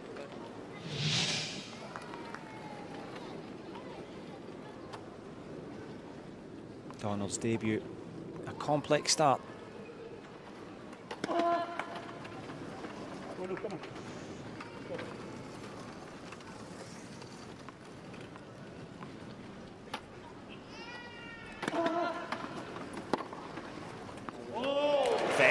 Indeed, acknowledged there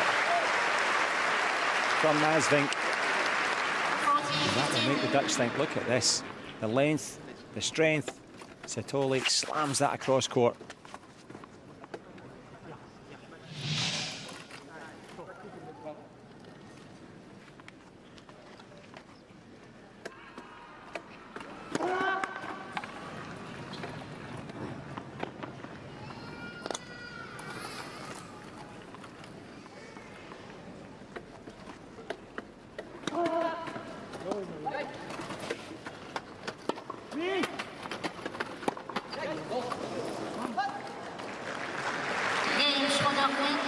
But landing long and landing a body blow now to the South African aspirations here early in this quad double semi-final, and it does go a little something like this.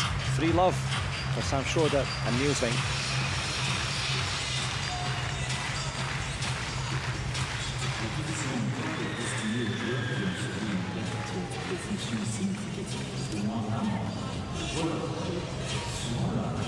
Allemand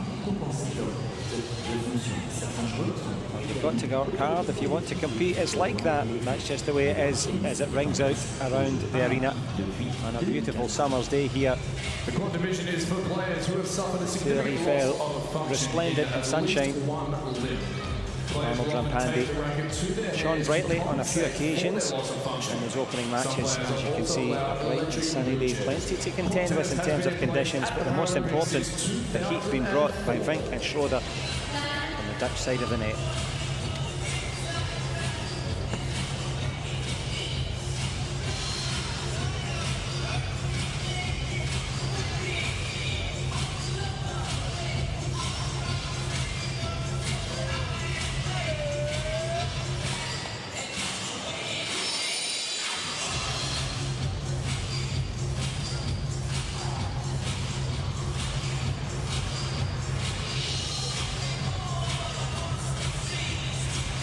Plenty of encouragement now from the South African box. Can they box clever and get back into this one? Lucas Sitoli and Donald Rampandi.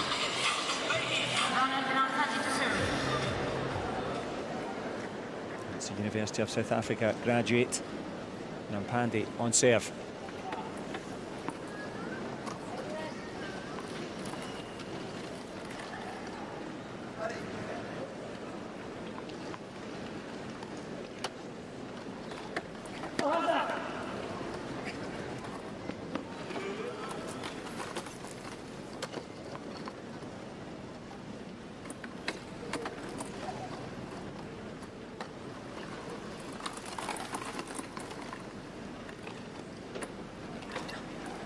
Sorry.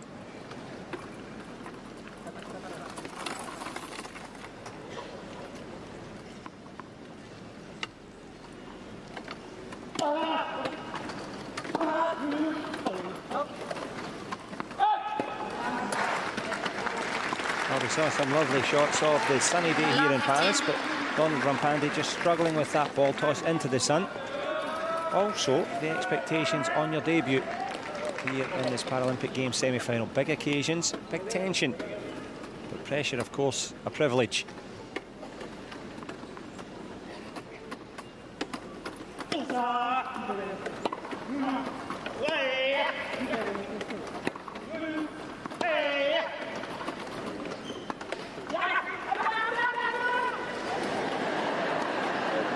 Oh, fantastic. Lucas Sitoli gets the crowd on his side, sprinting forward. There's a deft shot there from Schroeder, plenty backspin on it, but the wheels were spinning into overdrive from Sitoli, right down the middle.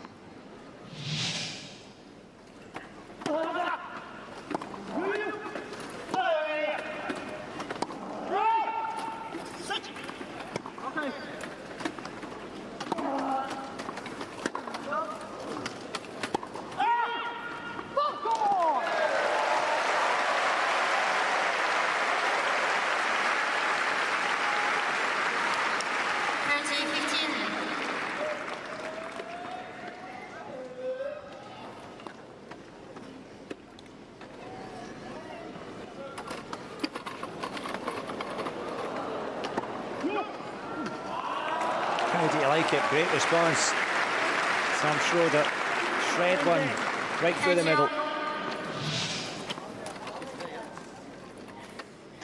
If you want to make it into the Paralympic Games final, that's the level.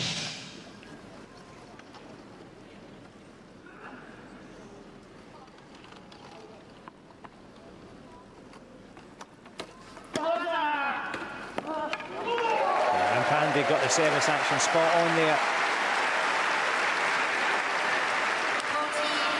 Really growing into the challenge now.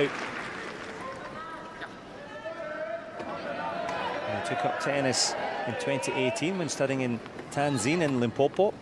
Hasn't looked back.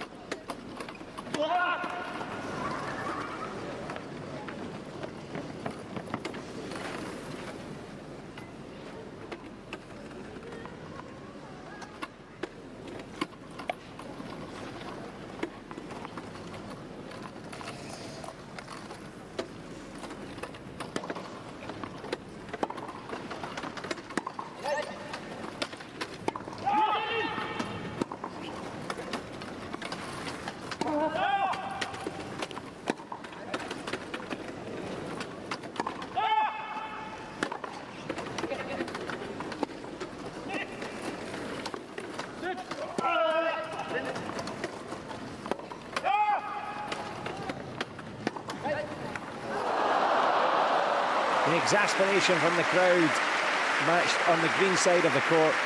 Managing to smile though, Satoli and Rampandi. They're giving the world number ones all they can handle. Fine margins.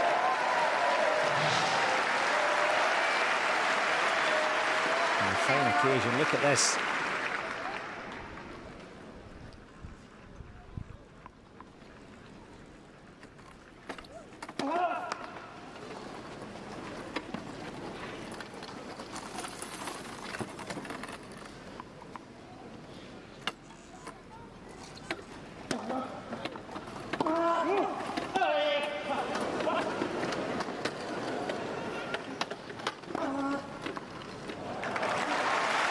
Good skittles from Miles Vink there. Put some steam on the first shot, some subtlety on the second to create a second opportunity to break the South African duo. And not just for points, can they break their resistance early in this first set? Critical serve now for Donald Rapandi.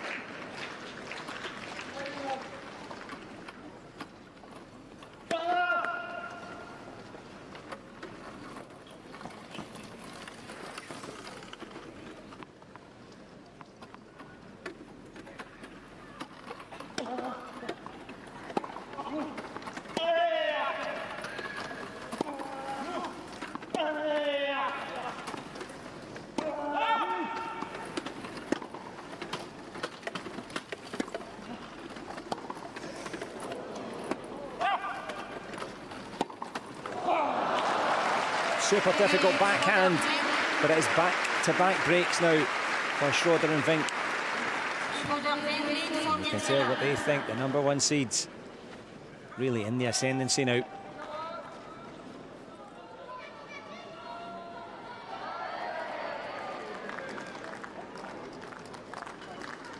Well, the communication has been on point so far for the Dutch duo. Sam Schroeder on serve.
The scoreboard says one thing, but it hasn't been straightforward. They've had to work for every point, as you would expect in a semi-final.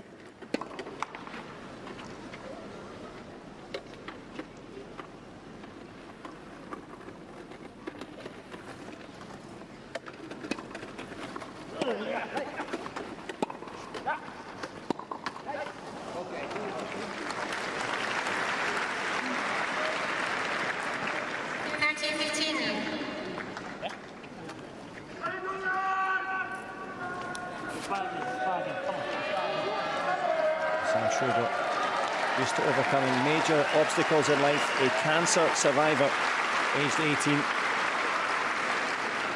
And there's the importance of hanging on in.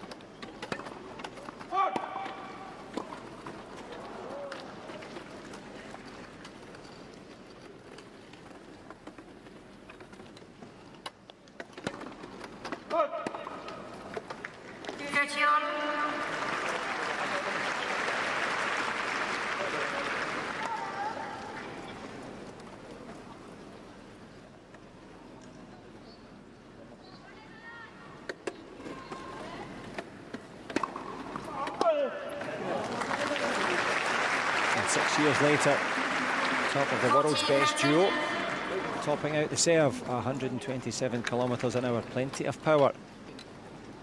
Power of perseverance evident here in Paris.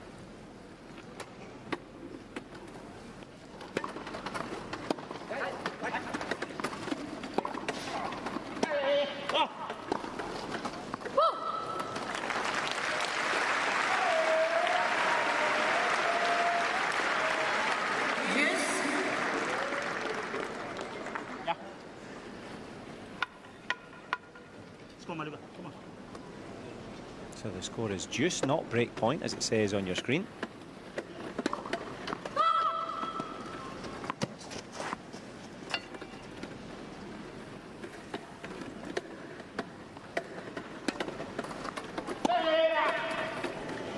And you can deduce from that that Donald Rampandi is making the most of his debut here. That muscular backhand cross court. The anticipation, the delivery. Donald strikes and Schroeder chases. Second break point chance now for the South African pairing. Yeah,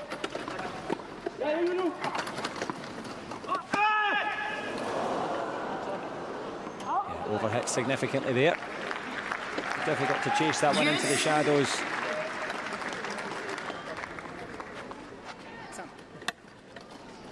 Chateau doing his bit there just to motivate, to calm things down. The three-time Paralympian, also the US Open champion, the first ever South African wheelchair tennis player to achieve that feat.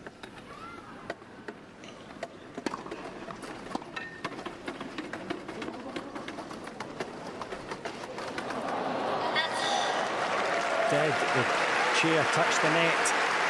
That wry smile maybe says yes. Obviously it would be yes. The chair just touching the net there. A wry smile from Vink, who was pushed to the brink. Ladies and gentlemen, Vink touched the net with the wheelchair, so the point goes for Ramfadi Sitole.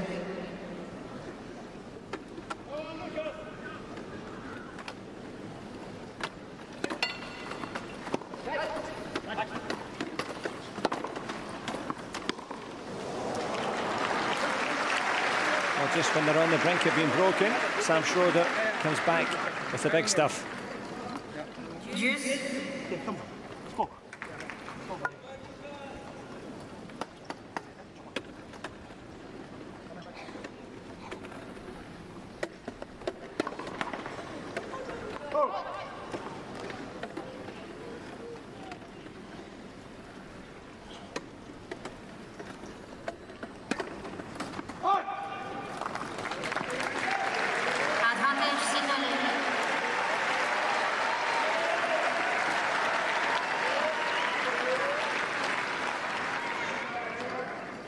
Fourth big chance now. And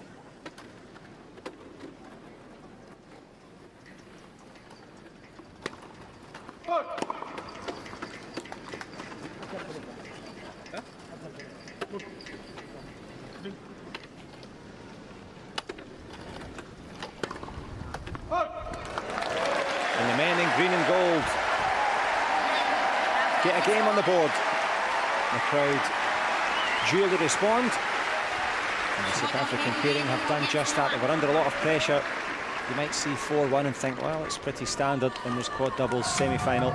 Sam Schroeder and Niels Vink have been pushed every step and every roll of the way. And Handy and Sitole with one on the board.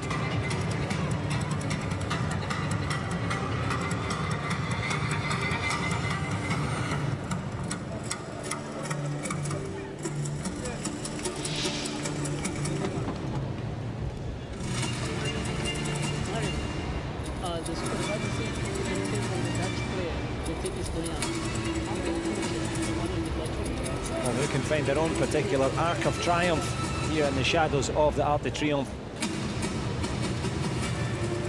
Fans have been treated to a spectacular wheelchair tennis demo so far.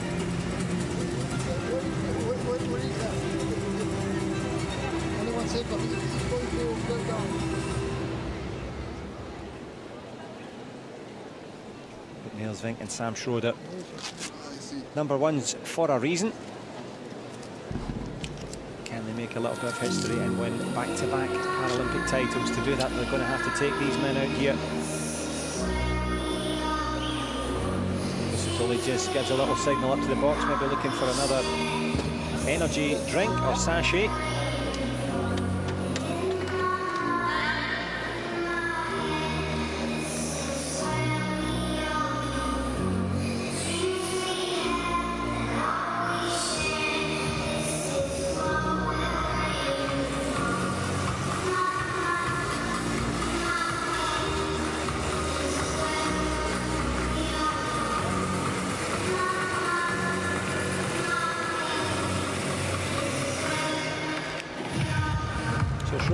The first quads double team ever to complete the career Golden Slam, winning all 4 Grand Slams and the Paralympic gold medal.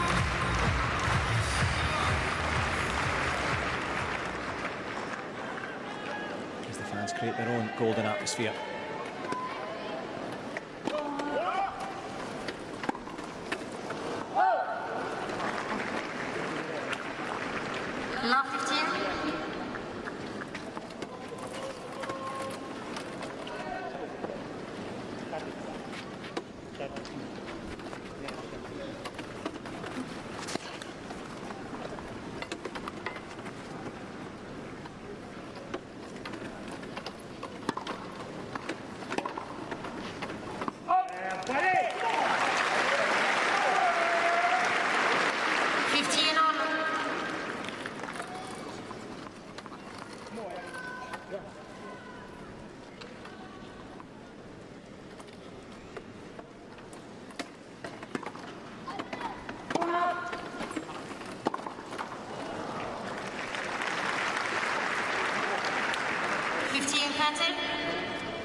As much as Chateau is a 3-time Paralympian, it's also his first time in the quad doubles. Used to success in the singles.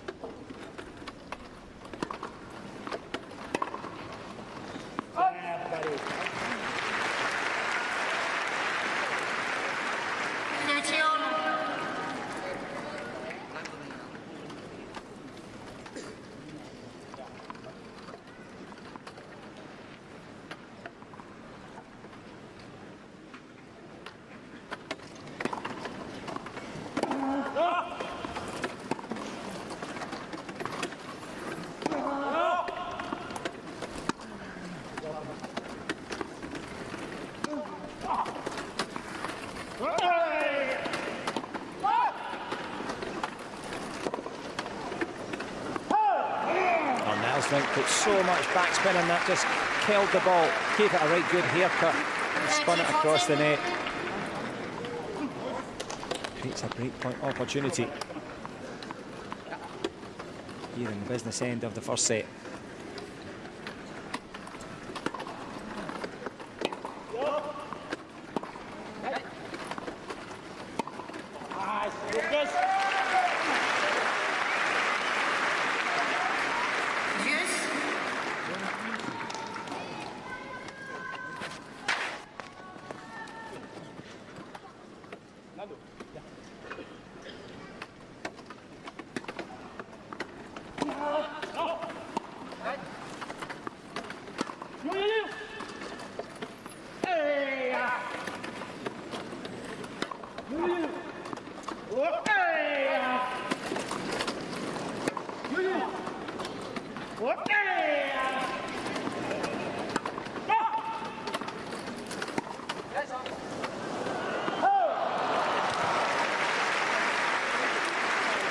Keeping the pressure on Sam Schroeder, forcing the errors, forcing that second breakpoint opportunity.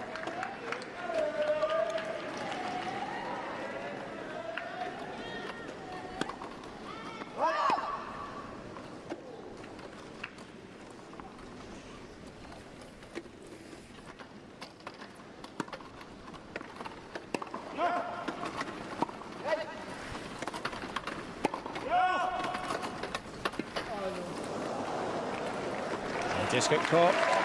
The ball coming right at Lucas Chateau there. As the Dutch break again. moving towards a significant 5-1 lead now in this opening set. And it's been a wonderful performance. Down next to the flowers there, blooming nicely here. Full house, near enough. Full of conversation there for Rampandi and Satoli. They knew it was a tall order, a big ask to make it through to the Paralympic final. The reality now coming at them across the net.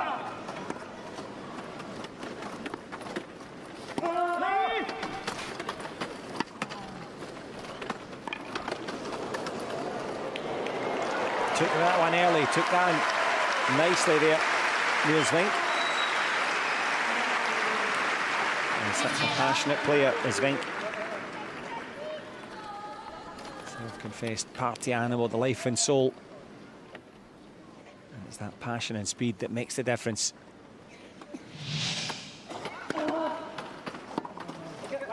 Yeah.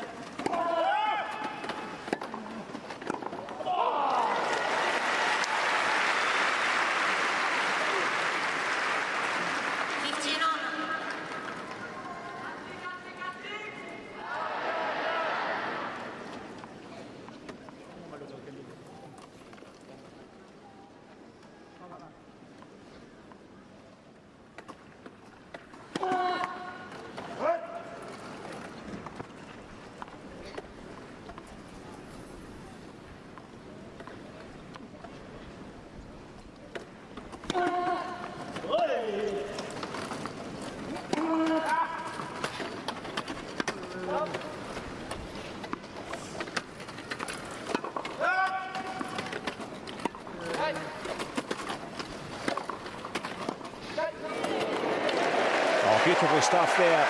Donald Rampandi knows what it's like to win the doubles title here on the clay of Roland-Garros here in Chateau.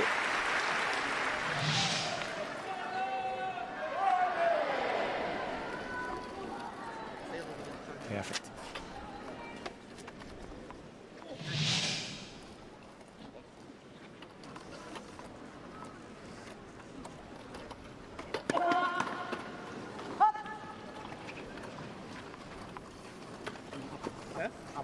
Yeah.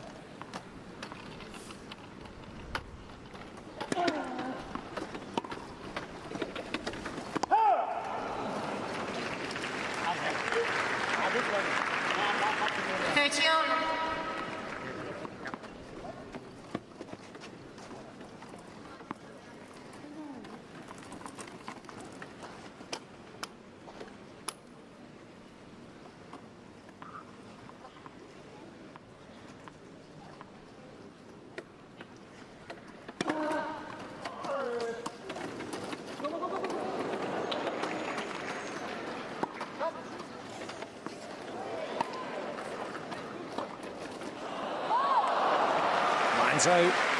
That's a big chance now. And Niels Vink was inspired to get involved in the Paralympic Games when he travelled to London 2012 with his mum. And he hasn't looked back since. The Golden Slam winner. Can he slam home this first set?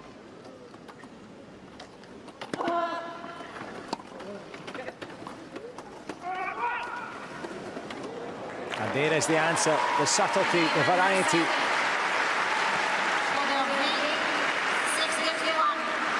Team Netherlands will be absolutely delighted there. Niels Vink sinks that one with a nice dink over the net. And the first set is now in the books in this quad semi-final matchup between Sam Schroeder and Niels Vink versus Donald Rampandi and Mika Satoli. A strong effort from the South Africans, but only one game to show for it. Halfway to the final now of the Dutch duo.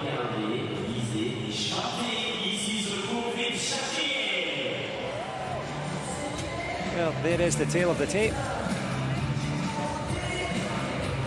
The unforced error count marginally too high for the liking of the South African duo. A couple of big winners, but it's the fans that have been the winners so far.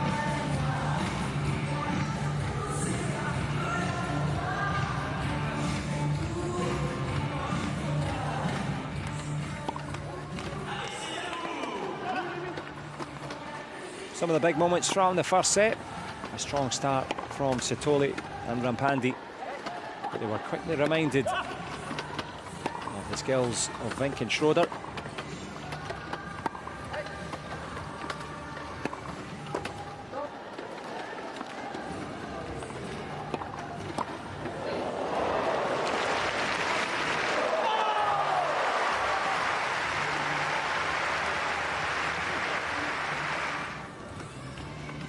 Passion and precision from Chateau, also a joy to watch. But Schroeder didn't stand and watch, neither did Vink, as they raced to that first set, 6-1.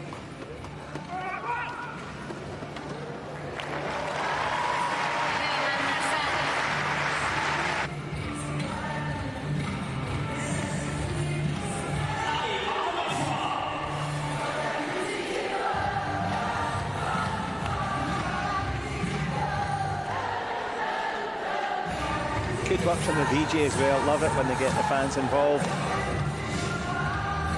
course, there's a gold medal and silver medal at stake for whoever can make it into the final. And the quad doubles also the chance to compete in the repechage and go for bronze. But gold medal performances from the golden hearts of the French fans.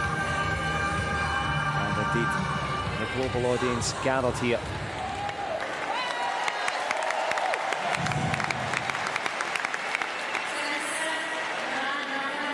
The court has been swept clean.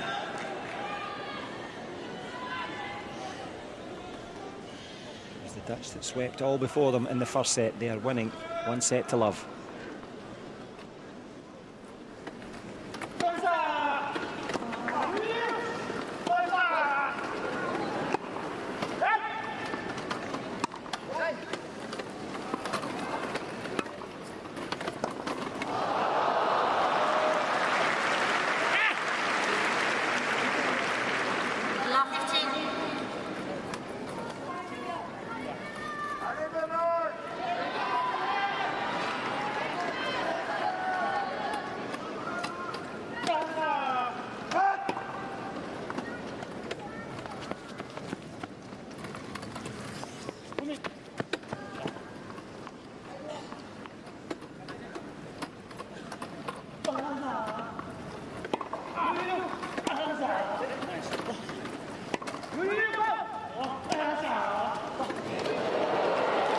Superb shot of the day so far.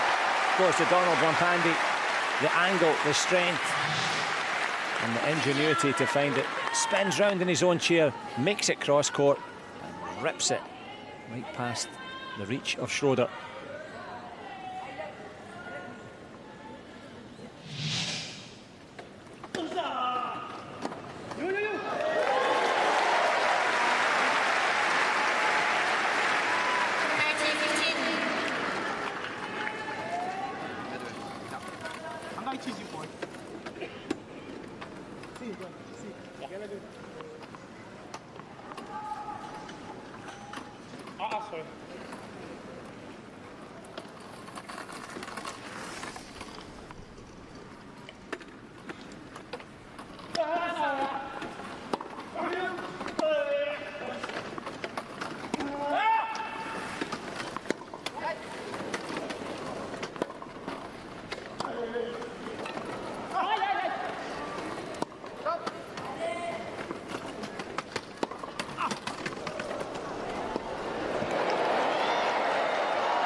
What a rally, what quality here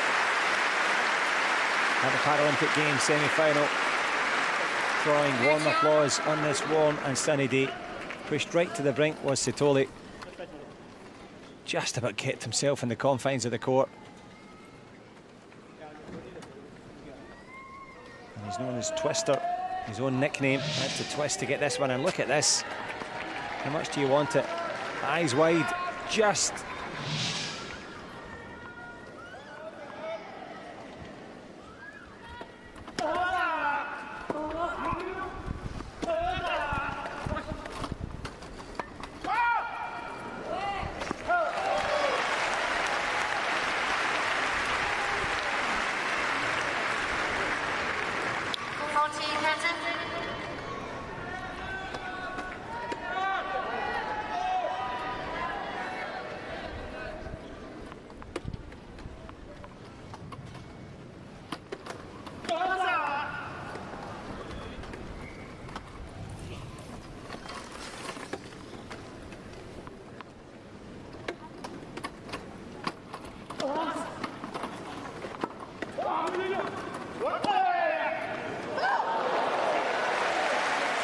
just wide there. Went for it. Sure we wouldn't mind that one back there.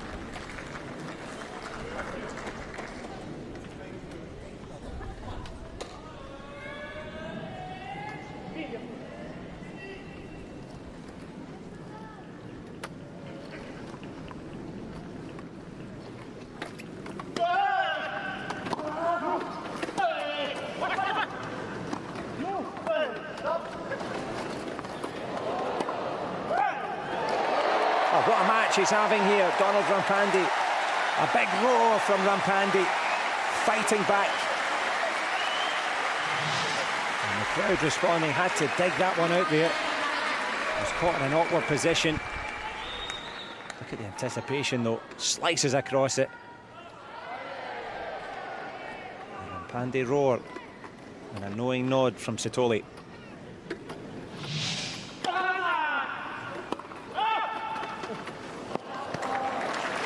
Just when you think you're about to get out of the service game.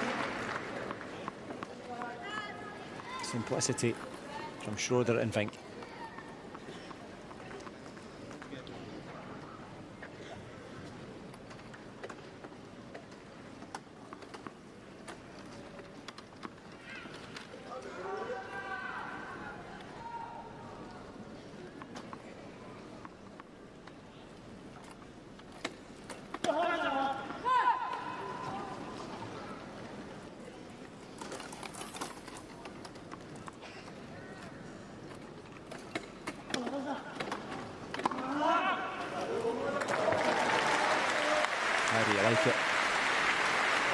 It's been a quite quiet start so far for the Dutch pairing here.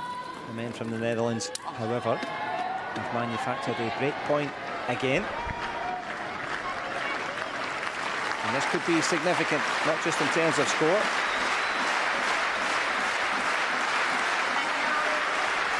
But the psychology of it all.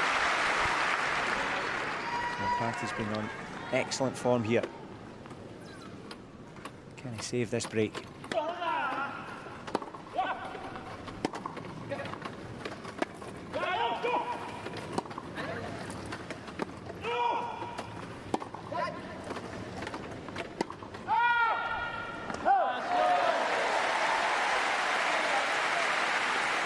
First part of the job done.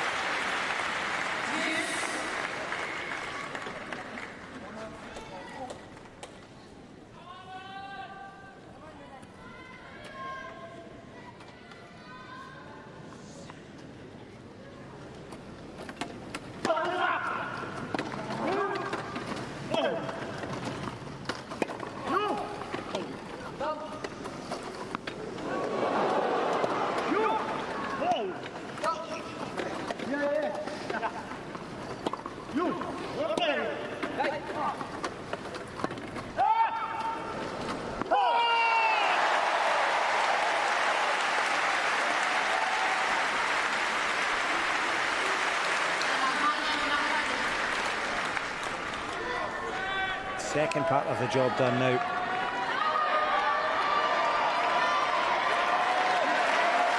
Can Rampandi finish the job? Take this opening game in the second set.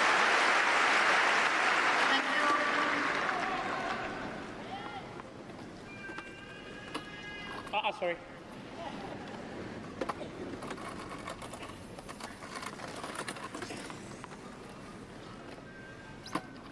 Sorry.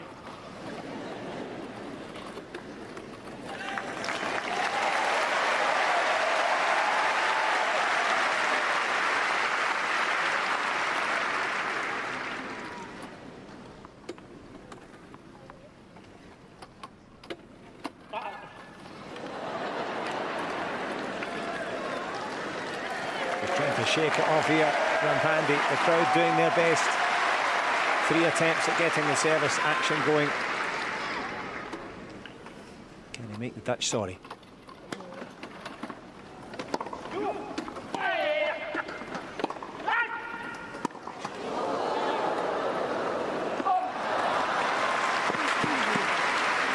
And the men from the Netherlands, Niels Vink, And Sam Schroeder keeping that pressure on.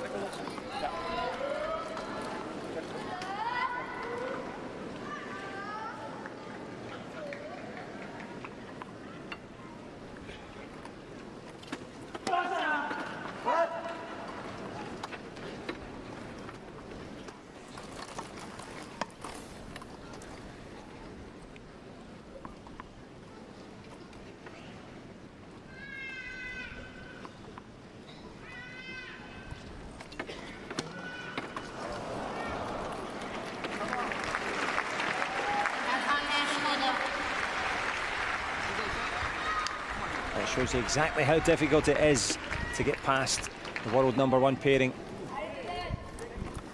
The pressure in Paris mounting on the prodigious shoulders of Donald Rampandi.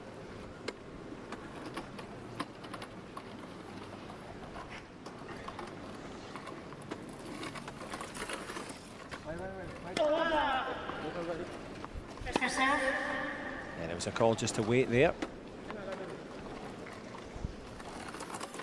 From the Netherlands side of the net.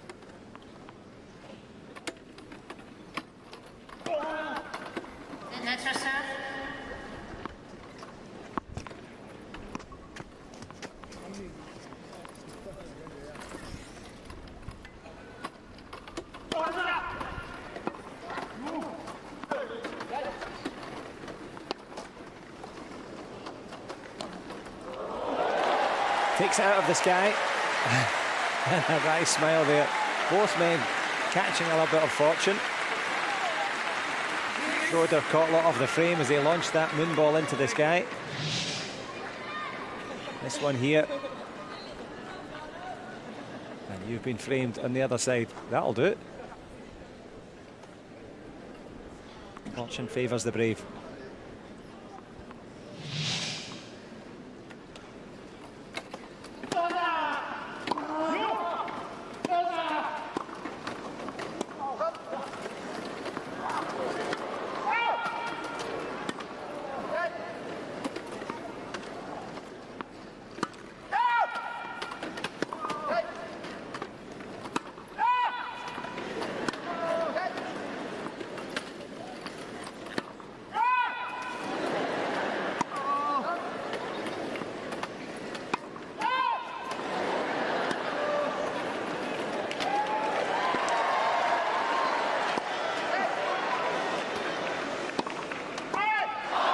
Just when he had the crowd on his side, the ball in his sights from Rampandi, the conductor.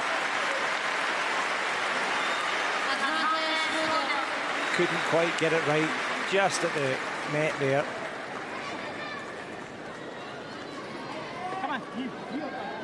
Sam Schroeder and Niels Vink in the longest service game so far. A chance to break.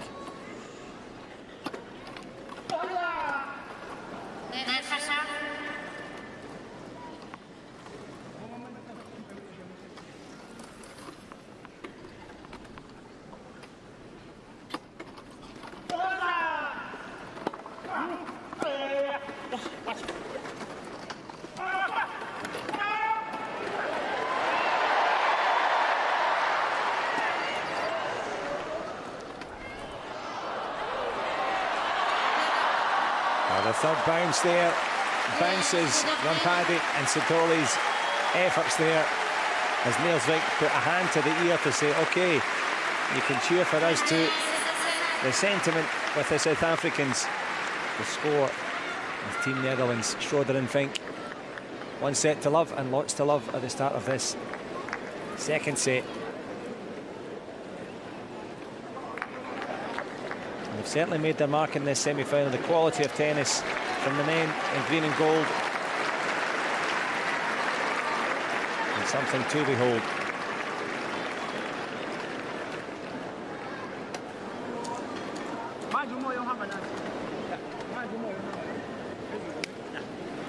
I'm sure Rampandi's son is looking on proudly.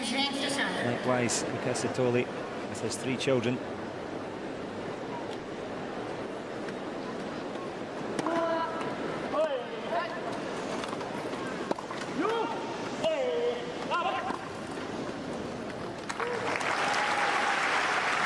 Vink making short work of it, just as he did against Lucas Satoli in the singles. So they met yesterday. There's the man from Helmond in Netherlands emerging in straight sets.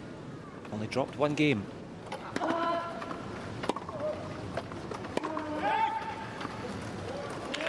And that sort of form is why.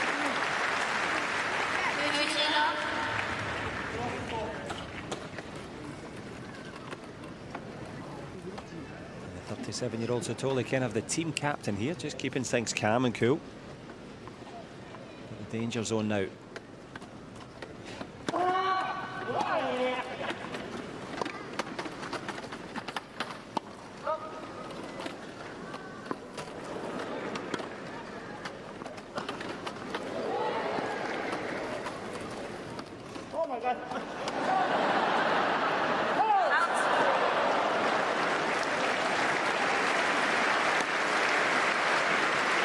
Donald Rampandi giving the crowd their money's worth. The personality in Paris, but not the precision to match. Got caught under that one.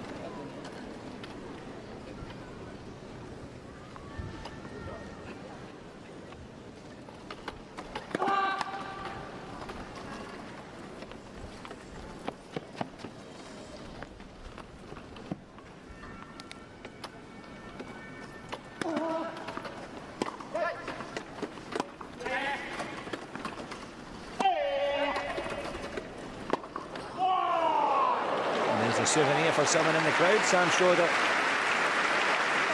got his most proud moment there of that one.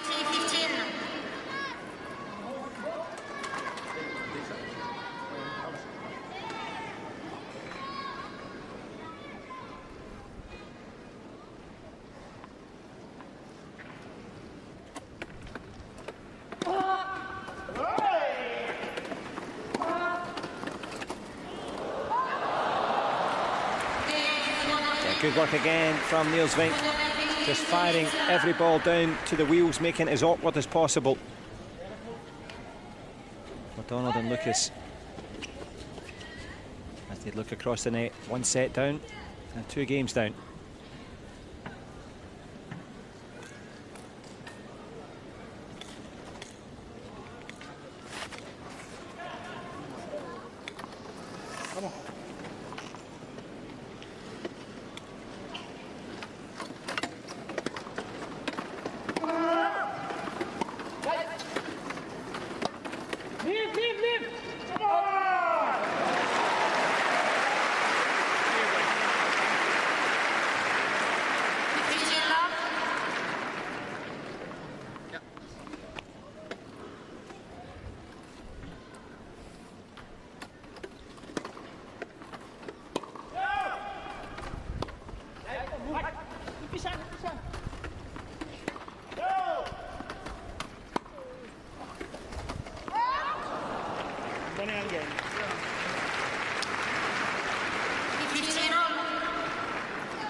Good smash from Niels Vink at the net.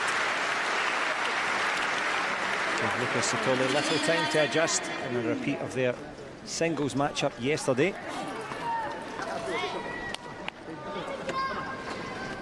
Can Lucas Satoli summon something up here as he serves to Schroeder?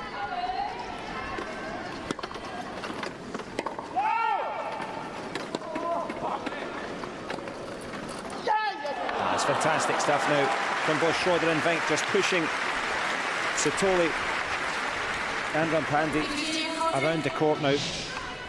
This one, a sinew stretcher, can't get to it. Microcosm of the match. And the fans know it.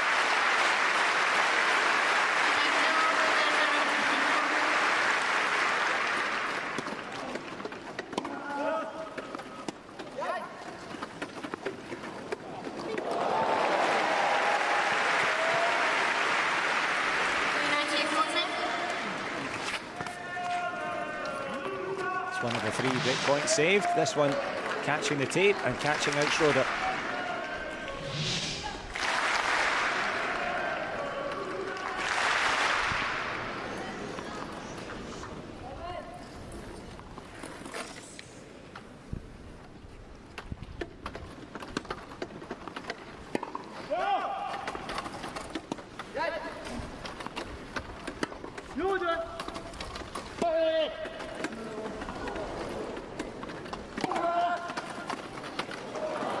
Brilliant, absolutely fantastic play. Nielsving seals that one there. Another break as they break the South African revolve. That one rattles down the line.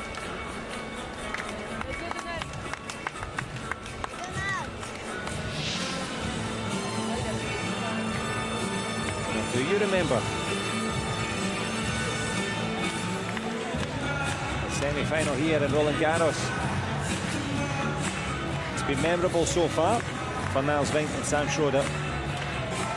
Some magical moments created by both Lucas Sitoli and Donald Rampandi. They are not here to make up the numbers. They're trying their absolute best to make it into the Paralympic Games final in this quad doubles matchup. As matchups go, it's been tough. The men from the Netherlands in a strong position now.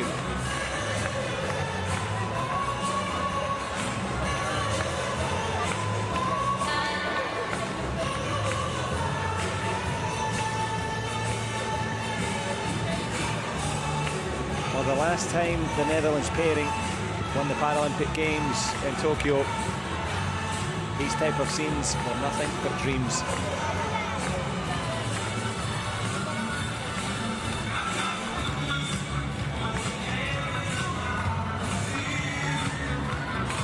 Social distancing? No thanks. They're going the distance now. Sitoli and Rampandi, they need a response deep into this second set.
Did so well to reach that one as they reach out towards the conclusion now of this second set. 4 games to love, 1 set to love, and then the city of love There's lots to love for Schroeder and Vink.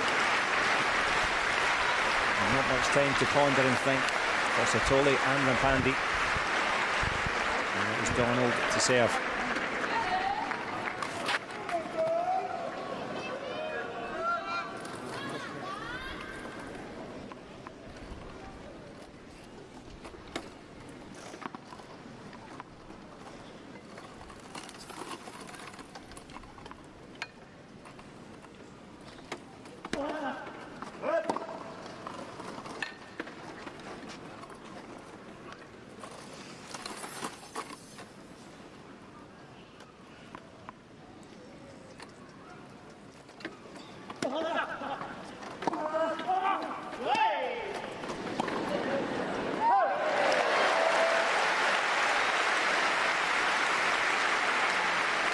A smile of acknowledgement there from Niels Vink. The big call out from Rampandi.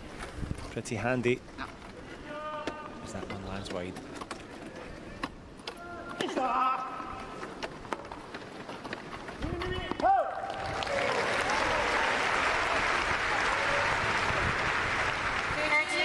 That is Lucas Satoli, that is the Ngoma musician. He's got his own album with his cousins.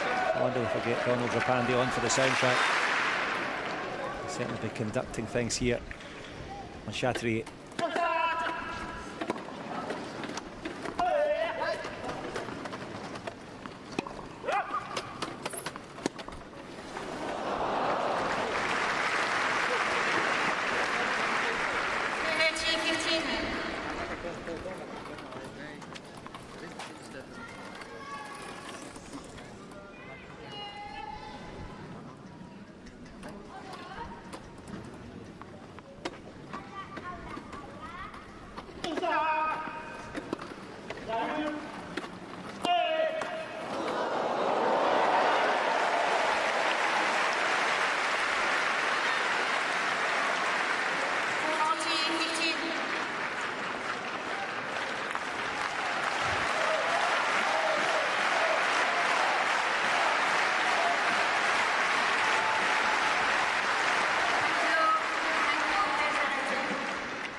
Good stuff again from Sam Schroeder, refusing to let the South African pairing get out of this service game.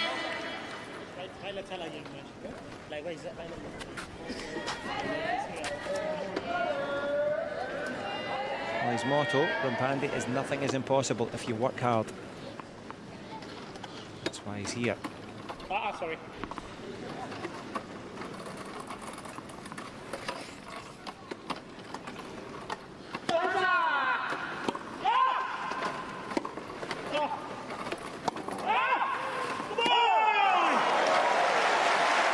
But it was proving nigh on impossible to shake the Netherlands pairing. The first service game hold there for Rampandi and Satoli. No more than they deserve. But there's no sentiment in business or in the semi-finals here. And the men's quad doubles, Sam Schroeder and Niels Vink in a commanding position. 6-1 in the first and serving 4-1 in the second.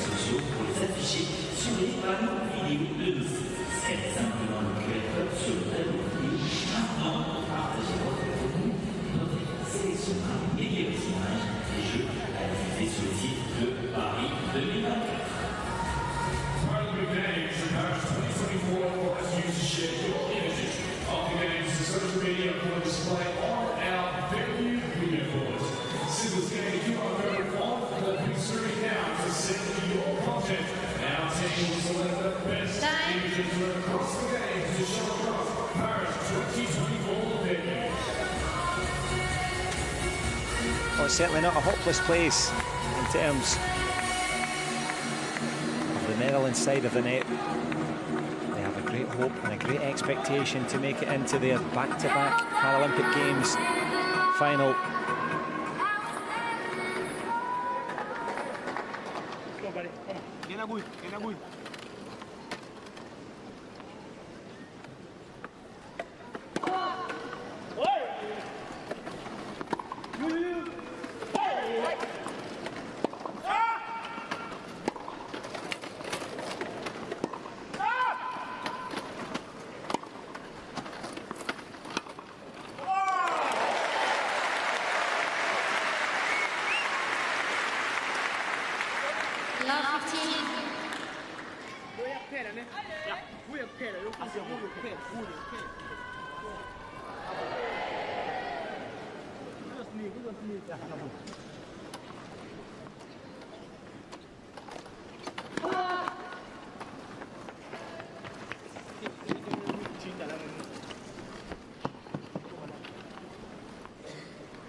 This is what champions do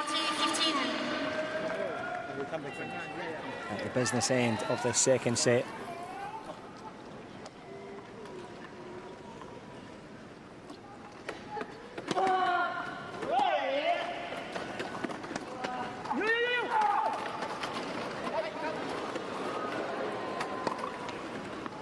Oh, the anticipation from Schroeder. The speed across the court as they speed into a 5-1 lead now. This was a really nice deft shot across the net. A little bit high, but handsome there from Schroeder.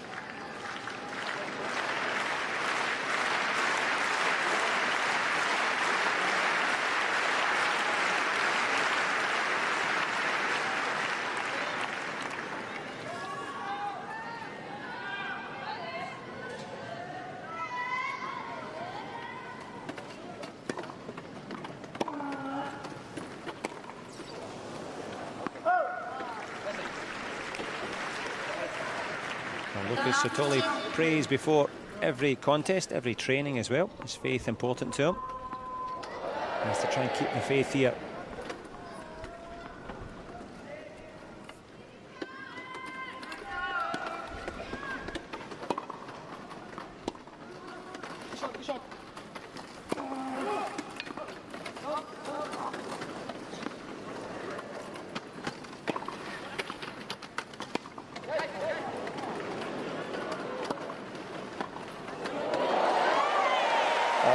Rally and the best shots in potentially the biggest moment.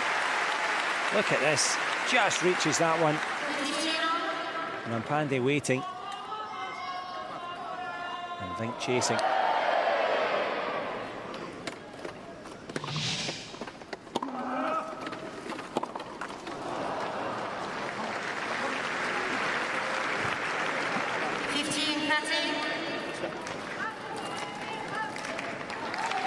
Well, in the singles, it was Satoli against Vink. There's a man from the Netherlands that emerged victorious in that one.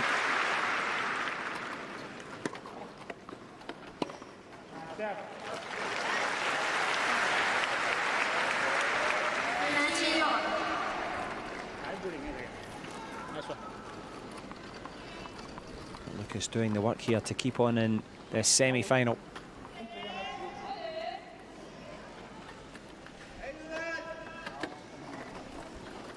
just calling out in the midst of the service action there.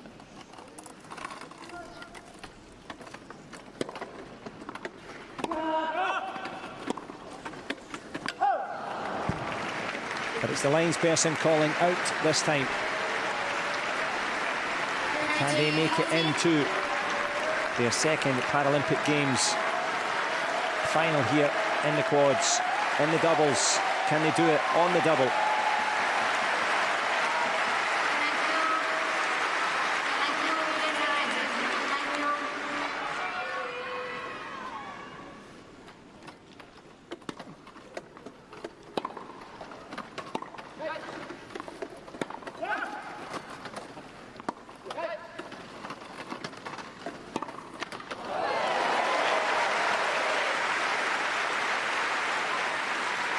Not at the first time of asking.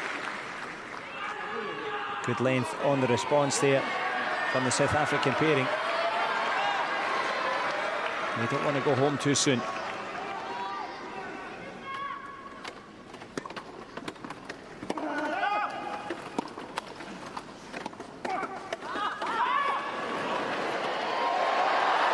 Well, the drop shot was exquisite.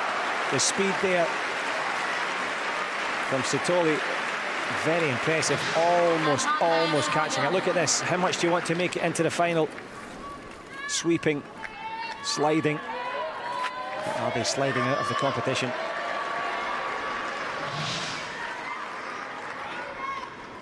Second match point now.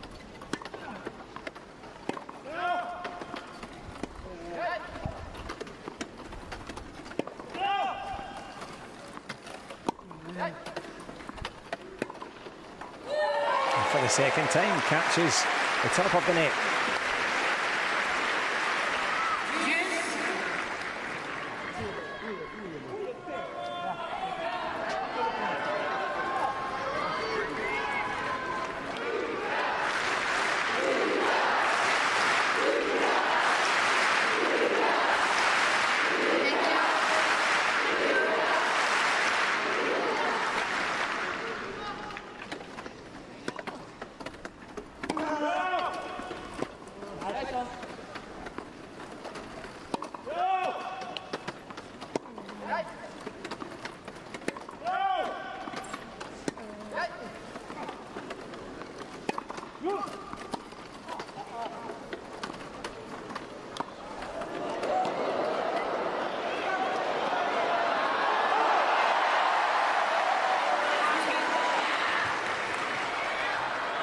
Oh, it lands good. What a shot. Pushing it to the absolute limits. Did we hear anything from the umpire? There was a little check there, just mid-shot or mid-point. And the pantomime boos, of course, on Philippe Chatrier. There was a call that was hard to hear. Let's have a listen. Mariam Bogara from Tunisia. Will she have the finger up to say it was in or out? The ball is in. The flat hand gesture.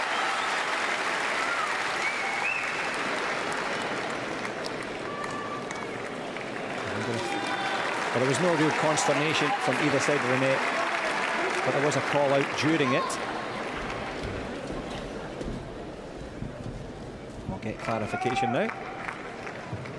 Replay the point. Yeah, that's what we thought. Replay the point. The umpire called out during the shot. Lucas Satoli, all business.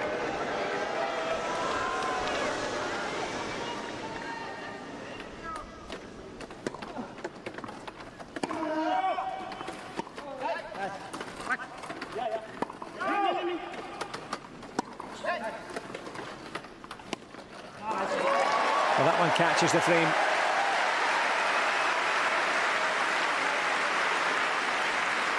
And from facing down break points, they would dearly love to hold their service. And there's a few fans here in Philippe Chatrier that feel the same, rooting for the underdogs, of course.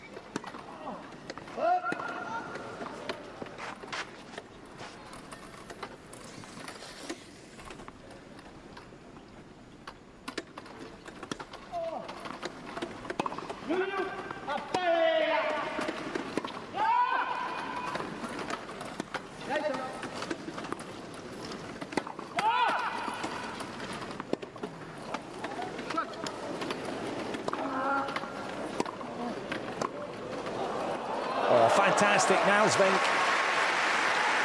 gets across court, pulls it back to Deuce.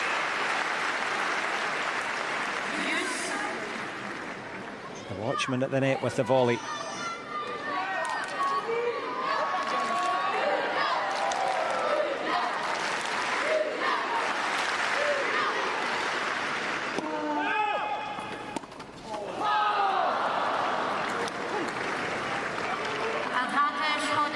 That one hits the net, trying to hit the heights. The Paralympic champions from the Netherlands. For the third time of asking.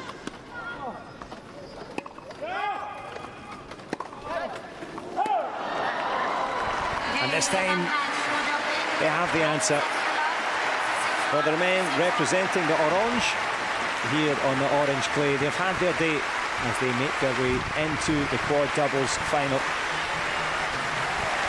Great sentiment, great moments for all four men. They contributed mightily to an incredibly entertaining matchup. And Pandy and Sutole can be proud. They'll be involved, of course, for possibilities for the bronze medal, for the chance to make back-to-back golds for Sam Schroeder and Niels Vink. They've earned that right. 6-1, 6-1.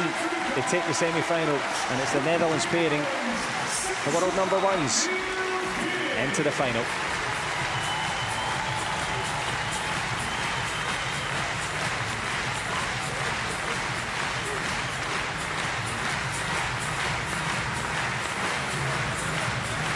Congratulations from the coaching pairing in the corner.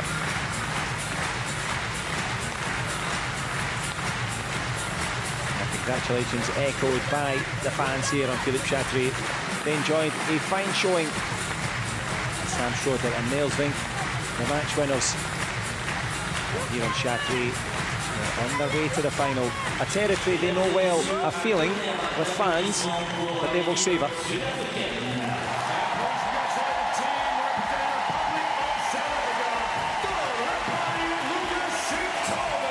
Well, they didn't come here for the popularity reward. They came to make the final. It won't be the golden medal, but they've stolen a few golden hearts here. Victory belongs to the most tenacious. Those two tennis players exemplifying that.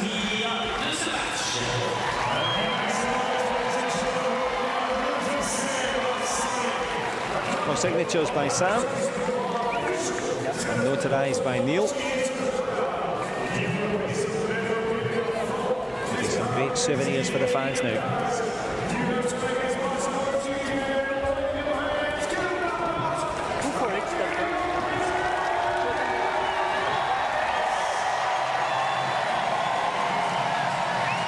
Well, they caught the eye with their quality. Can the fans catch the balls and keep the memories? Keeping their dream alive and their chance to go for back-to-back gold. Niels Vink and Sam Schroeder sign off in style.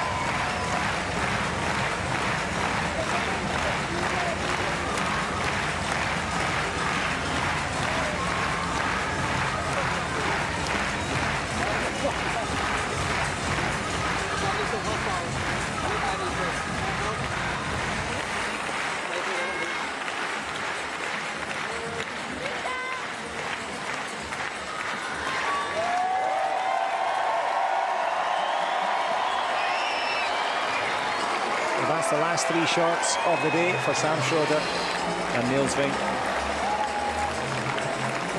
Photographs of those souvenirs already signed and sealed. And this is how they did it.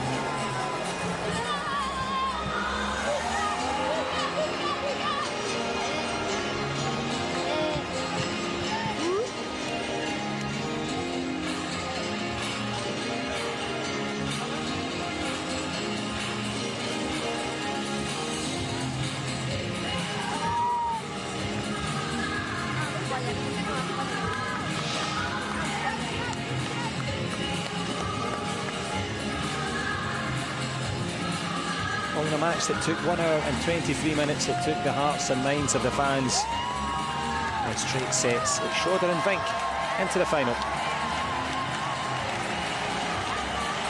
Oh, they've won plenty of fans, haven't they? great performance, great ovation. They can toil away in relative obscurity without fans and support. But the youngsters know quality when they see it.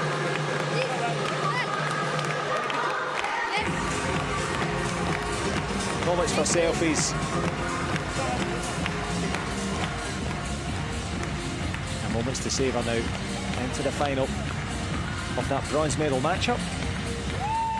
Paddy and Sitole from the Republic of South Africa. The Netherlands into the final. Well, Donald mentioned in his debut that he wanted to inspire youngsters at home. He's managed to do it abroad as well.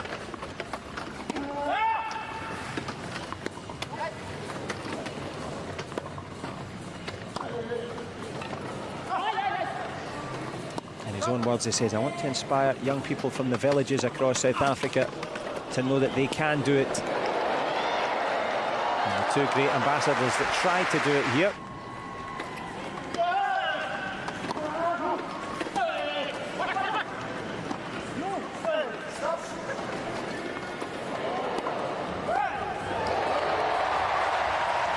But the best two in the world for a reason.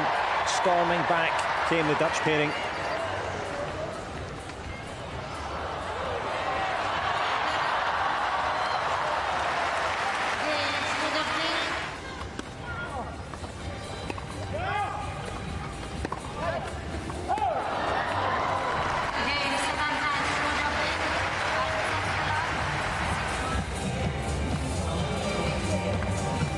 Final selfies at the end of that semi-final.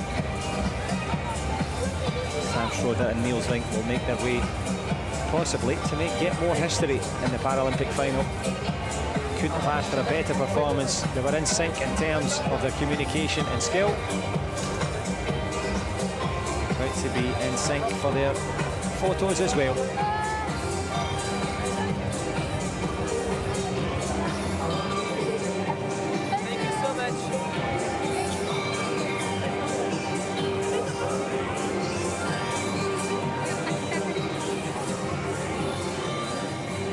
Well, that will, of course, conclude. More tennis to come.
Nouveaux applaudissements pour la mascotte officielle de Paris 2024.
the women's doubles quarter-final between the Netherlands and Japan.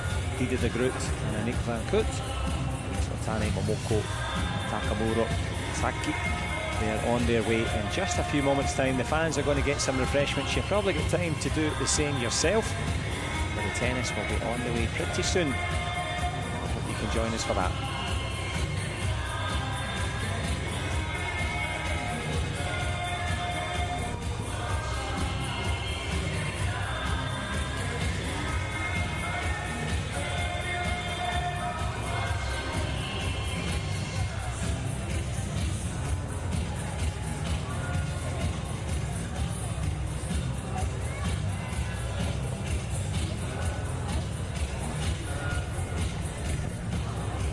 Mesdames et messieurs, il est temps d'accueillir sur le court Philippe Chatrier l'entrée de nos ramasseurs de balles. Ladies and gentlemen, for the final time this afternoon, can you please help us welcome our wonderful ball kids to the court?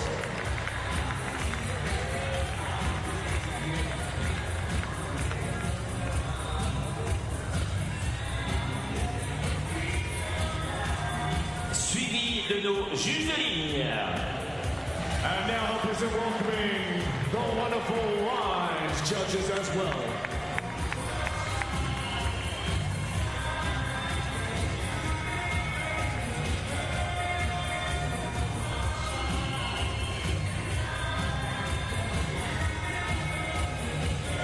Line judges in position, the ball kids ready to, and the dancing youngsters creating the vibe here on Philippe Chatrier.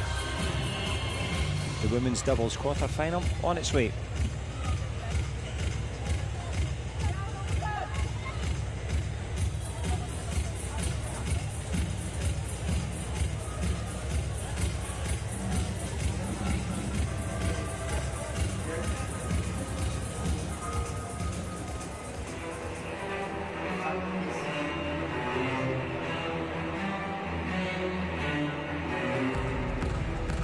Mesdames et messieurs, c'est le moment d'accueillir nos para-athlètes représentant le Japon.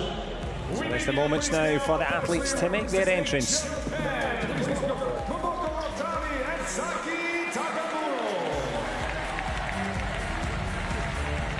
So here they come.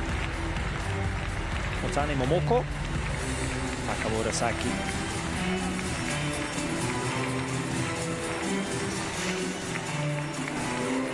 De série numéro 1 représentant les Pays-Bas. And the opponents, the number one seeds representing Netherlands. Please welcome Diede de Groot and Aniek van Koot. And here they come, the number ones in the division, Diede de Groot and Aniek van Koot. A formidable pairing. And as number one seed, they got a bye in the first round. The semi-finals again after that super success, winning the women's double gold in Tokyo. Diede de Groot there on the right hand of your screen, just getting into that bespoke sports chair.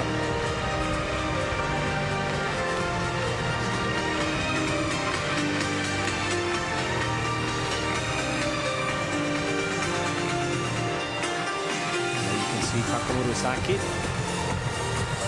representing the Japanese flag, of course.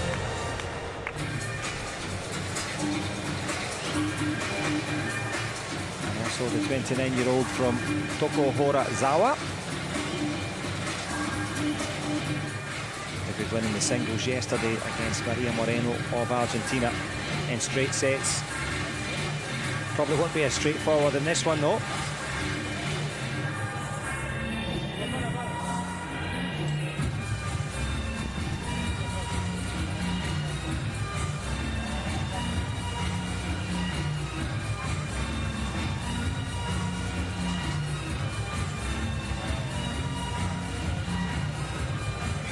Good moments for the mascot and the fans. Happy days here. Well, it's not been Frisian with the Frisian. Youngsters get their moments, but of course, not much of a party atmosphere now. It's all business for Team Japan. They know the formidable task in front of them.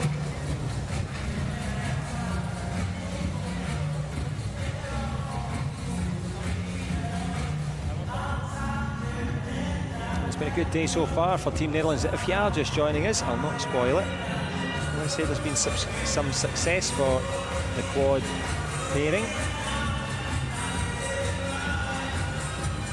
Will there be more success for the youngsters to enjoy?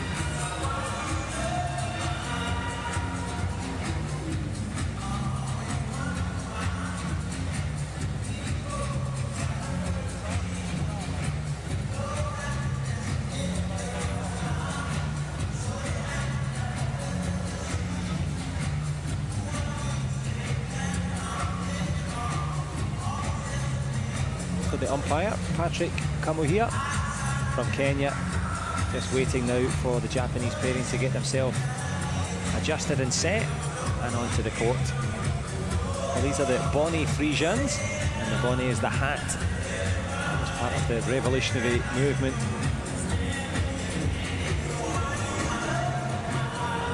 It's the revolution of the wheels and the movement of the athletes that's going to be required now. The tail of the tape. The #1 seeds are waiting on the other side of the net.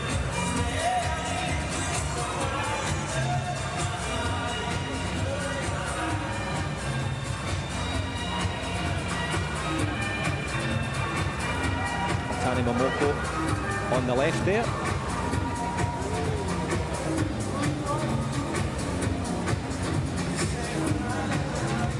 And a high five to begin proceedings. Will it be high scoring for them? They'll be hoping so. Let's have a listen to the instructions.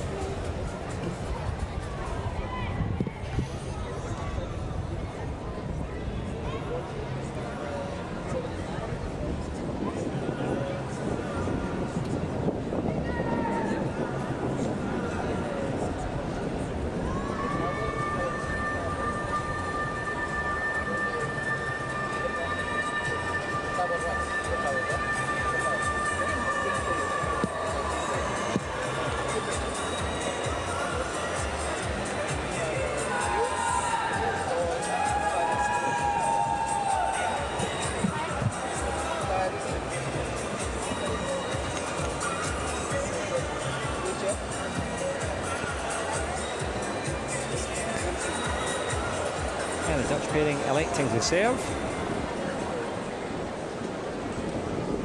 Tani and Saki will of course will receive the pleasantries.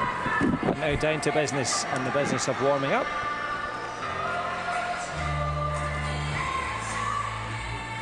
And here in Philippe Chatrier, where the fans have contributed mightily to the entertainment. They're obviously out getting themselves refreshed and ready. Capacity of the crowd will begin to fill back up again. Quarter-final action now in the women's doubles.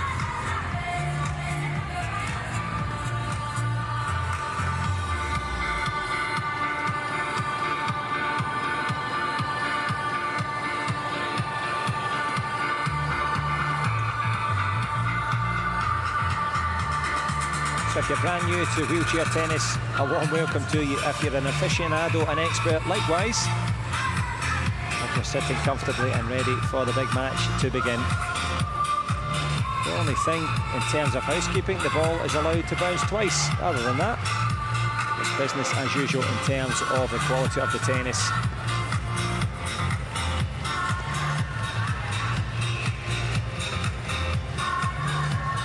First of two sets with a possible third set tiebreak if needed.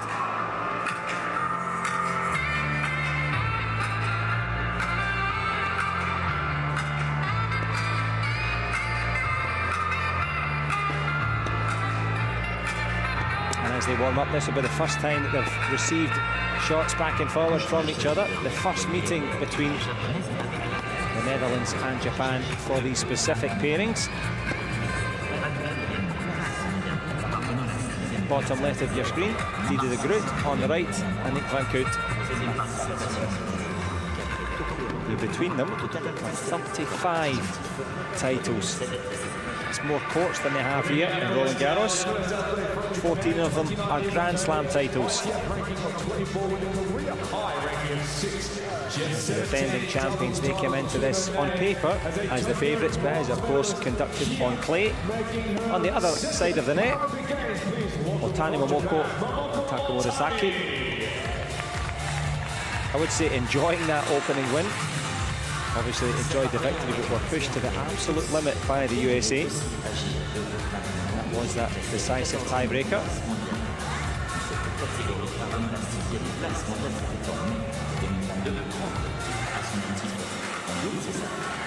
Murasaki won in the singles yesterday. And her partner also 29 years of age, an ITF ranking of 14, which is also her career high. She has 35 titles to her name in the doubles competition, competing in her second Paralympic Games. Please welcome from Japan, Saki Takamura.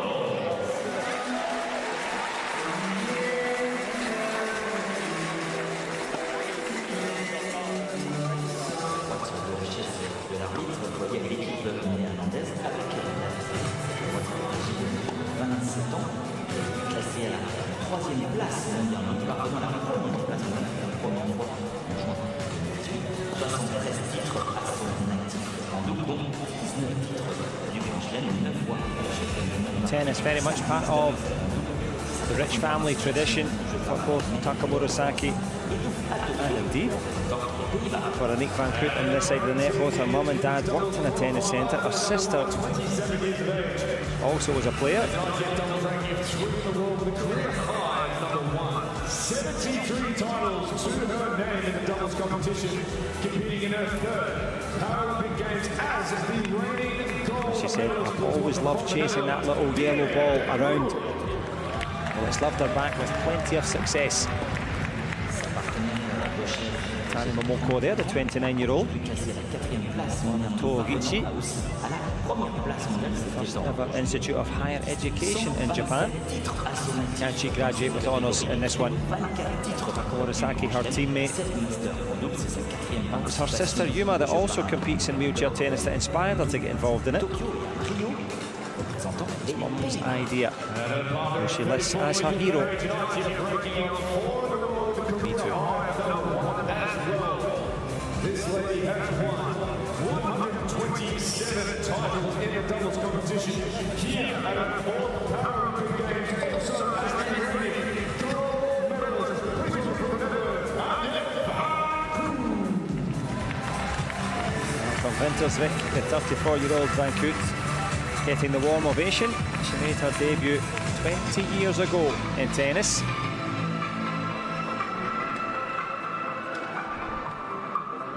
Quarter-final, a chance to put those ambitions to the test yet again.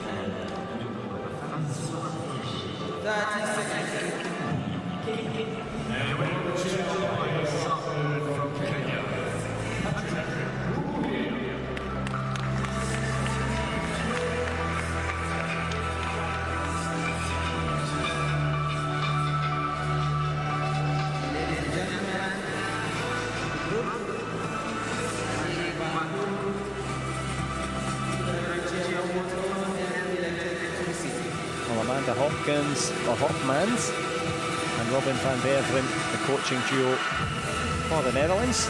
They are allowed to coach, of course. If there's any timeouts where you have to go into the locker room, you're allowed about 30 seconds of one-to-one chat with your coaches if needed. You can also get coaching from the stands, maybe even from this youngster here.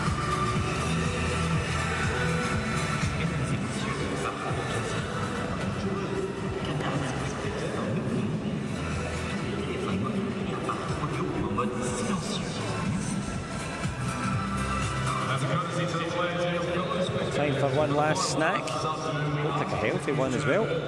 Before we go to the main menu now, the quarter-final of the women's doubles. Japan against the Netherlands. Fans are ready, I'm sure you are as well.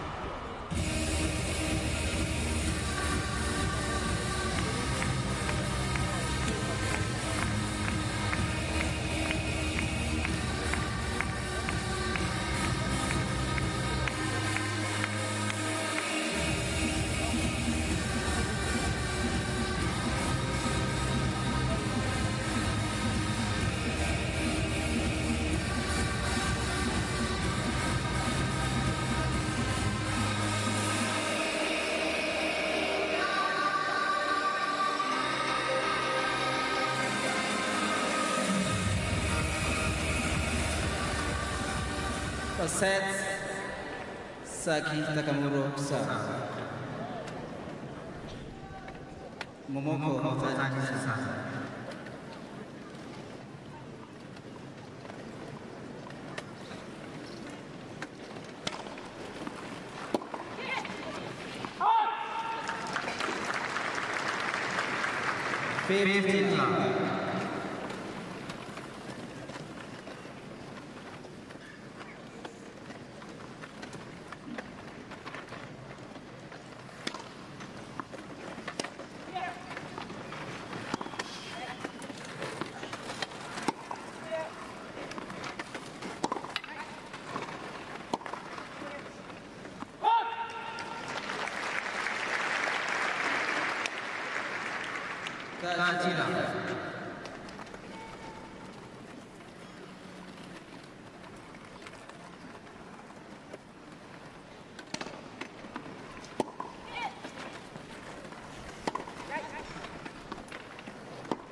Oh, how do you like it?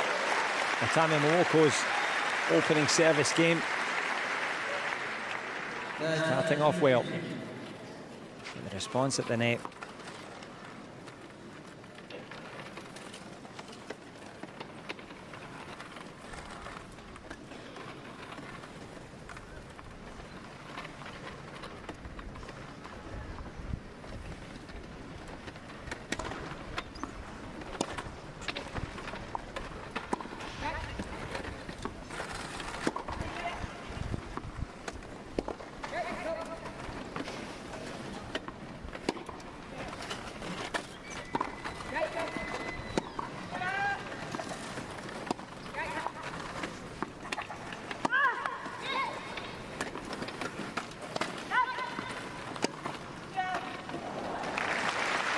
Excellent stuff there.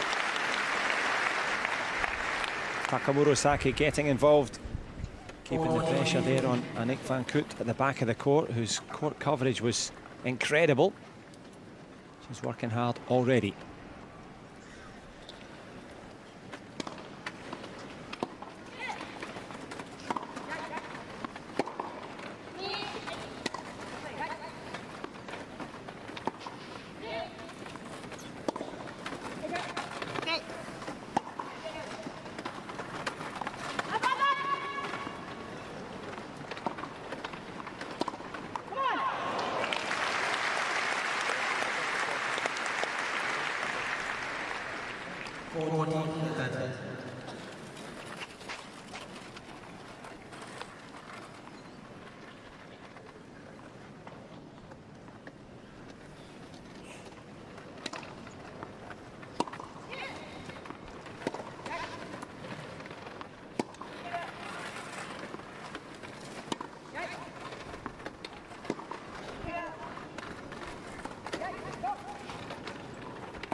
Well, the standard getting higher and higher as the balls get lower and lower across the net.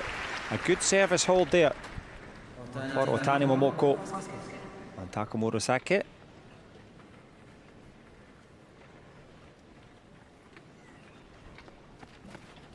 First time for these pairings to come against each other.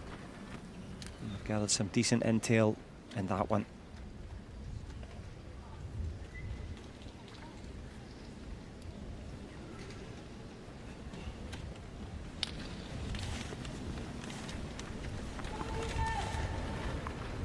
Van Koot had surgery on her hand, her right hand, in March of last year. Was back a couple of months later, hasn't held her back.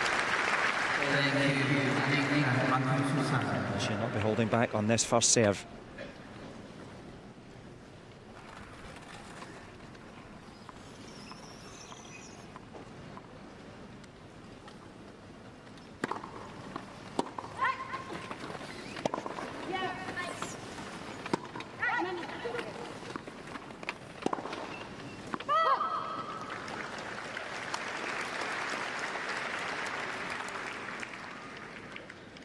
Love 50.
Oh, expertly guided down the line there.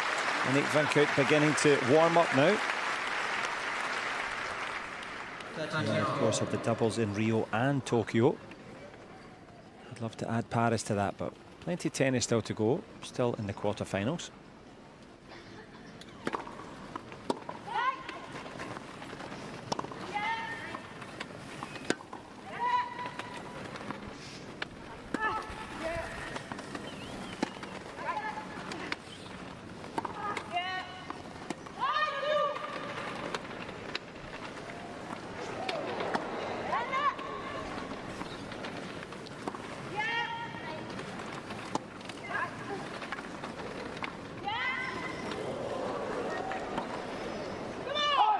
Excellent again. Nick Van Koot getting it right and forcing Takamura Saki up to the net. And from being love 30 down, chance to hold.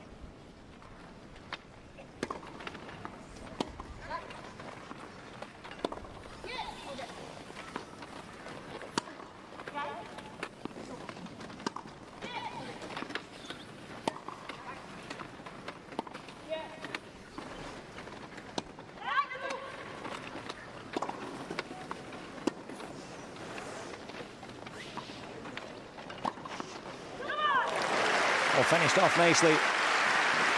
Leader of the group, finding the route between the two. One thing's for sure, they will be warmed up now, both Takamura Saki and Otani Momoko.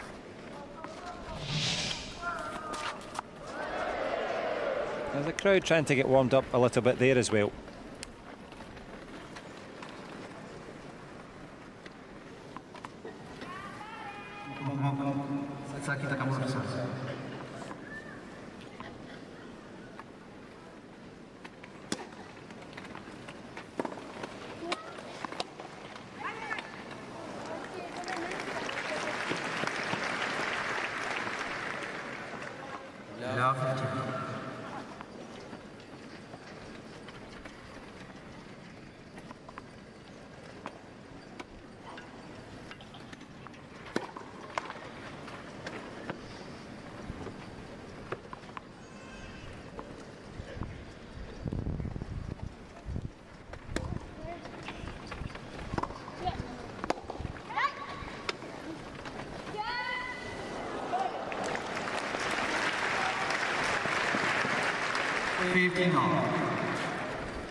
second serve there for Saki Takamuro.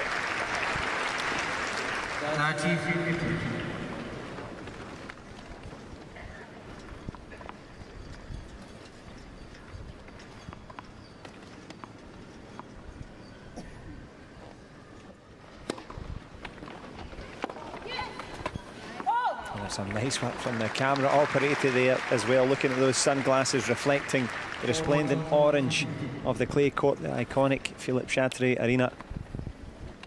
Perfect spectacle.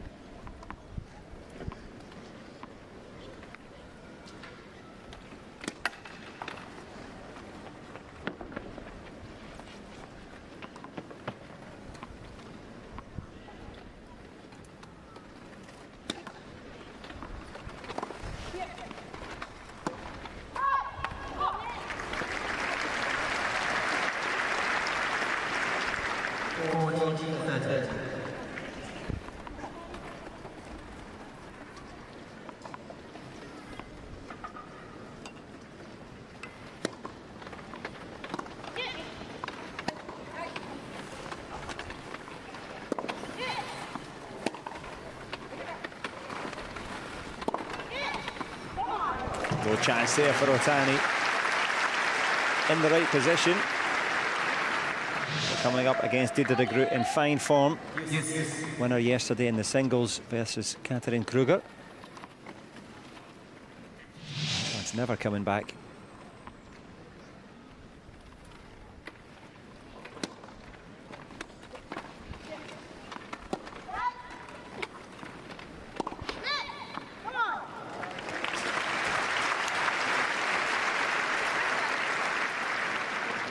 Saki Takamuro from the Start Line Club in Tokyo.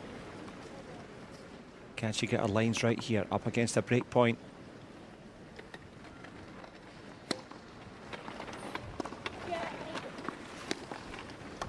And that will do it. Good length and return there from Didier de Groot. And the reality beginning to dawn now, that first break on the board.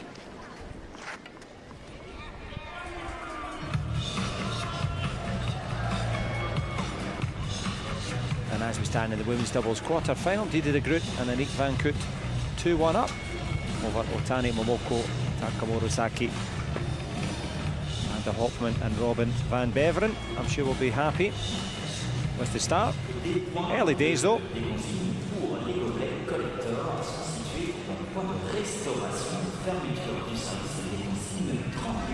We're listed at the moment at 27 degrees. There is a wet bulb thermometer involved if it gets too hot. But mercifully now, as we move towards the autumn evenings, even the youngsters can let the sunglasses off. The refund service will close 30 minutes at the end of this session, so don't be sure to miss out.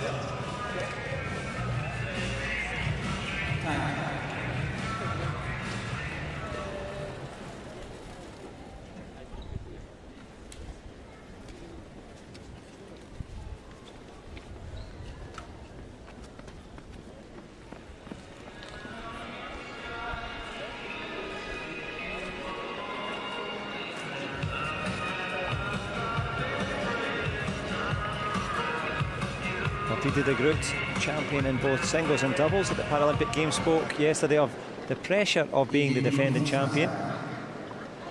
All the eyes, the big crowds. Pressure, of course, the privilege of such a champion.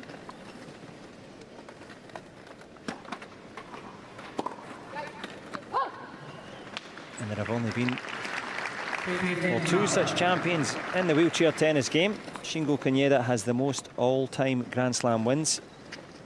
Didier de Groot not far behind, with plenty of years still to go.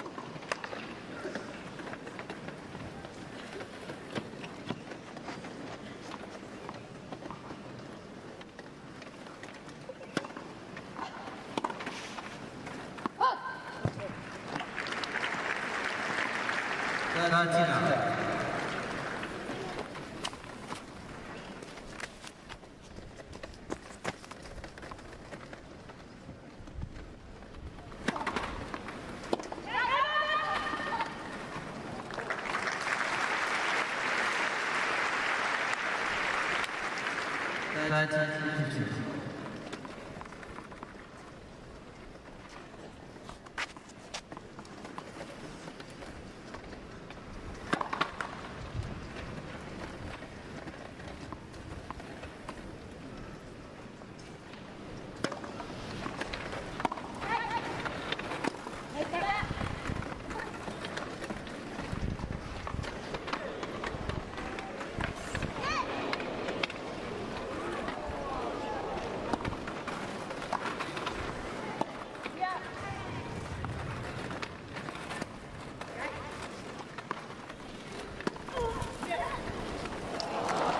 Just landing up short there from Marie Van Kout, and the standard rising.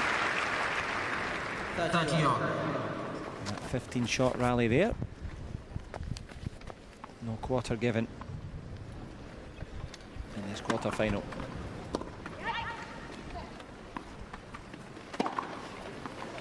And no messing around either. Didier de Groot hammers that one home. 14-30.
Well, a big come on there from the Dutch pairing, de Groot and Van Kout. My goodness me, they had to work for that one. Just about getting in each other's way, the communication just about right. And Otani Momoko left chasing shadows there.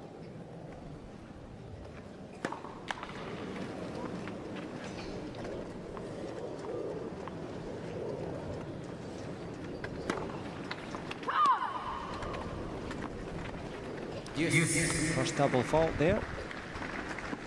What he did de Groot.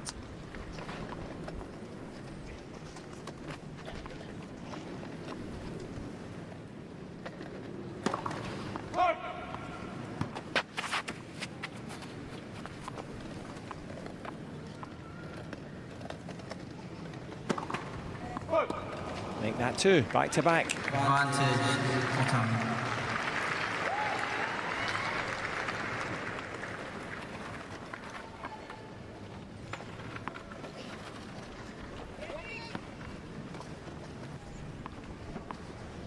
Chance to break back now for Japan.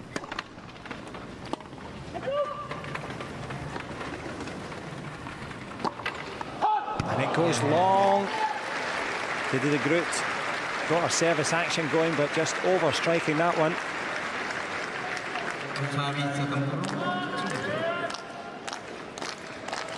So the break not consolidated there. I did the Groot and Elite Van Kout. Saki Takamuro will try to make some kind of response here on the serve of Momoko Otani.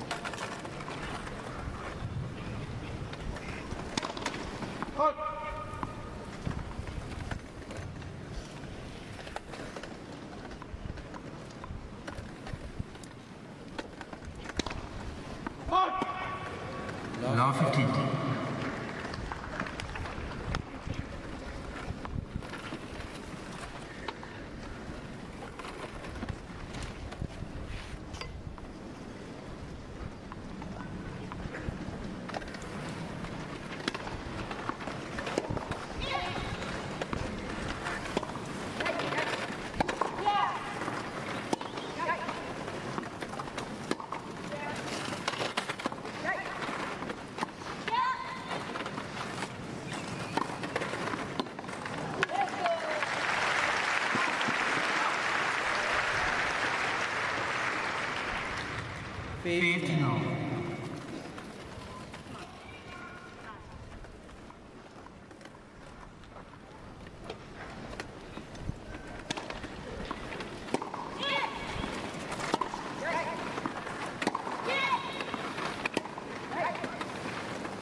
Couple of breakpoint opportunities now. Momoko feeling the pressure here in Paris.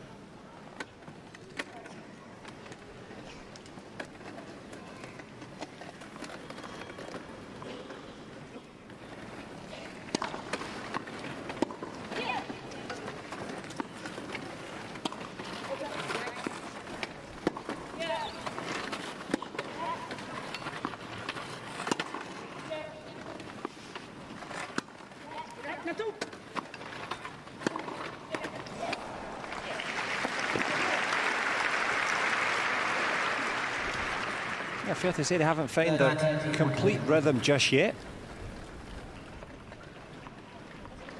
The world's #1 pairing.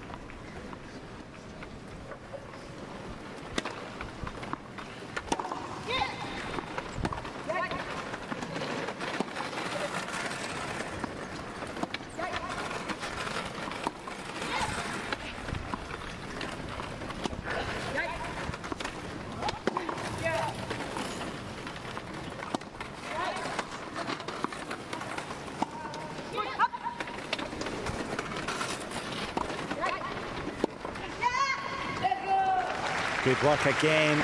Otani Momoko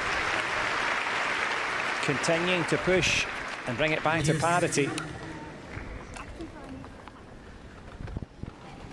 As these rallies lengthen, perhaps so do the chances of the Japanese pairing.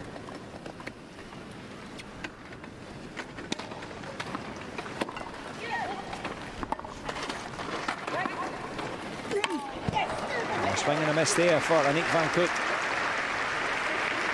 And from facing up to 2 break points, they have a chance now to take their service game.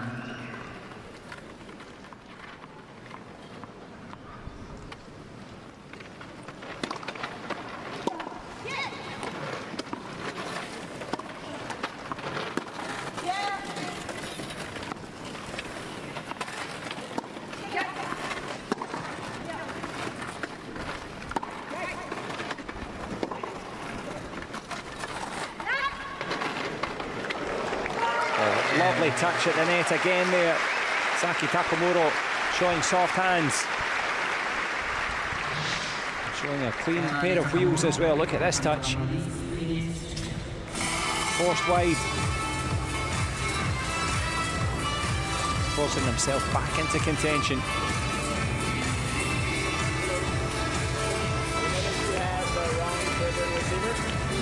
Will you be able all dancing and all smiles. Tani Mowoko and Takamura Saki leading by 3 games to 2 over the lead of the group and Anik van Goot. Thank you.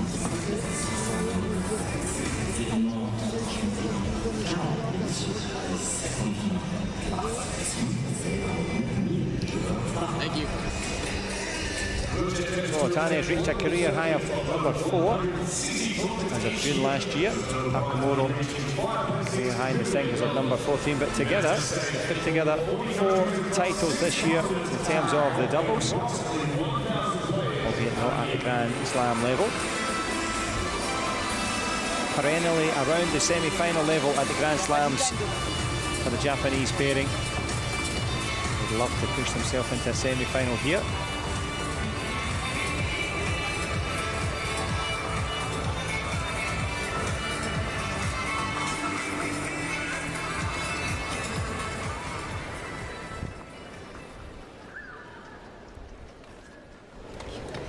The Bonnie Freeshan is on. And so is the ticket. I don't know, I hope they're not going to try and return it, but trying to return it this time from the serve of Anik van Goot.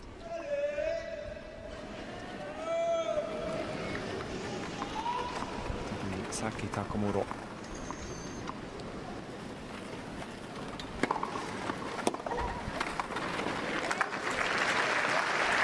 For that 124-kilometre serve.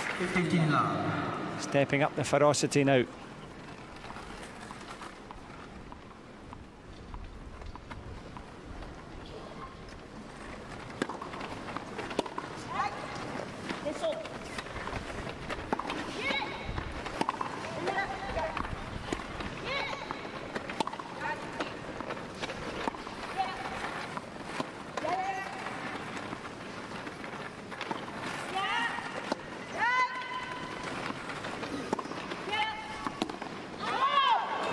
Slices that one into the crowd. There's a little souvenir for someone there. I'm sure they'll return it. Or maybe not.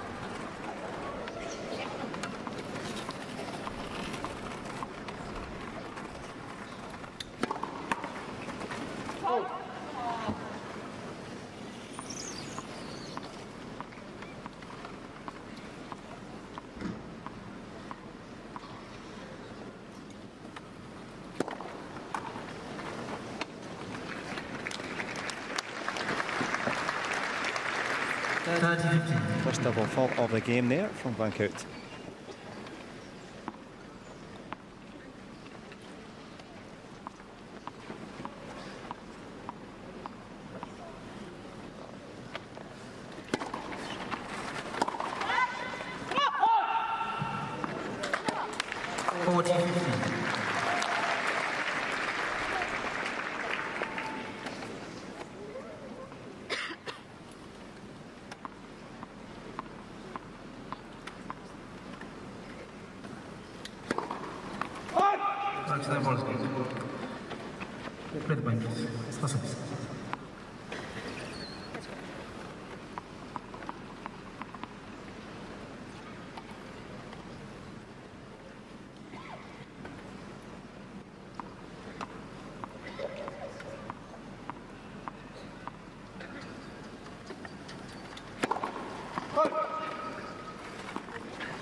What a shot that is.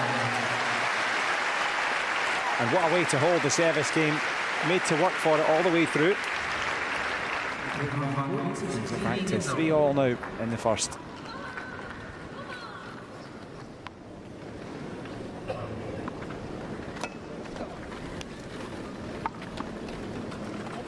Crushing forehand there from Anik van Goot. A salutary reminder for Saki and Otani. A little bit more tense on the court than off. Good to see the fans relaxing.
Swing and a miss there. Masaki Takamuro, the pressure on the serve.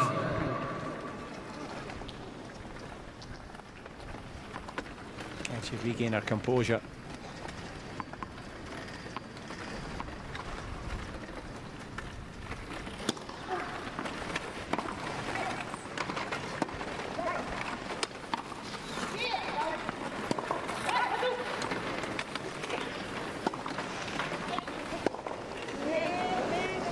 Getting the lines a little bit crossed there. Almost the rackets as well. Versailles and Otani. 30-40.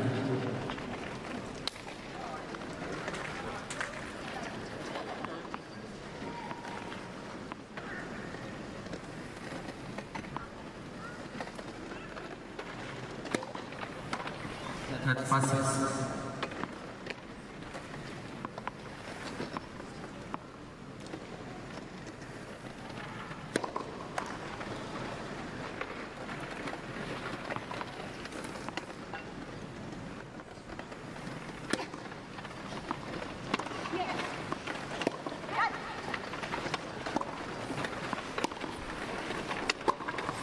Excellent stuff. Didi de Groot came right into the court, took that second serve early.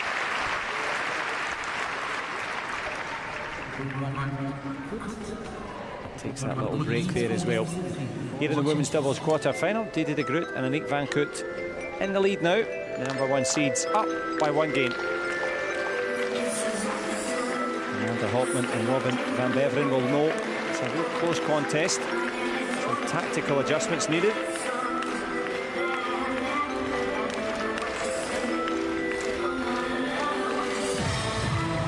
Dancing feet of the Bonnie Frisian and the fans.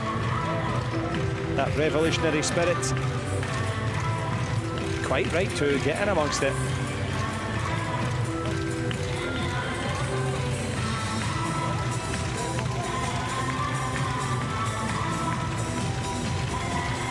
Well, sealed with a kiss, making sure they're on the camera. Quite right too.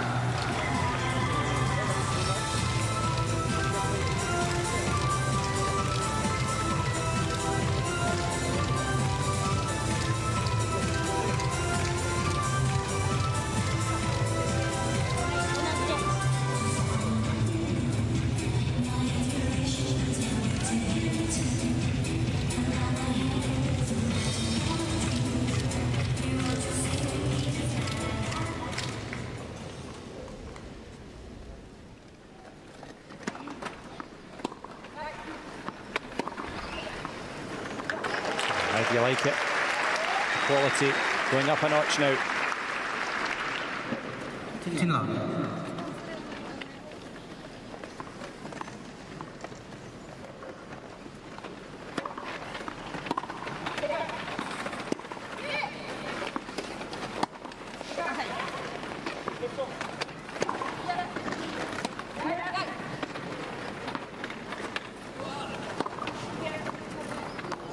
Straight down the middle.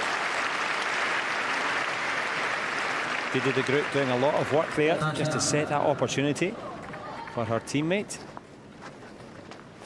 as they combine expertly again.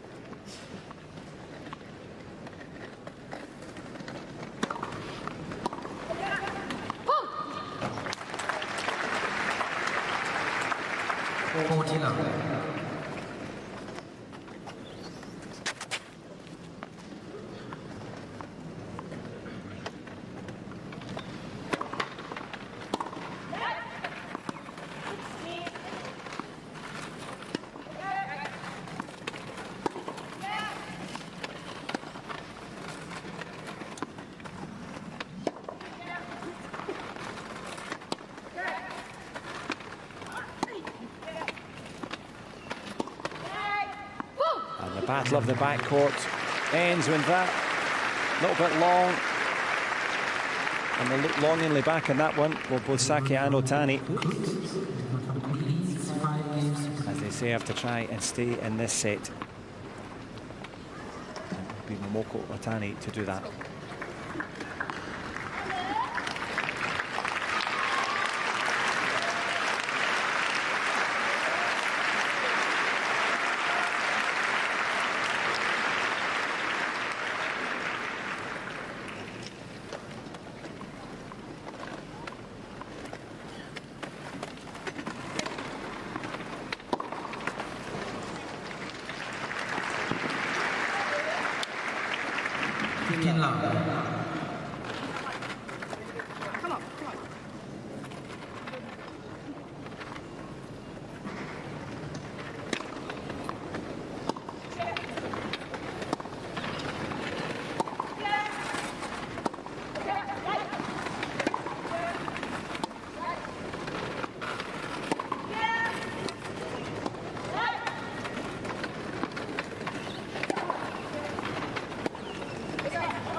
A rueful shake of the head there as they almost crash into each other.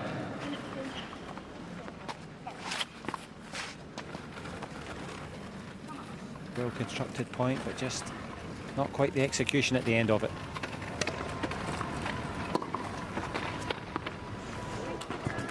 And that'll do it. 13-15.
Momoko Otani had back surgery in 2023. It hasn't held her back here. Good service action at a crucial time. Still not out of danger though. The red light's flashing.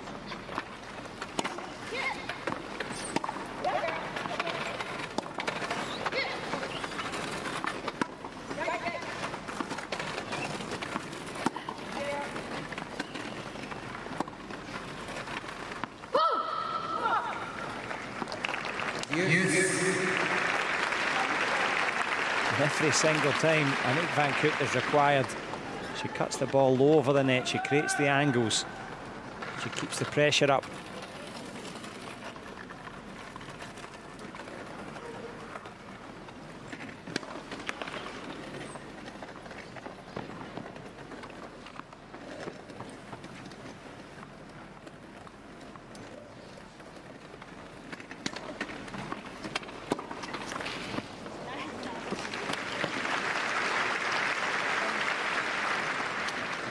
Advantage, Otani.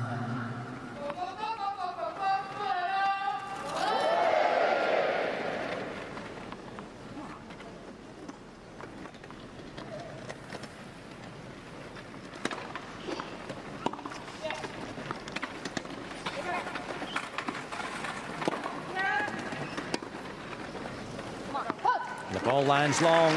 Didi the Groot doing her work in at the net. Forcing Otani back. Forcing it back to Juice. Advantage.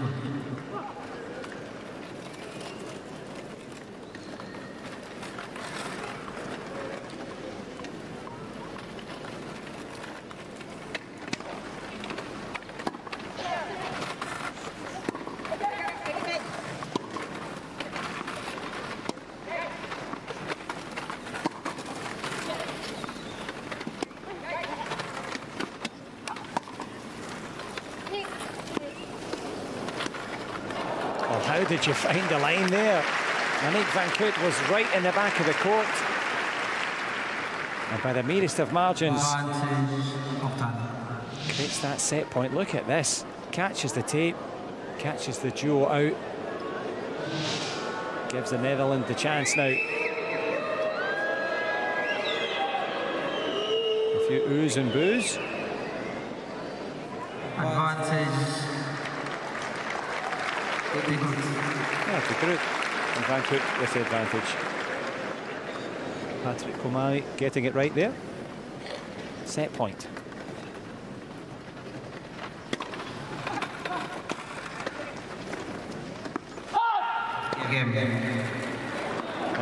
Not quite game.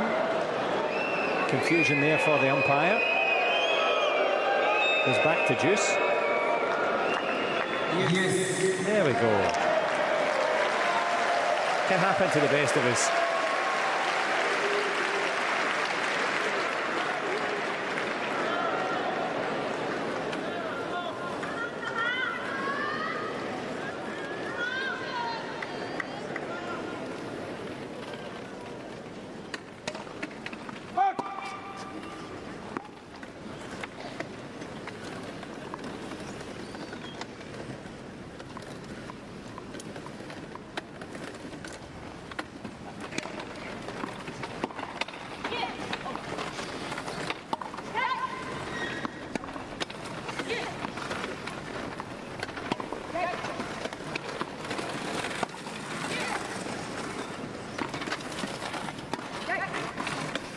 That's an excellent shot again there. Otani Momoko making the most of it. And facing down a set point.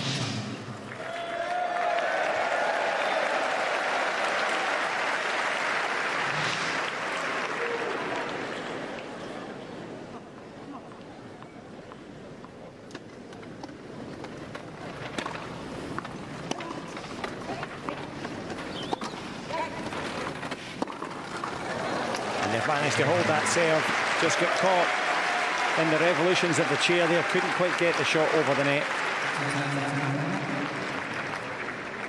Break points opportunity lost. Didi de Groot and Monique Van Coot still have the chance to serve for this first set in the quarter-final. They lead 5-4.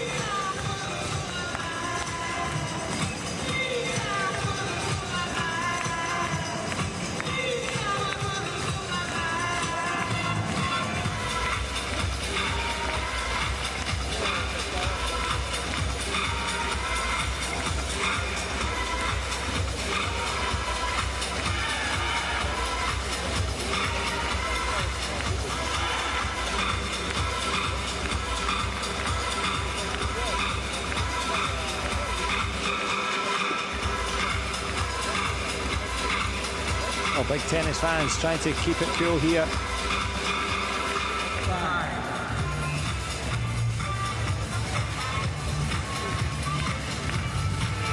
And the momentary solace of the shade for the four players.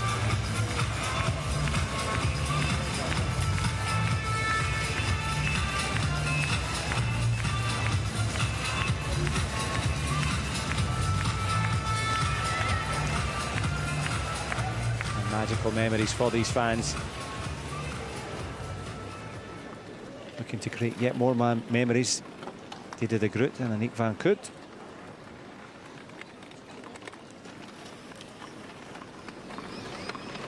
Serving for the set.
Fantastic finish there to a pulsating rally.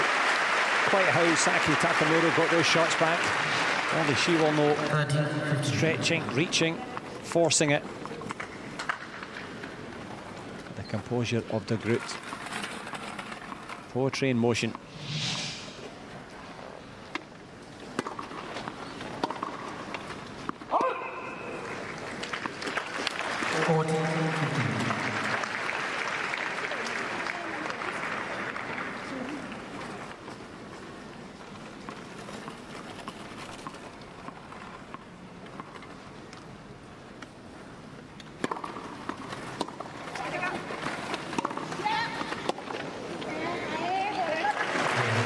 There's a forceful power to force that.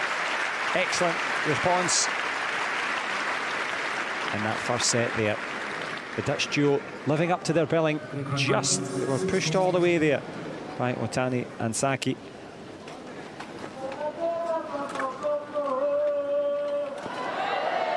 But halfway now to the semi-finals.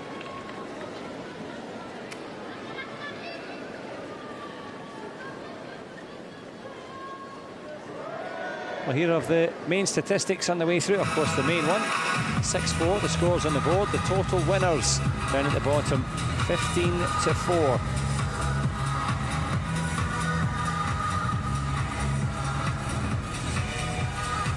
But the fans are the winners in this one. As Aniek van Kut seeks some refreshment and a chance to cool off in what is a balmy, almost evening now in Paris. Some of the best moments from that first set.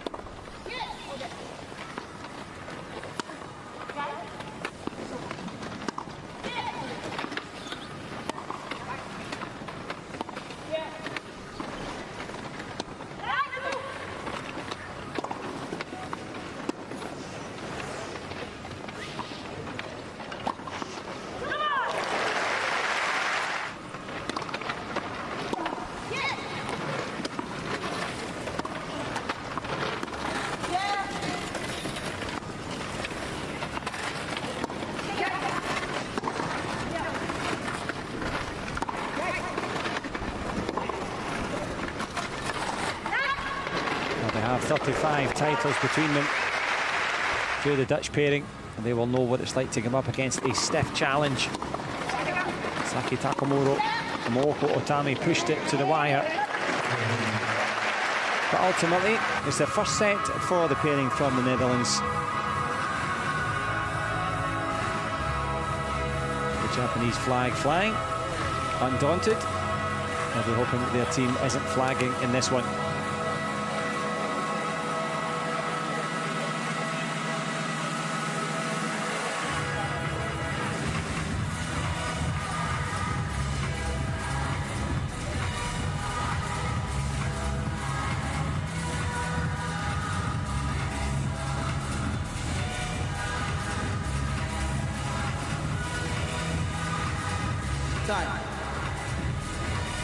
Good kind of coordination from the trio there, almost as good as the dynamic duos on the court.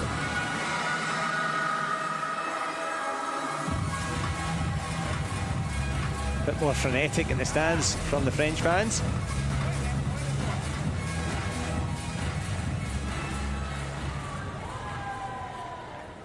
But cool heads will be required now. Didier de Groot and Aniek van Koot lead 1-0.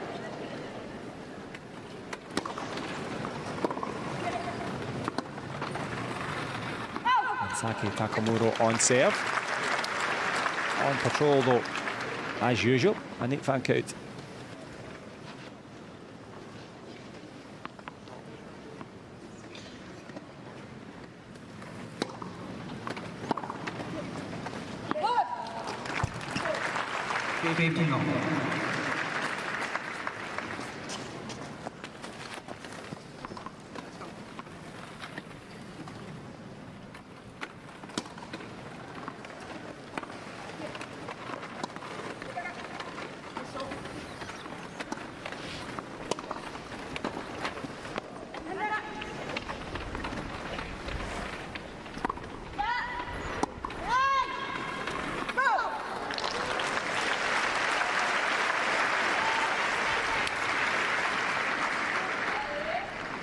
A rueful grimace there from Momoko Atani.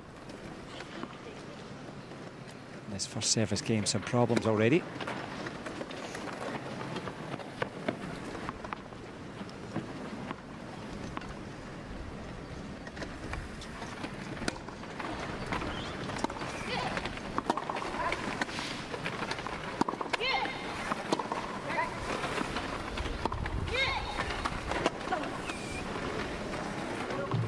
Between sets, the court was swept clean. Trying to get a clean sweep here in this opening service game. The determination evident from the Netherlands end.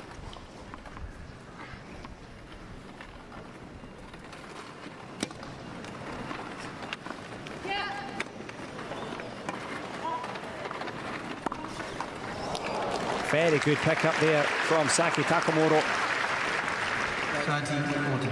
Almost ended up in the stands there to get that one back. Saves one break point.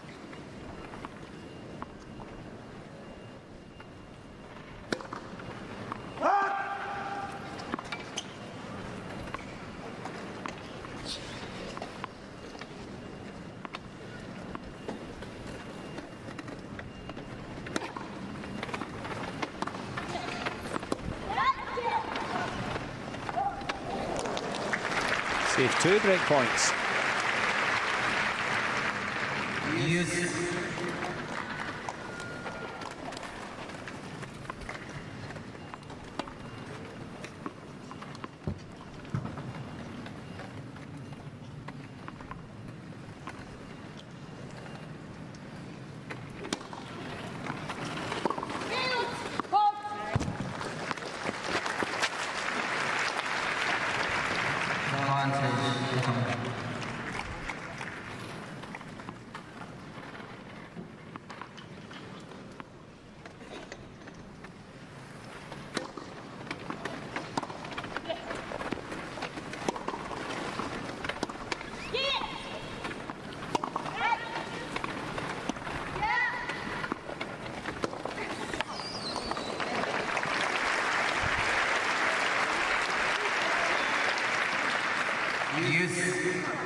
hits it long. It was sitting there for her.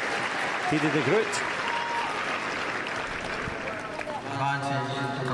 She was moving at high speed, of course. Can Japan get out of this service game?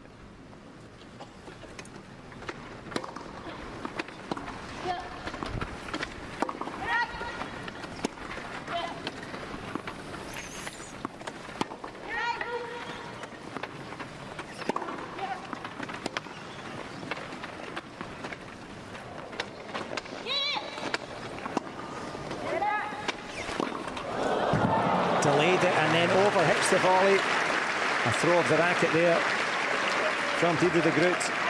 Not too much frustration for her. The chance was there on a couple of occasions. Chances that they had both created, to be fair.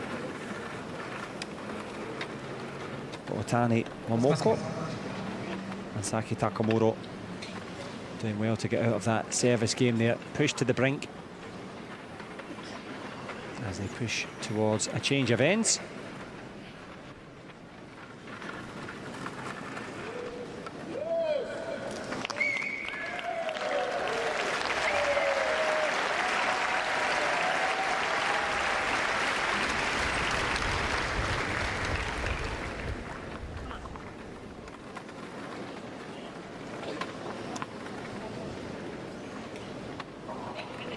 As the 27-year-old from Oudwater in the Netherlands to serve.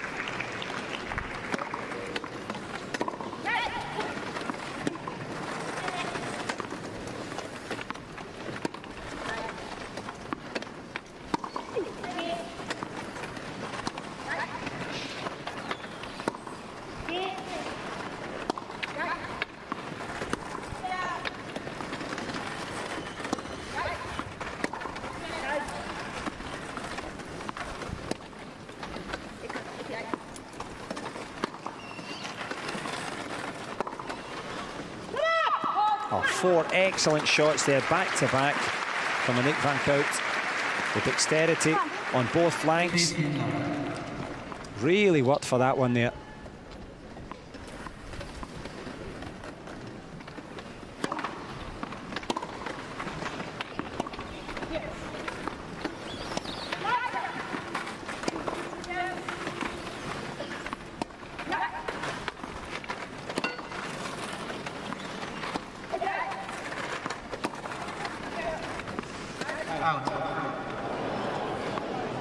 Signal there a little bit late.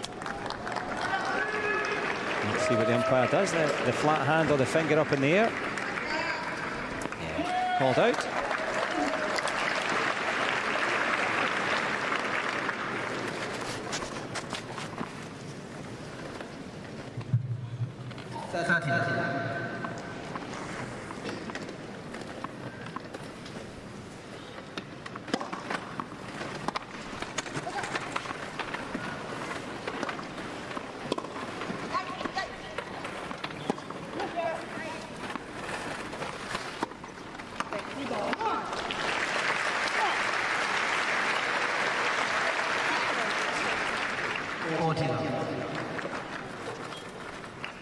Team Japan had to fight to get out of their service game as we see the sports chair firing up off the clay.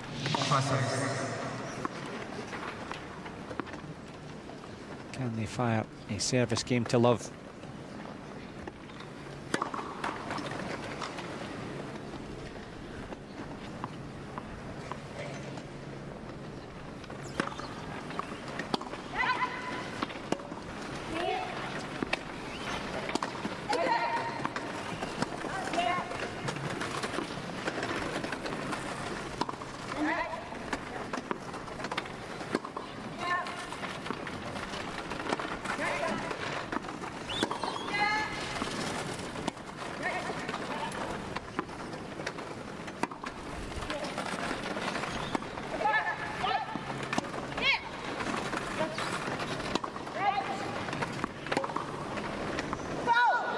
Landing wide.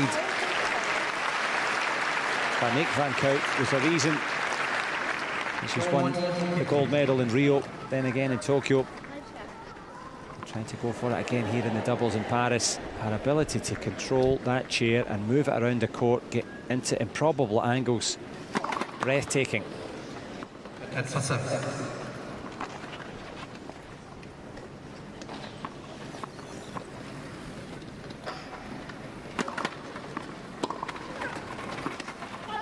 But shot making there.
Called out there. Just creeping over the line. Can they do that here in this service game?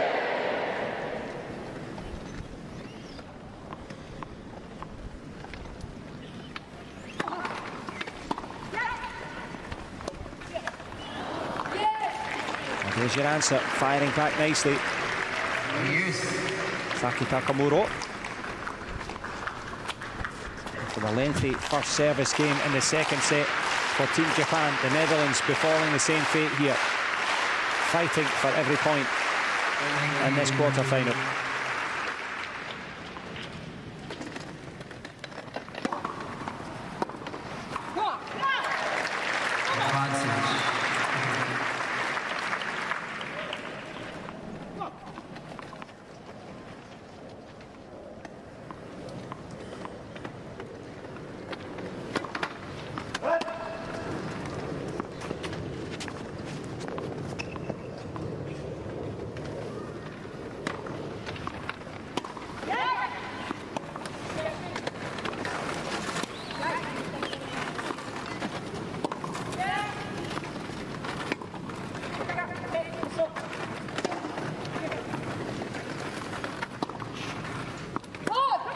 Lands long, and they land their own service game.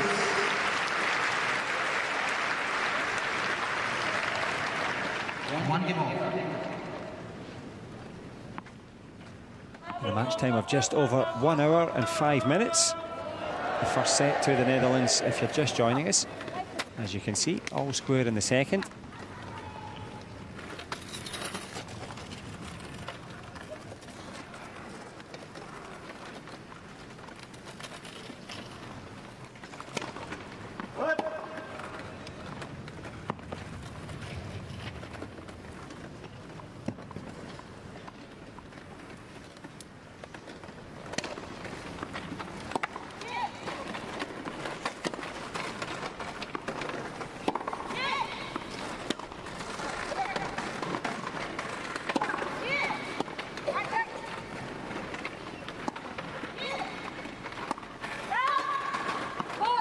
Lands long. The amount of effort put into that single point there, the sprints from the group, the court coverage from Gankut.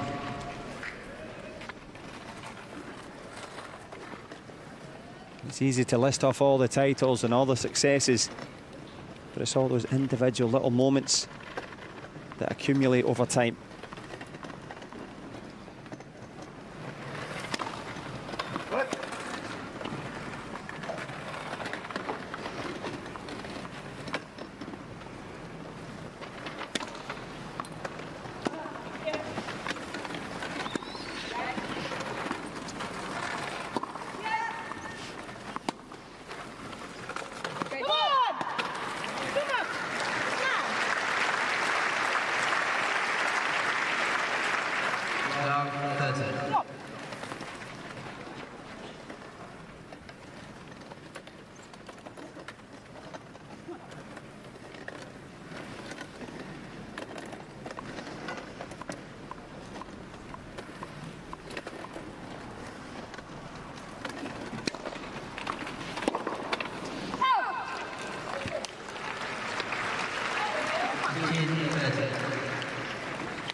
Oh, that's superb from Otani Momoko. Her second Paralympics for the Roland-Garros runner-up in 2020.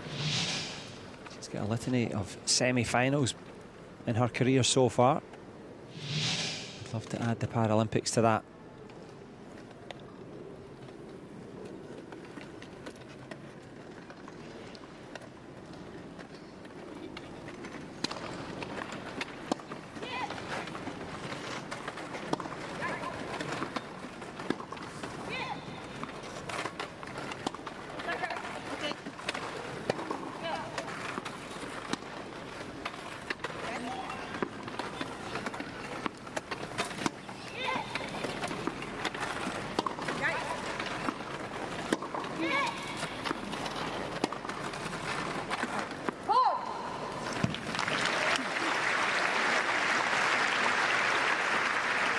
Possible break point opportunity now for the Netherlands.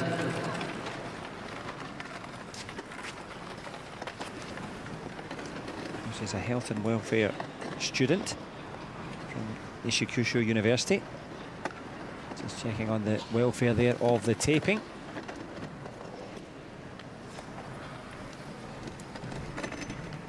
In terms of the tail of the tape, 1 set to love for the Netherlands. Break point here in the third game of the second set.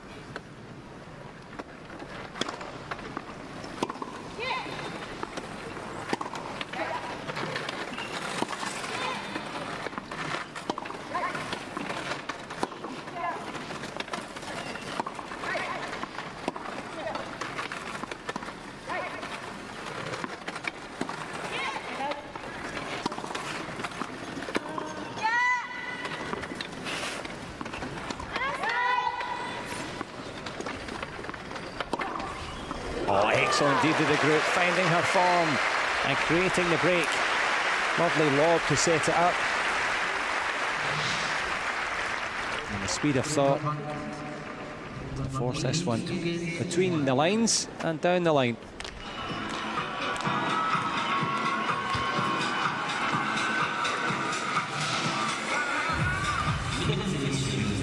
And a little bit of cloud cover here.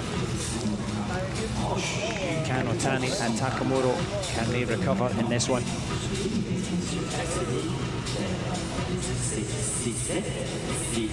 But in sunshine and in shadow, Roland-Garros centre court here, Philippe Chatrier always serving up for the fans. A little bit more subdued.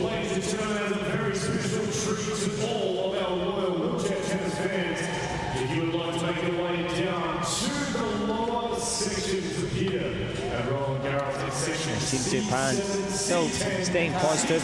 They know that their dynamic duo of Otani Momoko and Saki Takamuro have been working extremely hard, not for that much reward, but every point a real war of attrition.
30 love.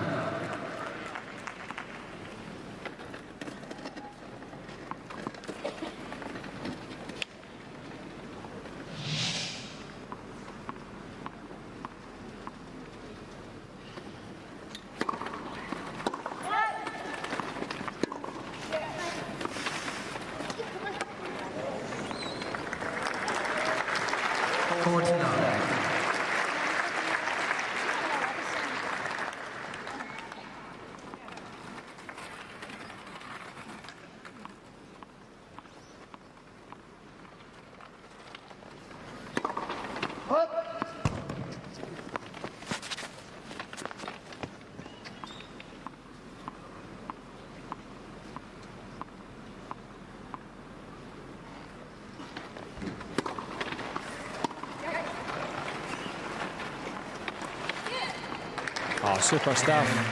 Aniek van Koot consolidating that early break. And she breaks to the net and slashes that one across the bows there. Look at this one. The intensity and the subtlety.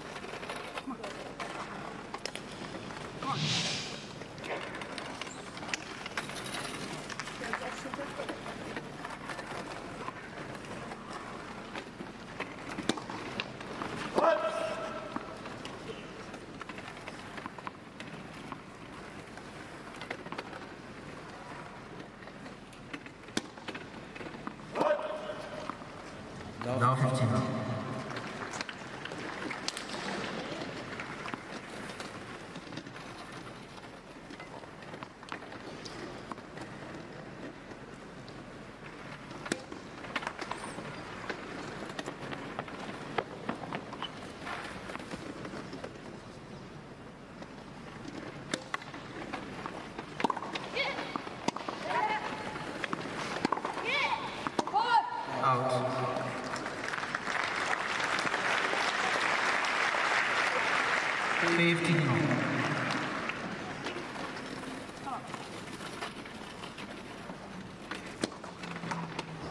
That's a service.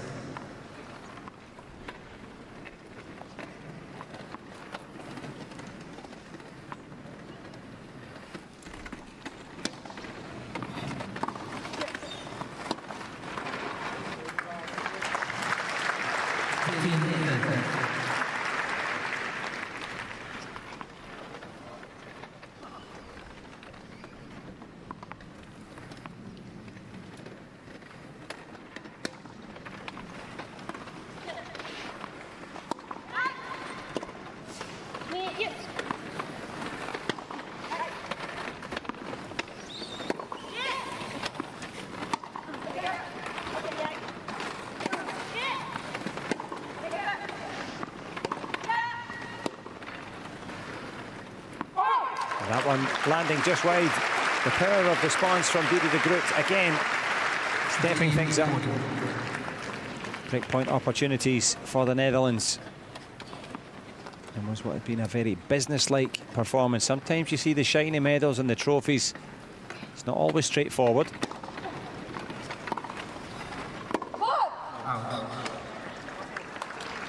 Having to really grind this one out here.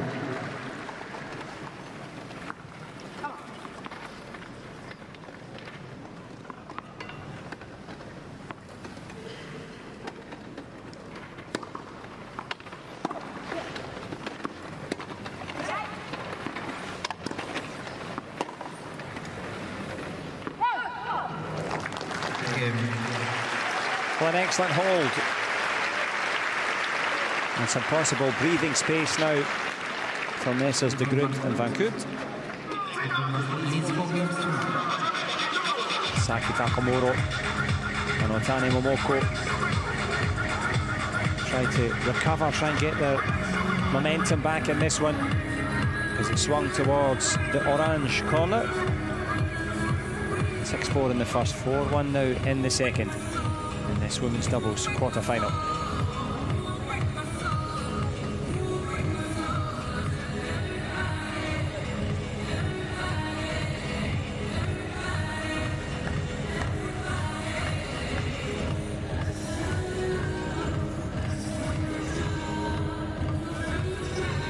We're here on the edge of the Bois de Boulogne, close to the Parc de France. The Chateau court, or one of 18 courts, nicely spread across 30 acres of the campus. But it's the court coverage of the duo in the forecourt making a difference at the moment. It's been a fearsome contest, but this service game very, very important now. Serving for 5-1 in the second.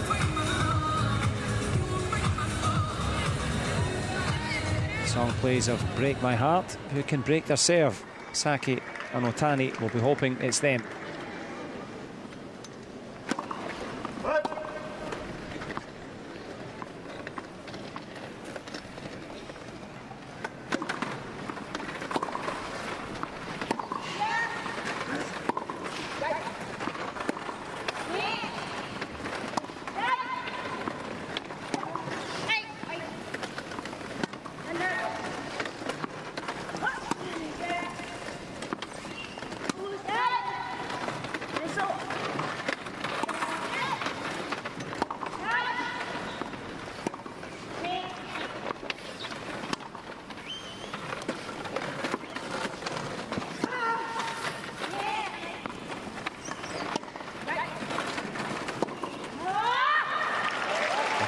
Of exasperation there from Aniek van Kout. Found herself upon the ball before she was in position. But as you would expect at these Paralympic Games, the level of physical conditioning, the fitness, the stamina, all on show and on the stretch.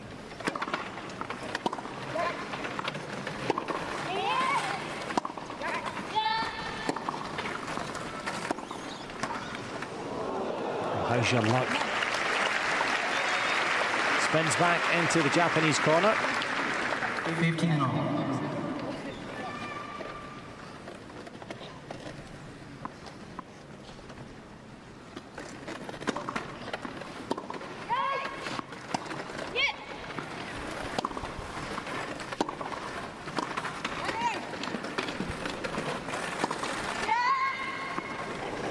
Aniek van Kout, an absolute Dutch master there.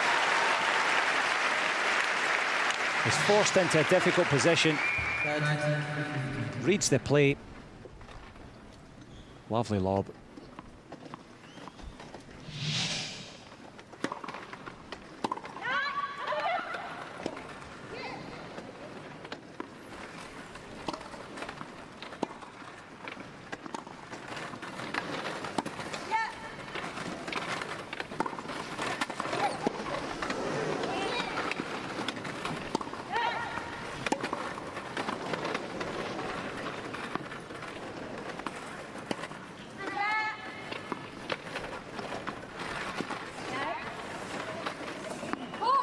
Lands out.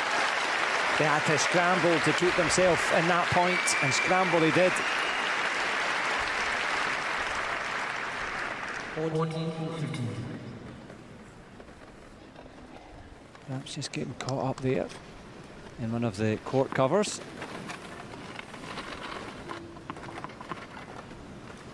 Everything seems to be okay. Apart from the score, of course.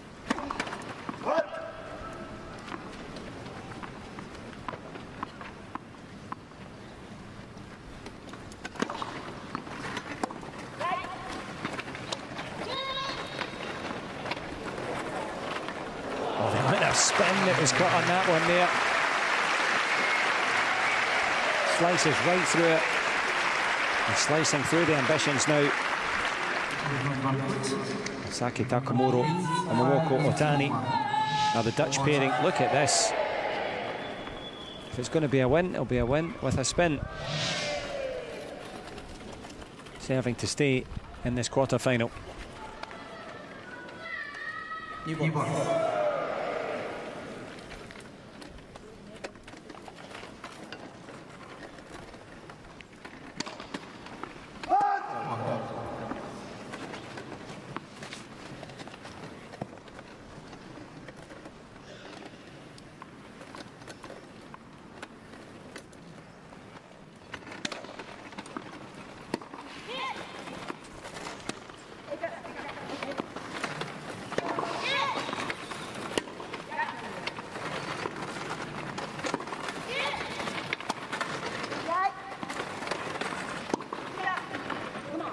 That's a lovely shot.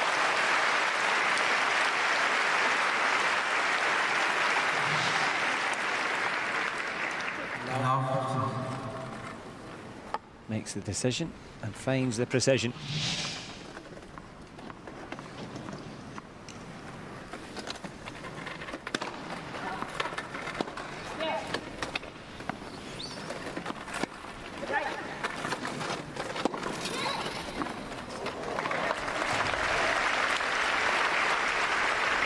Well, the shot making has gone up a level as the finish line begins to roll into view.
Lands long, lands a real body blow now to the efforts of Saki Takamuro and Momoko Atami.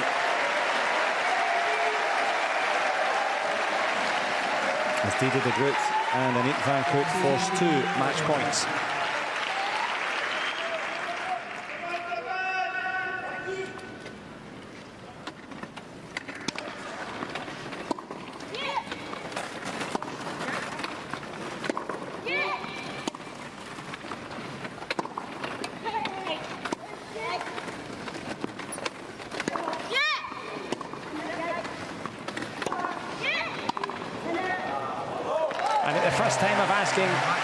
They take it. High fives all round.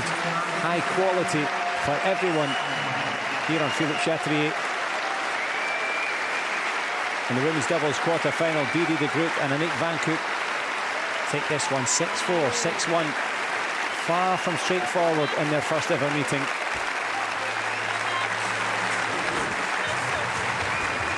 Well, Saki Takamuro and Momoko Otami can be very proud of their efforts. Advancing into the semi-finals of yet another Paralympic Games. Didi de Groot and Aniek van Koot find the route.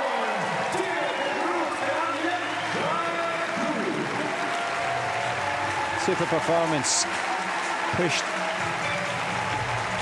all the way in the end.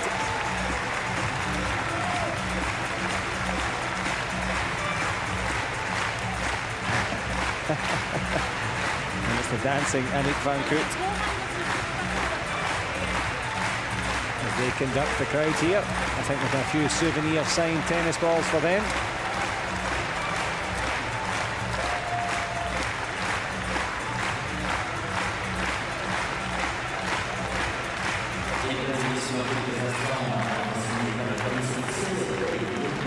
And it is rare that a crowd and an environment plays such a big part in a competition, infused within the efforts of the Dutch team as they sign off.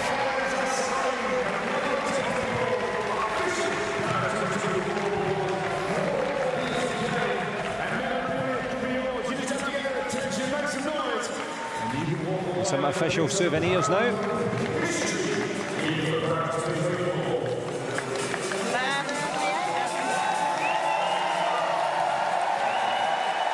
Well, these are the moments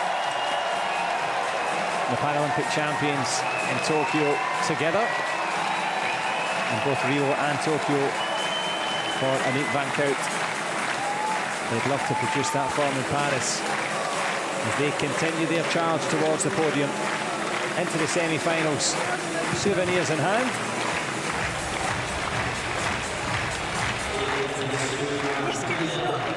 opportunities created. Overall, the match statistics,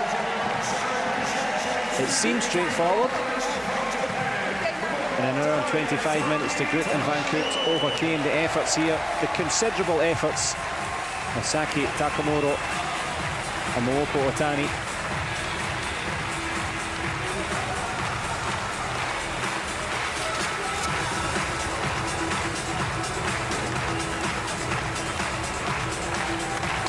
Perfect synchronicity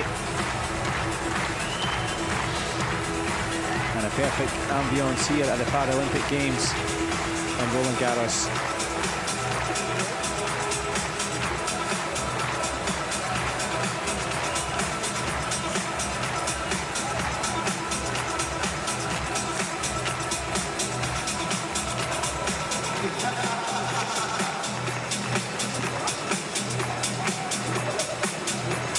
For the orange jackets on the orange clay, they had their way. Takamura Saki and Otana Momoko make their way out of Philippe Chatrier. They could be proud and I'm sure disappointed that they haven't made it through. Couldn't have pushed any harder. And their Paralympic doubles journey comes to a close.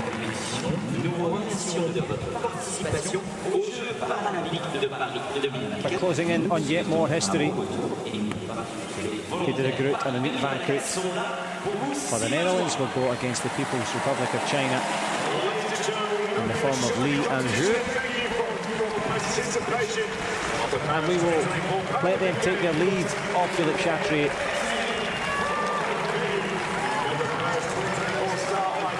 Long smiles. Job done. And into the semi-finals. Merci.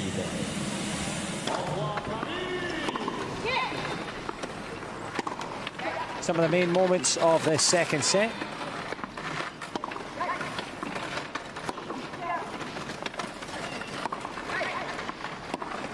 And this really a microcosm of it, the long rallies, the lung-bursting efforts. And then just that little bit of subtlety and variety from this side of the court.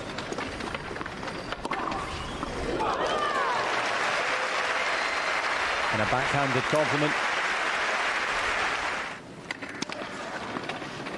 Complimenting the efforts was Aniek van Koot, whose court coverage and smart play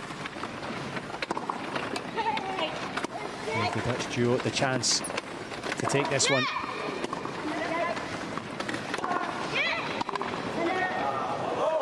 It landed long, and it's another chance for them to advance in France as the fans leave the arena. They'll have enjoyed a fantastic day of tennis. We have too. Plenty more to come. Check your local listings for more tennis. As the fans leave Philippe Chatrier for the moment, from me, it's goodbye for now.